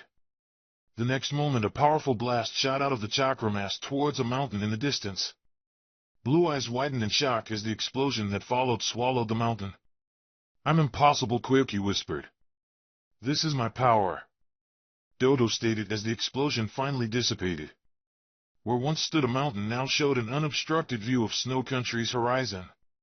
"Once the machine finishes absorbing the boy's chakra, I would even be able to reach all the way to Hidden Sand. With it, none of the 5 great nations will be able to oppose me," he declared. Finally snapping out the stupor that the machine's demonstration had left her, Koyuki reached into her robes for the item that Naruto had given her back when he found her at the castle. Her uncle must have deemed the princess not to be a threat when he instructed his henchmen to remove her restraints. In the man's mind, there was nothing a young actress could do to stop him at this point. "That's his mistake," Koyuki thought as her hand wrapped around a metallic object. With iron determination, the young woman charged at her uncle with as much force as her legs could muster. Spotting a gap on the man's armor, Koyuki thrust the kunai Naruto had given her to defend herself into it. Doto let out an angry roar at the girl's action. "You stupid child!" he shouted as he swapped his niece away and threw her back several feet. The man then went to remove the weapon stuck in his armor, but his eyes widened at the sight of it. "What?" he barely managed to say before the explosive tag that Naruto had wrapped on the kunai was ignited by the chakra that ran through the armor. The strong explosion savagely threw Doto back onto the altar, severely damaging it. The usurper's eyes immediately widened in realization. "No!" he shouted as he stood back up and quickly started fiddling with the machine as the chakra sphere over it started to become unstable due to the blast. "No! This can't be. This can't end like..." the man was shouting when the entire altar blew up. Shino grimaced behind his collar as he and Lee ran as fast as they could in snowy field. Their opponent Nadar Roga was proving to be a more difficult adversary than the previous 2 Yuki ninjas. So far the pair of genin had managed to fight him by chipping away at the older shinobi, but they had been forced to be on the defensive most of the time. "Here comes another one," Lee shouted right before a pair of beasts made out of ice charged towards the 2 boys. Instantly the Abiram swung his arm, sending a stream of Kakai bugs at their pursuers, destroying one of them. The second ice construct rushed at the brown-haired boy, but was intercepted by one of Lee's kicks. Shino gave his teammate a nod of gratitude before the pair restarted their run. The Abiram glanced down at his watch. Naruto should have found the other by now, but what was that huge flash earlier? The genin pondered as he ran. "Shino!" The genin heard a familiar voice. "Lee?" it shouted. "That's Sakura!" the taijutsu user exclaimed as the 2 turned towards where voice was coming from. Out in the distance the young men could see Tintin and Sakura running through the snow towards them. However, the moment of relief was abruptly ended by their pursuer. "Oh my, after going through all the trouble of capturing them without killing them," Nadar commented. Shino quickly turned around just in time to see the snow ninja finish a set of hand seals. "Hayatan Haryamoko!" the lavender-haired man shouted before a large tiger made out of ice sprouted from the snow and charged at the group of genin. Acting out of reflex, the Abiram created a wall of bugs between the ice release and them, pouring as much chakra into the Kakachu as he could. Behind the bug user, Lee took out a scroll. "Tintin! Catch!" he shouted as he threw the parchment at the weapons expert. The brown-haired Kunoichi caught the scroll and her eyes widened in recognition and understanding. Quickly opening as she bit her fingers, she turned to her pink-haired teammate. "Sakura, hold this end," she instructed before quickly moving away from the younger girl while smearing her blood on paper. Once the scroll was fully unrolled, the 2 Kunoichi pointed it at the snow ninja. The seals on the parchment immediately activated, releasing over a dozen explosive kunai at the lavender-haired man. Looking at the incoming barrage, Nadar recalled his icy beast and willed the ice to rearrange itself into a wall in front of him. The wall protected the man from the explosive projectiles before crumbling due to the blast. Suddenly, Lee shot out of the cloud of smoke left behind by the kunai with a fist flying directly at the Yuki ninja's face. Unfortunately, the older shinobi caught the punch with ease. Nadar's smirk was short-lived as the green-clad genin unexpectedly crumbled into a swarm of bugs that completely covered the snow ninja. "What the?" the man started to exclaim, but stopped once he became aware of the shadow hovering over him. Looking up, he was just in time to see Lee's foot coming down on him. "Tsuchi no Fuin. Kanola Keiko Ida." the taijutsu user shouted as he brought his foot down. The older man tried to block the incoming attack but quickly found his movement restricted by the bugs covering his armor before receiving the full force of Lee's attack. Seeing their opponent head being driven into the ground, Shino let out a sigh of relief before allowing his body fall back into the soft snow. "Shino! Are you alright?" He heard Sakura shout as the two kunoichi rushed towards him. "Yes, just depleted," the bug user said as he sat up and fixed his sunglasses. "What about you girls?" he asked. "We're okay, all things considered," Tenten answered. Shino nodded in understanding as Lee finally joined them. "What about Niji? And where's Naruto?" the black-haired boy asked. A look of worry appeared on Sakura's face. "Naruto went to find Yuki. He left a clone behind to guide you out, but it was suddenly dispelled," the pink-haired girls informed. "We managed to find the cave on our own," Tenten added. "But Cheyenne wasn't there," she said. "So we left Niji to recover it and headed out," Sakura finished. Shino and Lee looked at each other for a second. "That big flash?" he wondered out loud, receiving a worried now from his green-clad teammate. The Abiram sighed before forcing his body to stand back up. "Then I guess now is not the time to rest," he commented as he pushed his sunglasses back. Naruto groaned as he regained consciousness. Opening his eyes, the boy strained to make sense of the blurry scene he found. "Yuki?" he asked as he recognized the head of purple hair. It took the blonde several seconds to realize that he was being awkwardly carried by the young actress. "I told you to call me Koyuki," the princess responded as she struggled to keep walking while pulling the leaf ninja along. Planting his feet firmly on the ground, Naruto took his weight off the young woman. "What happened?" he asked as he looked down to find 5 of the chakra-draining devices attached to him. "Those things knocked you out. My uncle then had you moved to this machine he built and starting to transfer your chakra to it," Koyuki revealed. It was some sort of weapon. The things he could have done with it, her entire body seemed to shake. "I used the explosive kunai you gave me to blow it up, then I dragged you out as fast as I could," she added. "I see," Naruto responded as he flexed his hands. The spiky-haired boy's whole body seemed extremely heavy due to the chakra devices. He was surprised that he was even awake at the moment. "Thank you, I came here to save you, but the tables seem to have turned," he said as he offered the girl a grin. The smile that Koyuki made in return was the most honest expression that the genin had seen from the actress so far. "Naruto!" a voice suddenly called out. Looking ahead, the young man could see Cheyenne running towards him. "Cheyenne? What are you doing here?" "You were supposed to stay in the cave," he said. Immediately the genin's mind acknowledged the memories from the clone he had left with the priestess. "Your clone suddenly disappeared. I got worried," she said as she tried to catch her breath once she had reached the 2 of them. "About Yuki, I was worried about Yuki," she quickly added as a healthy blush spread on her face. A small chuckle escaped the older woman. "Oh my, what did I miss while I was captured?" she asked with a teasing tone. The Jinchuriki gave the actress a glare. "Don't you start again with those," the boy started to say, but was suddenly cut off. "Hayatan Kakuria Bofusetsu." Naruto had barely enough time to push the 2 girls out of the way and jump to the side himself before a dragon made out of black snow shot past them with thunderous force. Looking at the source of the ice release, the blonde found a noticeably injured but extremely furious Dodo staggering towards them. His chakra armor was still smoldering. "You Rex! A life's worth of work destroyed by an idiotic girl," he growled. Naruto gritted his teeth. Even if Dodo was wounded, he could still perform ninjutsu, which put him at a clear advantage. "You girls run," he said without taking his eyes off the older man. "You keep running until you find Shino and the others," he added. The Jinchuriki knew that the only thing he could do at this point was buy them time to get out safely. But Cheyenne started to say but was silenced when the other blonde finally turned to look at her. "Remember that you promised to obey my instructions," the leaf nin shouted. "Now go!" he roared before charging at the fake daimyo. With the restraints on his body, the young man found it difficult to even run. Nevertheless, Naruto took out a pair of shuriken and flung them at the armored ninja. Dodo simply brought his arms up and let his armor block the incoming projectiles.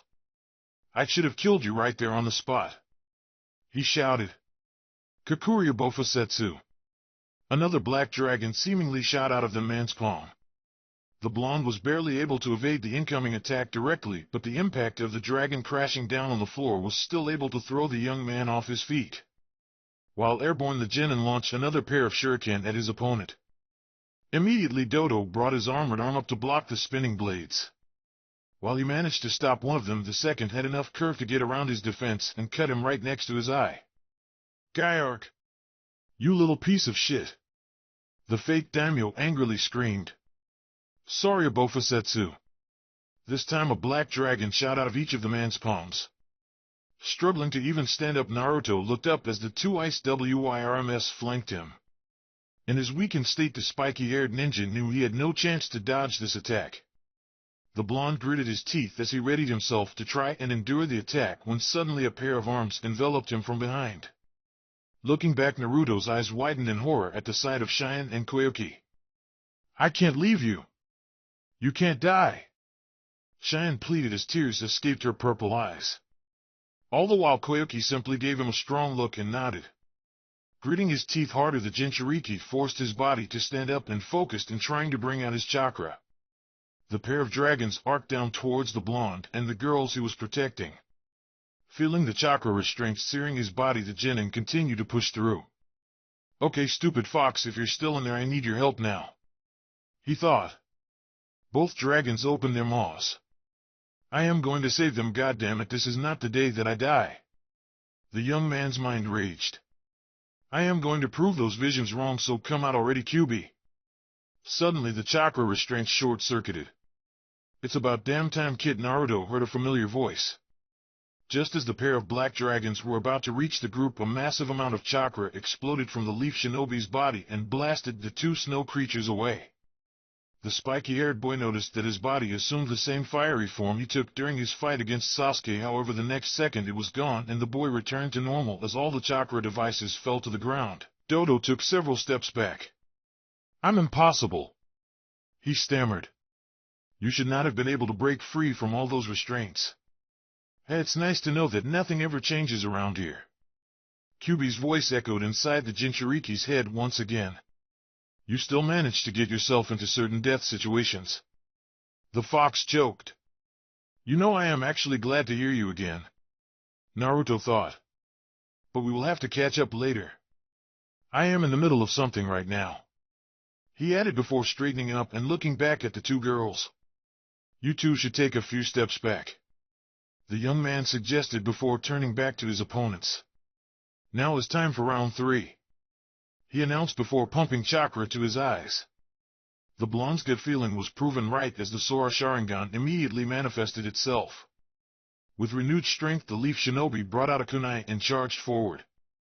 Skillfully baiting and dodging another snow dragon, the young man quickly closed the distance between himself and his opponent and thrust the blade forward.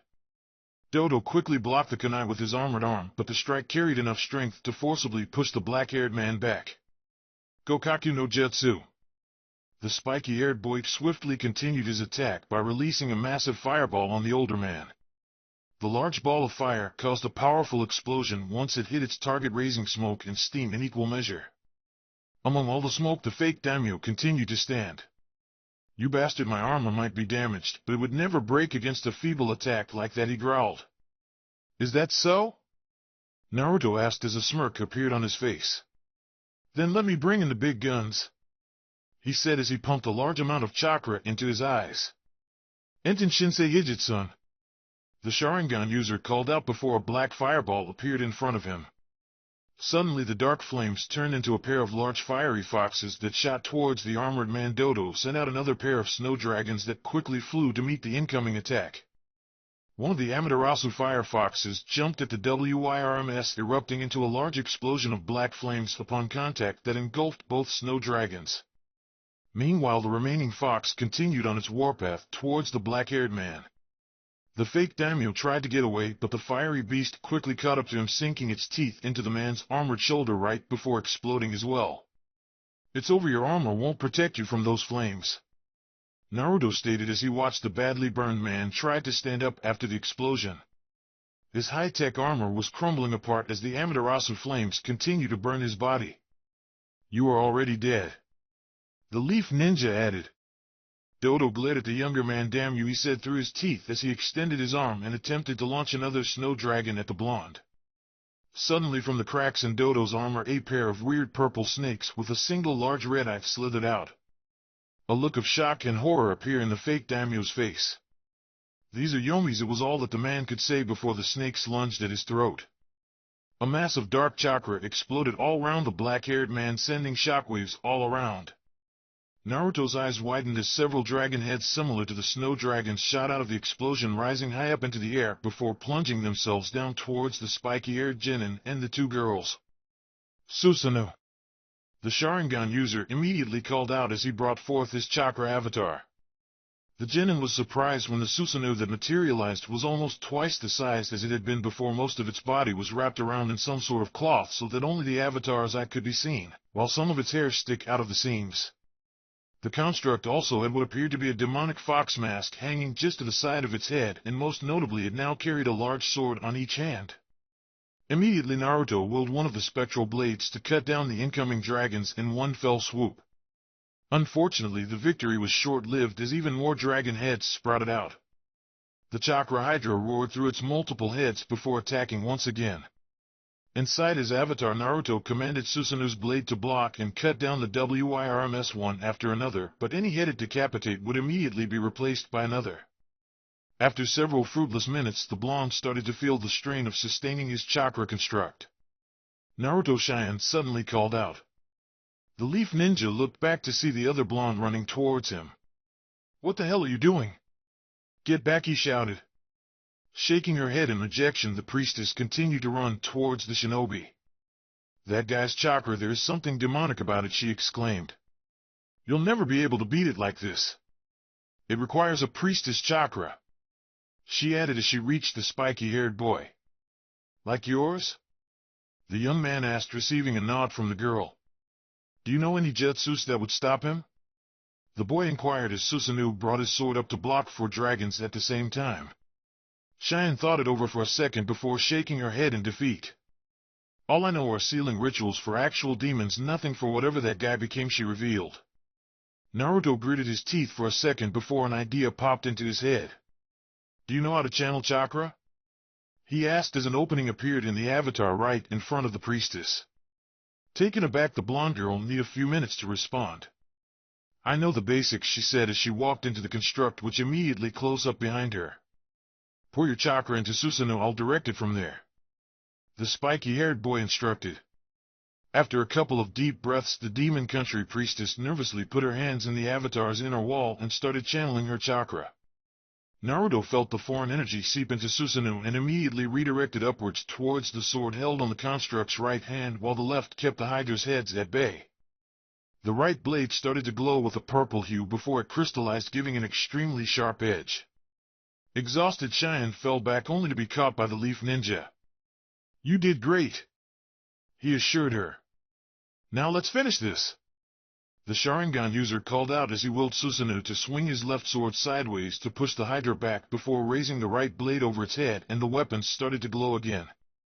The light of the sun making it seem like all 7 colors of the spectrum ran across the blade. Shikyo Tekken! The young man roared. The purple sword swung down on the chakra beast with thunderous force, the dragon heads seemingly burning away as they came into contact with the blade until it came crashing down to the mass of chakra, from where the WIRMS originated, triggering a large explosion. Inside the avatar, Naruto waited for any signs that the enemy was still standing. Once the dust dissipated, revealing simply the remains of Dodo's chakra armor, the blonde dispelled the construct. Is it over? Cheyenne asked as she regained her composure. Yes, the Konoha ninja answered before looking back to where Koyuki was standing. It's finally over. The actress gave a look full of emotions to the young man as single tear ran down her cheek. Thanks, she whispered. Thank you, the young actress said before her knees gave up and she fell to the snow.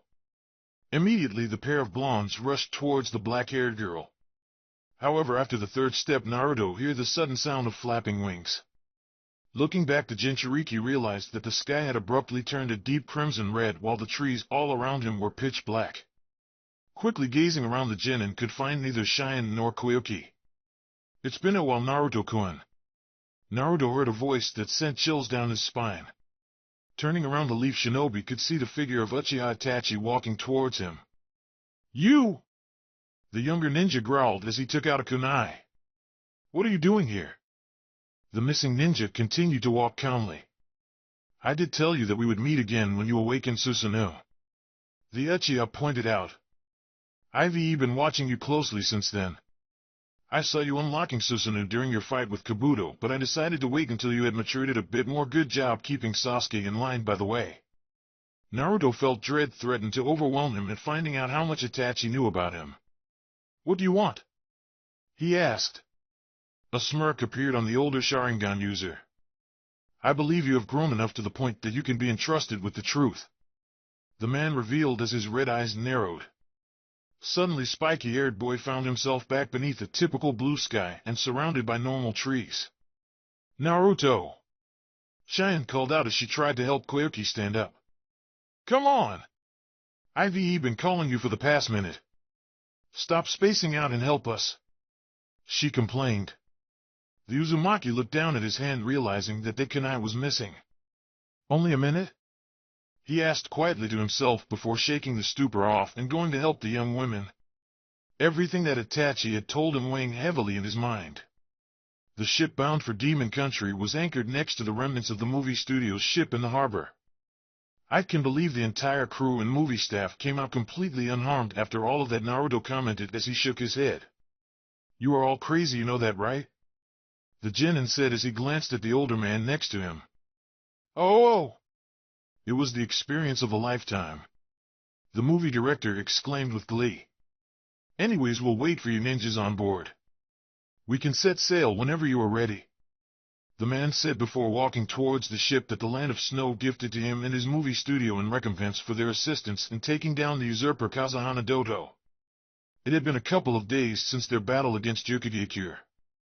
The transition of power from Dodo to Koyuki had gone smooth enough thanks to Sandayu and his associates in the country, and Niji had quickly recovered from his severe chakra exhaustion. Turning around, the Jinchuriki walked back to where his friends had all gathered.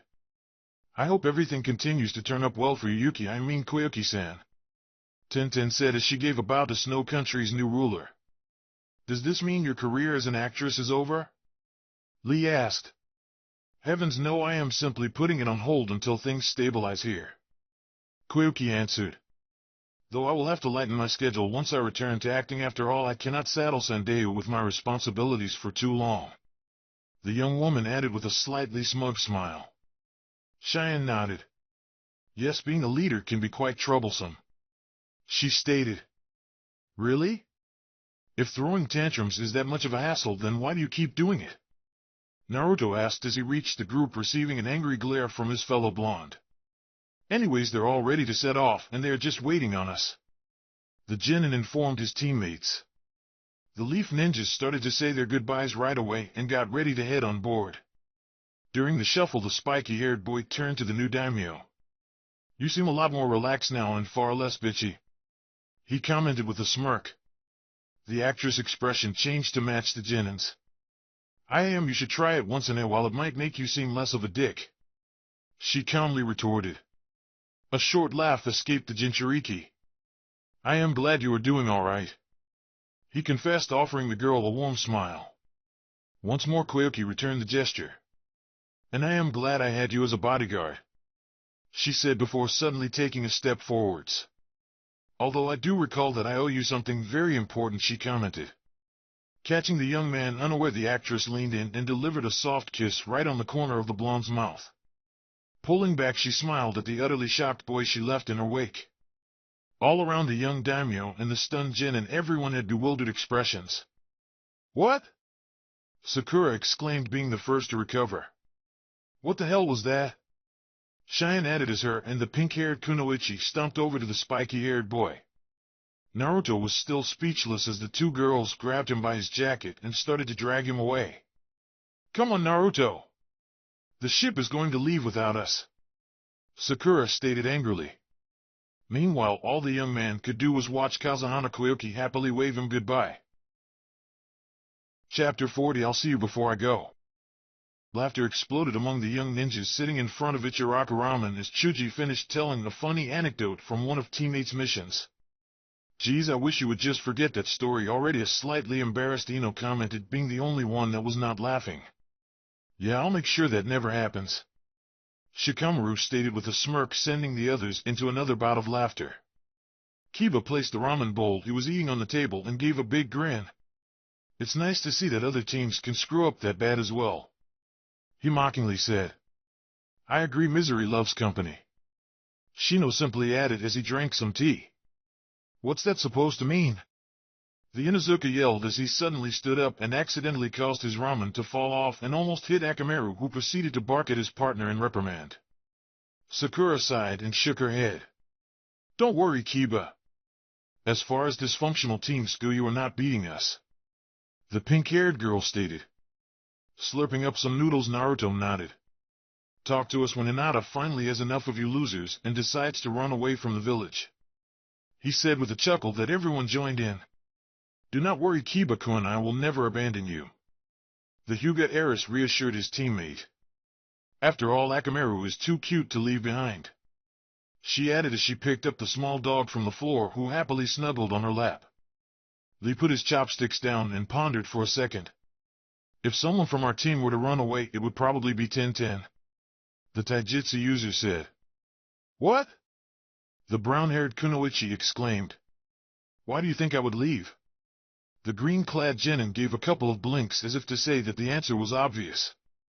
"Well, Niji physically can't leave, and I would never do that to Guy-sensei. That leaves only you," he pointed out. Calmly sipping his tea, Niji chimed in. "He is not wrong," the taijutsu user continued. "Also, you are always getting mad at us for every little thing," he added. "Still, I am not saying that you will defect, it's just that out of the three of us you are the likeliest," the genin quickly explained himself. "He is still not wrong," the Hyuga prodigy added in between sips. By now a throbbing vein could almost be seen in the weapon expert's forehead. "You guys," she growled, setting off a third round of laughter. The group continued to eat merrily, sharing small conversations here and there amongst each other, truly relaxing after all the grueling events of the past and before the ominous day that the future could bring. It had been 3 weeks since half of the group had returned from Demon Country, and this had been the first time they had all managed to get together. Finishing up his 10th bowl, Chuji put it on the stack and looked up at the sun, which was beginning to set. "I guess it's almost time now," he softly pointed out with a sigh. Naruto looked down at his 5th bowl of ramen as he pushed a couple of noodles around. "Yeah," the blonde answered heavily and returned to finish his last bowl of Ichiraku Ramen before leaving the Hidden Leaf Village. Flashback: Naruto narrowed his eyes as he looked out of the Hokage's window. "So you are telling me that everything he said was true?" the Jinchuriki asked as he turned to face the village leader after several minutes of charged silence. Tsunade sighed as she leaned back on her chair. "Yes, I was briefed about it when I became the Hokage," she confirmed. The genin made a sharp intake of air. An entire clan almost completely wiped out, and the third was okay with this decision? The young man asked as his emotions started to get the better of him. "I highly doubt that Sarutobi-sensei enjoyed making such a call," the Sannin assured. But the overwhelming evidence they had at the time suggested that the Uchiha were about to launch a rebellion. The village had just gotten out of the Third Great Shinobi War, and it was not in any shape to deal with something like that head-on. The Godame explained. Not being satisfied with the Hokage's words, Naruto paced impatiently back and forth in the office. I had been a couple of days since he had returned from Demon Country, and the blonde had finally confronted Tsunade about everything he had learned while at the Land of Snow. During his time trapped in the weird Jinjutsu, the Jinchuriki had learned a lot of shocking revelation from Itachi that had left the young man questioning his own understanding of his role as a shinobi of the Hidden Leaf. At the end, the older Sharingan user had advised him to seek confirmation of his words with the Hokage. So all this time Sasuke has been unaware that the guy he wants revenge on is actually a deep undercover agent for the village? He asked. The fifth nodded.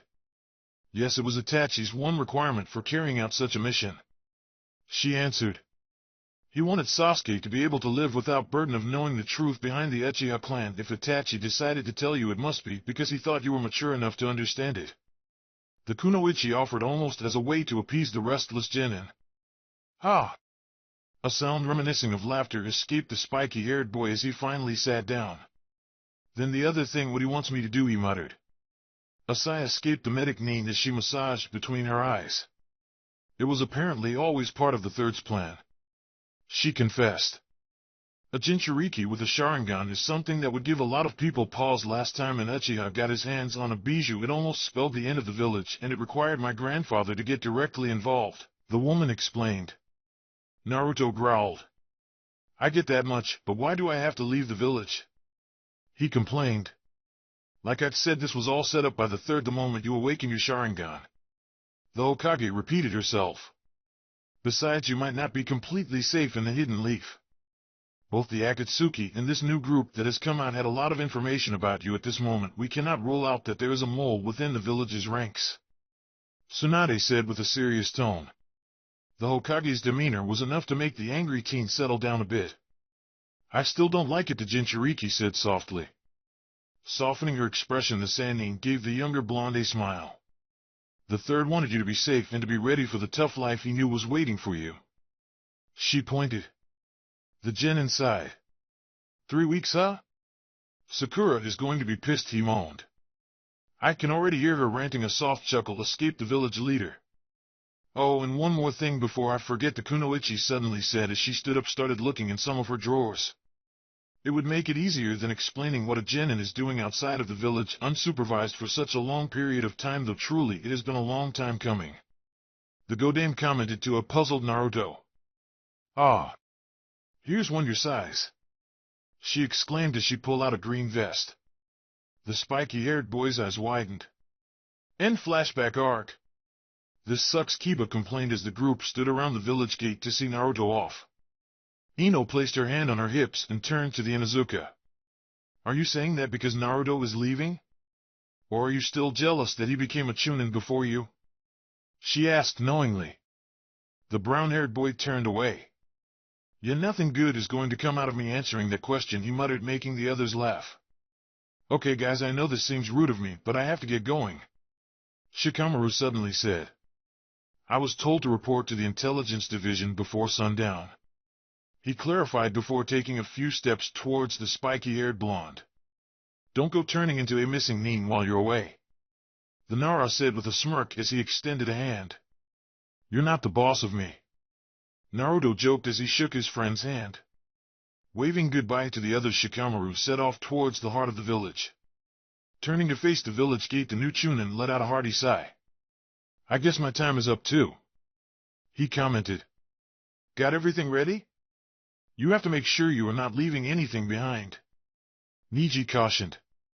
Yeah, the spiky-haired teen answered before quickly going down the list. My apartment is locked and I gave all of my food to Chuji, he started. Tenten helped me put the bulk of my luggage and scrolls. I already said goodbye to Iruka-sensei, Kanehamaru, Kakashi-sensei, Tsunade, and Shizen earlier today, so yeah, I think I am all set, the young man proclaimed. Sniffing loudly, Lee tearfully embraced the blonde.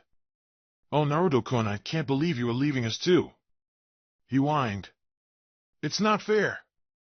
We were supposed to spend the next several months training together. I even asked Gai-sensei to prepare a special set of spandex for the two us and Niji, the young man exclaimed through sobs. The spiky-haired boy had to fight the urge to roll his eyes. There, Lee, if it's any consolation, I was never going to wear that, he revealed as he patted the older ninja on the head to calm him down. Come on, Lee, that's enough embarrassment for one day, Tenten commented as she pulled her teammate off the blonde. Naruto chuckled under his breath when Hinata stepped forward. So, where are you supposed to meet Jiraiya-sama's friend Naruto-kun? The heiress asked. Near River Country's border, the Chunin answered. As the words left his mouth, Naruto had to look away because he felt that his friends would realize that he was not telling them the truth. The fact that the real nature of his departure was supposed to be a secret from his friends was eating the spiky-haired teen from the inside. Hinata remained silent for a couple of seconds while her lavender eyes were fixed on the blonde as if questioning his reply. Eventually she shook her head and smiled. I hope everything turns out well, Naruto-kun, she said, and that you return to us safe and sound as soon as possible, the Byakugan user said with a bright smile and a soft blush. Returning the gesture, the Chunin secured his backpack and started to give the last round of goodbyes to his friends.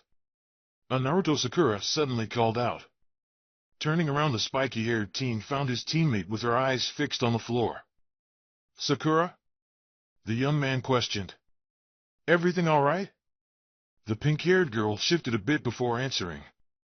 Of course not, I am being abandoned by a teammate yet again, she commented. Sakura, you know that it's not like that, Naruto protested as he took a step towards the girl. A sigh escaped the kunoichi. I know, I just feel like you two keep going far away from me. The Maruno confessed. Every time I think I am getting close, to two of you suddenly dart away out of my reach, she said as she looked away, still refusing to direct her eyes at the Chunin.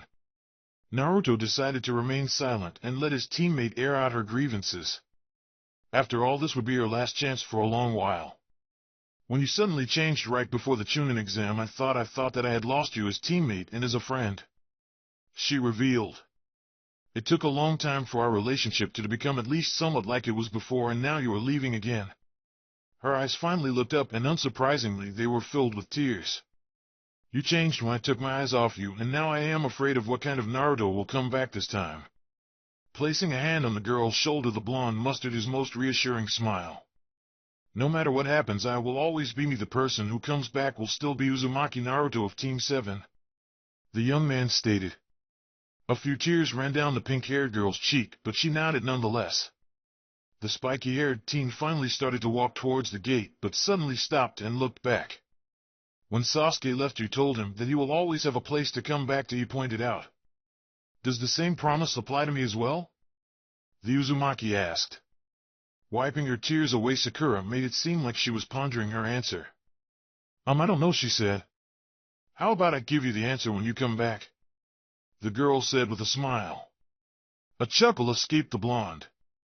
Oh well, now I have to come back for sure, he exclaimed. Otherwise I will never be able to live with the suspense, Naruto said, and after one last wave and one last smile left the village hidden in the leaves. Having heard the footsteps, Okina looked up from his desk right before the door opened. Oh, I was wondering when you were coming by, the aged man commented. I do believe congratulations are in order, Shubu-kun, the former Taki ninja added. The young man at the door had neat brownish blonde hair, slightly tanned skin, and plain white clothes, carrying a hidden sand headband with an X carved on it strapped to his right upper arm. Yatsuri Shubu smiled back at the older man. I see word travels fast. A soft chuckle escaped the gray-haired man. Well, it's not every day that the organization gives such a high promotion, especially to someone so young and full of potential. It was Shubu's turn to laugh now. You talk as if I was going to be running this place, he said. Okina shrugged his shoulders. It is just a matter of time for that, he commented. Besides, with everything that is coming to a head, this organization will need young blood at the top. In my opinion, they made an excellent decision promoting you, the former waterfall shinobi said as he signaled the younger man to sit down on the other side of his desk. You humble me, Okina Dano, the blonde said as he took his seat. So now if you came to see me, I guess this makes it your first official consultation now that you are in a position of authority, the veteran said as he regarded his companion. I am going to take a guess and say that this is about Honda-kun. Shubu nodded as an answer. That's right, his meeting with Uzumaki Naruto came as something unexpected for the organization, he started in a serious tone.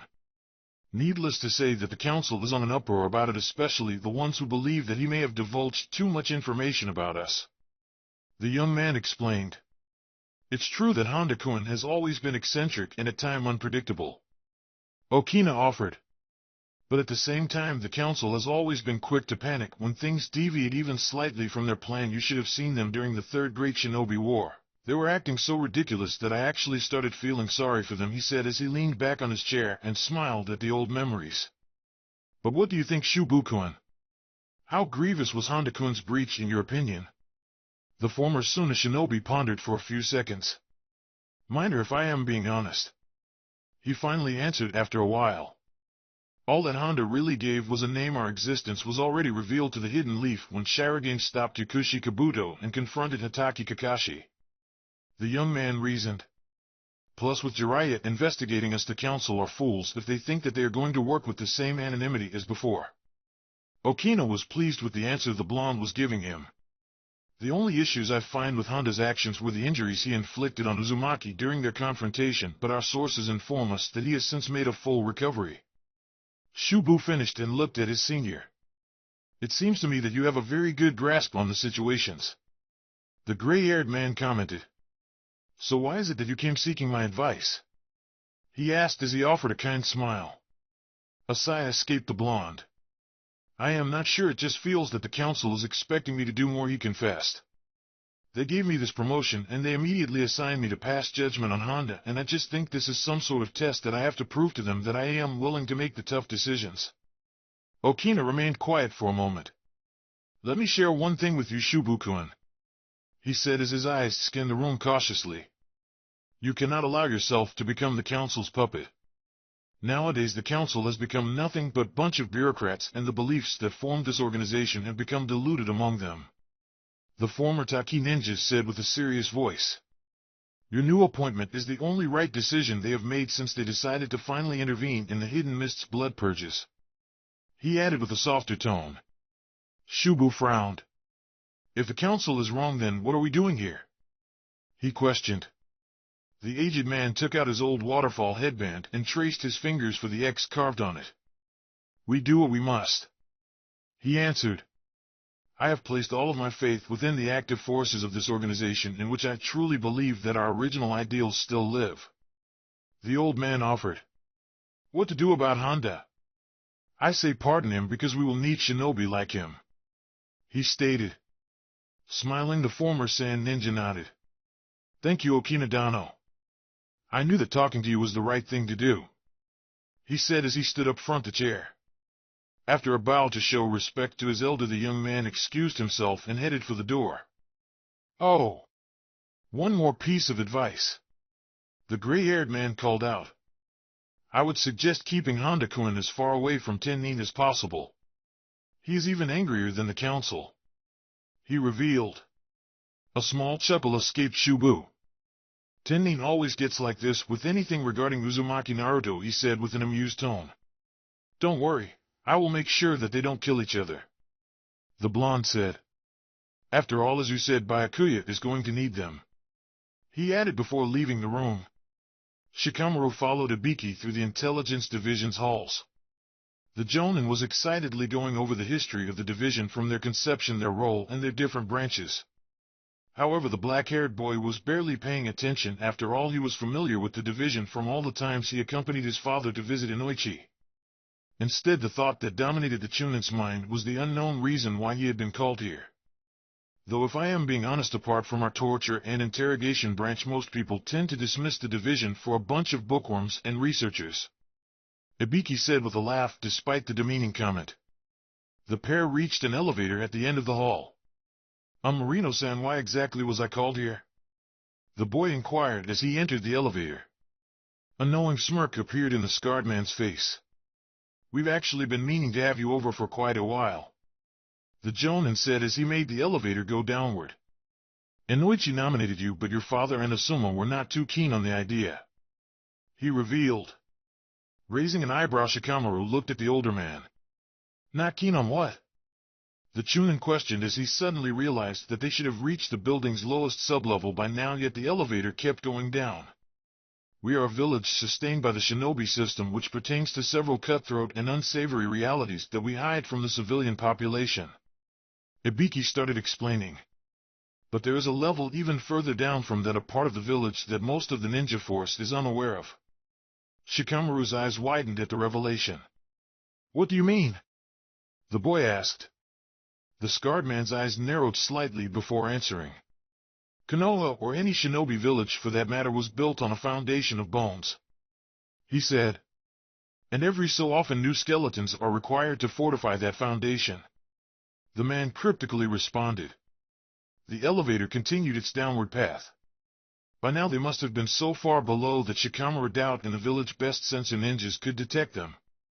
We keep a record of all the dark secrets that made Konoha the strongest among the 5 great shinobi countries. The Jonin continued talking.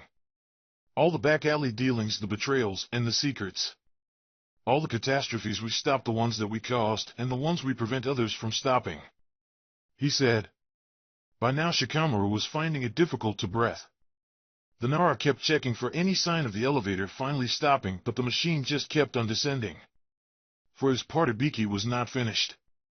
And if the village needs any of those things to occur again in order to prosper, it is our job to plan it and carry it out, the scarred man stated. Suddenly the elevator came to an abrupt halt. The black-haired boy could feel his body shaking, but his mouth was unable to form words. "This is a difficult job." The Jonin, for his part, had no problem in continuing to talk. "There is quite a difference between killing an opponent during a battle or taking down a despot who mistreats his people, and assassinating a young doctor who is helping the poor simply because he is disturbing the land's economic balance." By now Ibiki's nonchalant and upbeat attitude had been completely replaced by a serious and grave demeanor. With great difficulty the Chunin finally managed to speak out. Why am I here?" he asked again. "You are here because we believe you can," the older ninja answered. "You have been selected because we believe you can endure the burden of truth and work towards the prosperity for the village no matter what it may cost you." The elevator doors started to open. "Nara Shikamaru, welcome to Konoha's deep intelligence," the scarred man said. The sun had almost set as Shino made his way towards his house. Naruto's farewell party had been touching yet fun, and the Aburame's only regret was that he still found it difficult to participate on back-and-forth witty banter among his friends. Unbeknownst to the rest, Shino had made a promise to himself to improve his social skills by the time Naruto and Sasuke returned to the village. Night soon enveloped the streets of Konoha as the brunette continued to walk. Pushing his sunglasses up, the young man's mind quickly went over everything he needed for his mission tomorrow. Kiba and him had actually asked Kurenai-sensei to set it up in order to keep Hinata's mind off the blonde's departure. Suddenly the bugs inside the Genin started acting up, alerting the Aburame of a presence in the shadows. Picking up his pace, the bug user remained alert of his surroundings. Soon the Kakai bugs confirmed that the hidden presence was in fact following him. Deviating from the path to his house by making a sharp turn, Shino walked straight into a dead-end alleyway. The Aburame quickly turned around. "I know you are there. Come out," he called out into the night as he fixed his sunglasses in place. Without making so much as a sound, 4 figures appeared at the alley's entrance. Shino remained stoic as the 4 Umbu members walked towards him. "Aburame Shino," the Umbu commander called out. He wore a large white cloak and a dog-themed mask. The young man made sure his face betrayed no gesture as he simply nodded. "It has been a week," the commander simply said as he stopped just a few steps away from the Genin. "My answer has not changed since then," Shino stated with a voice full for resolve. The Umbu commander nodded. "Very well," the man said before all of a sudden he and the other 3 Umbu disappeared into a large cloud of smoke. Shino waited for the smoke to dissipate before his eyes fell on the object they left behind on the ground. Kneeling down, the Aburame picked up the blank mask given to new Umbu recruits. Whack!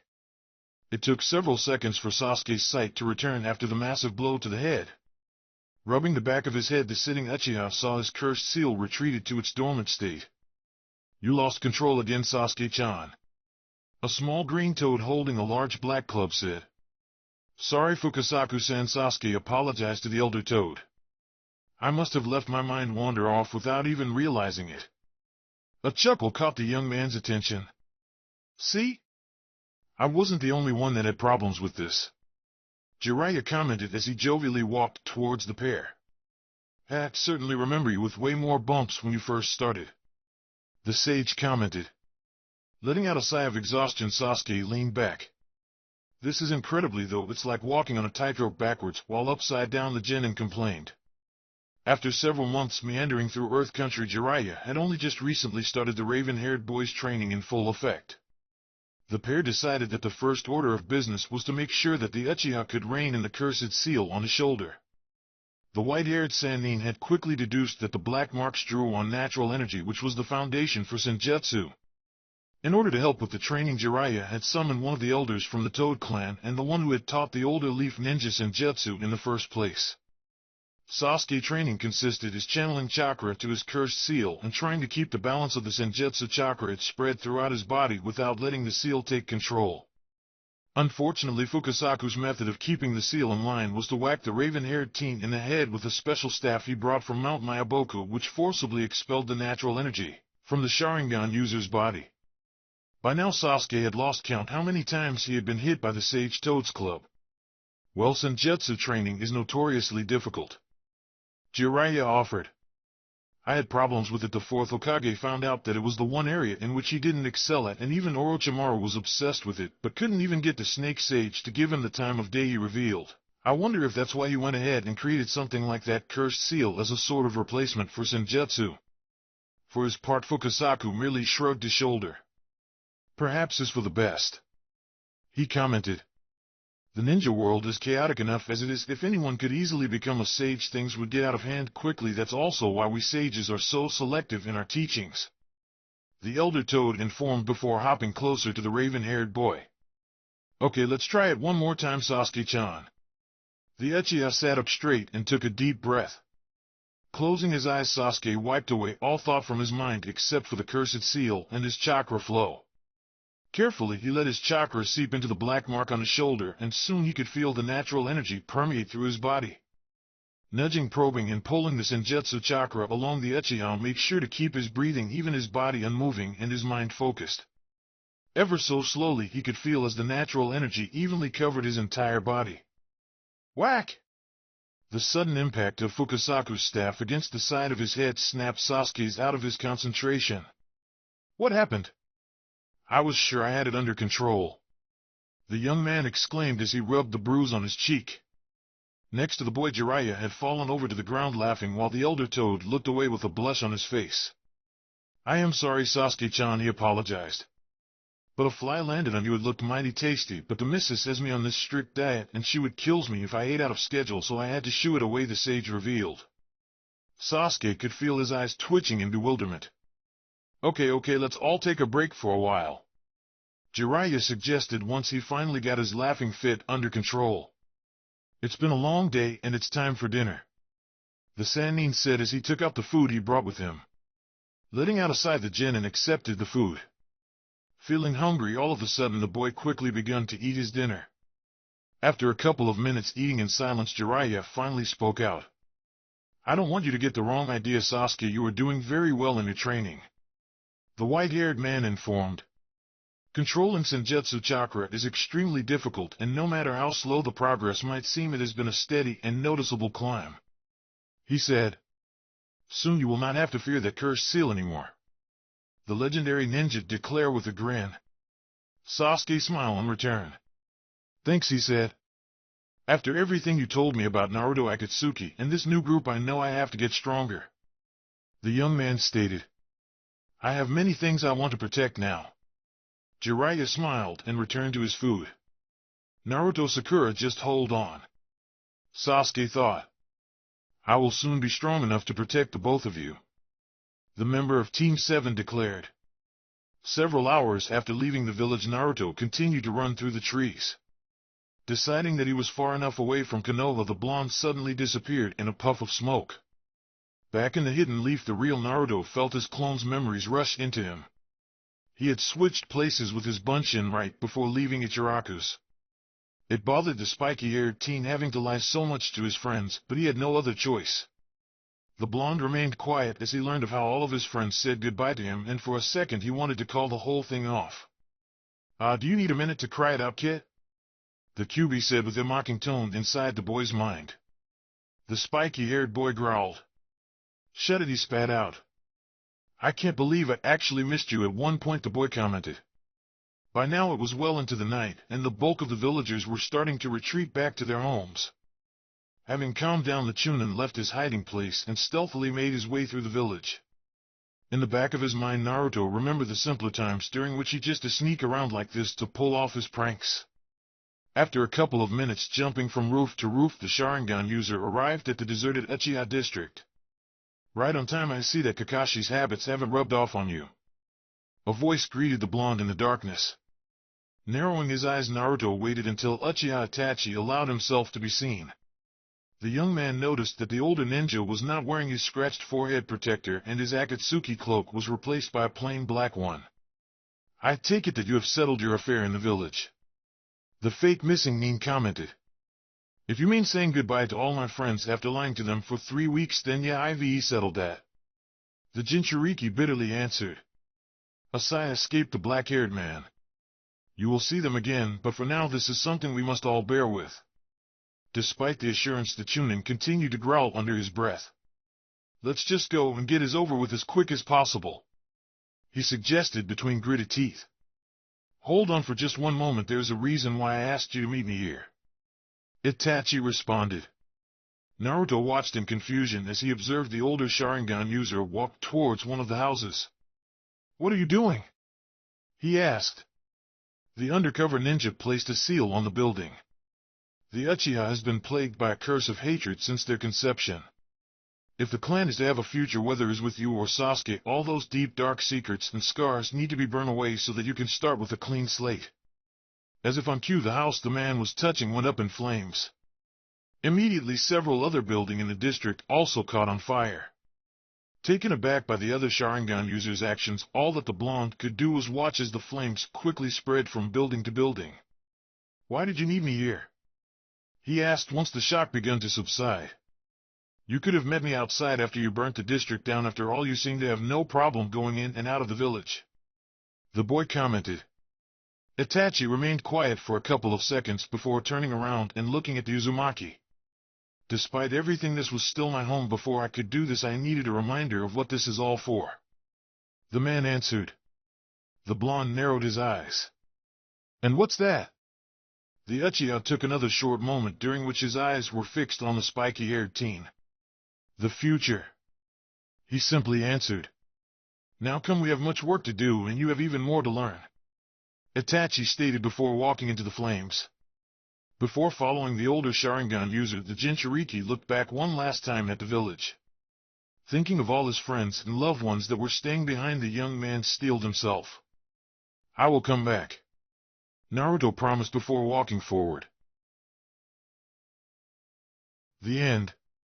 Don't forget to like and subscribe to my channel if you haven't already. There is also a link in the description to my Patreon.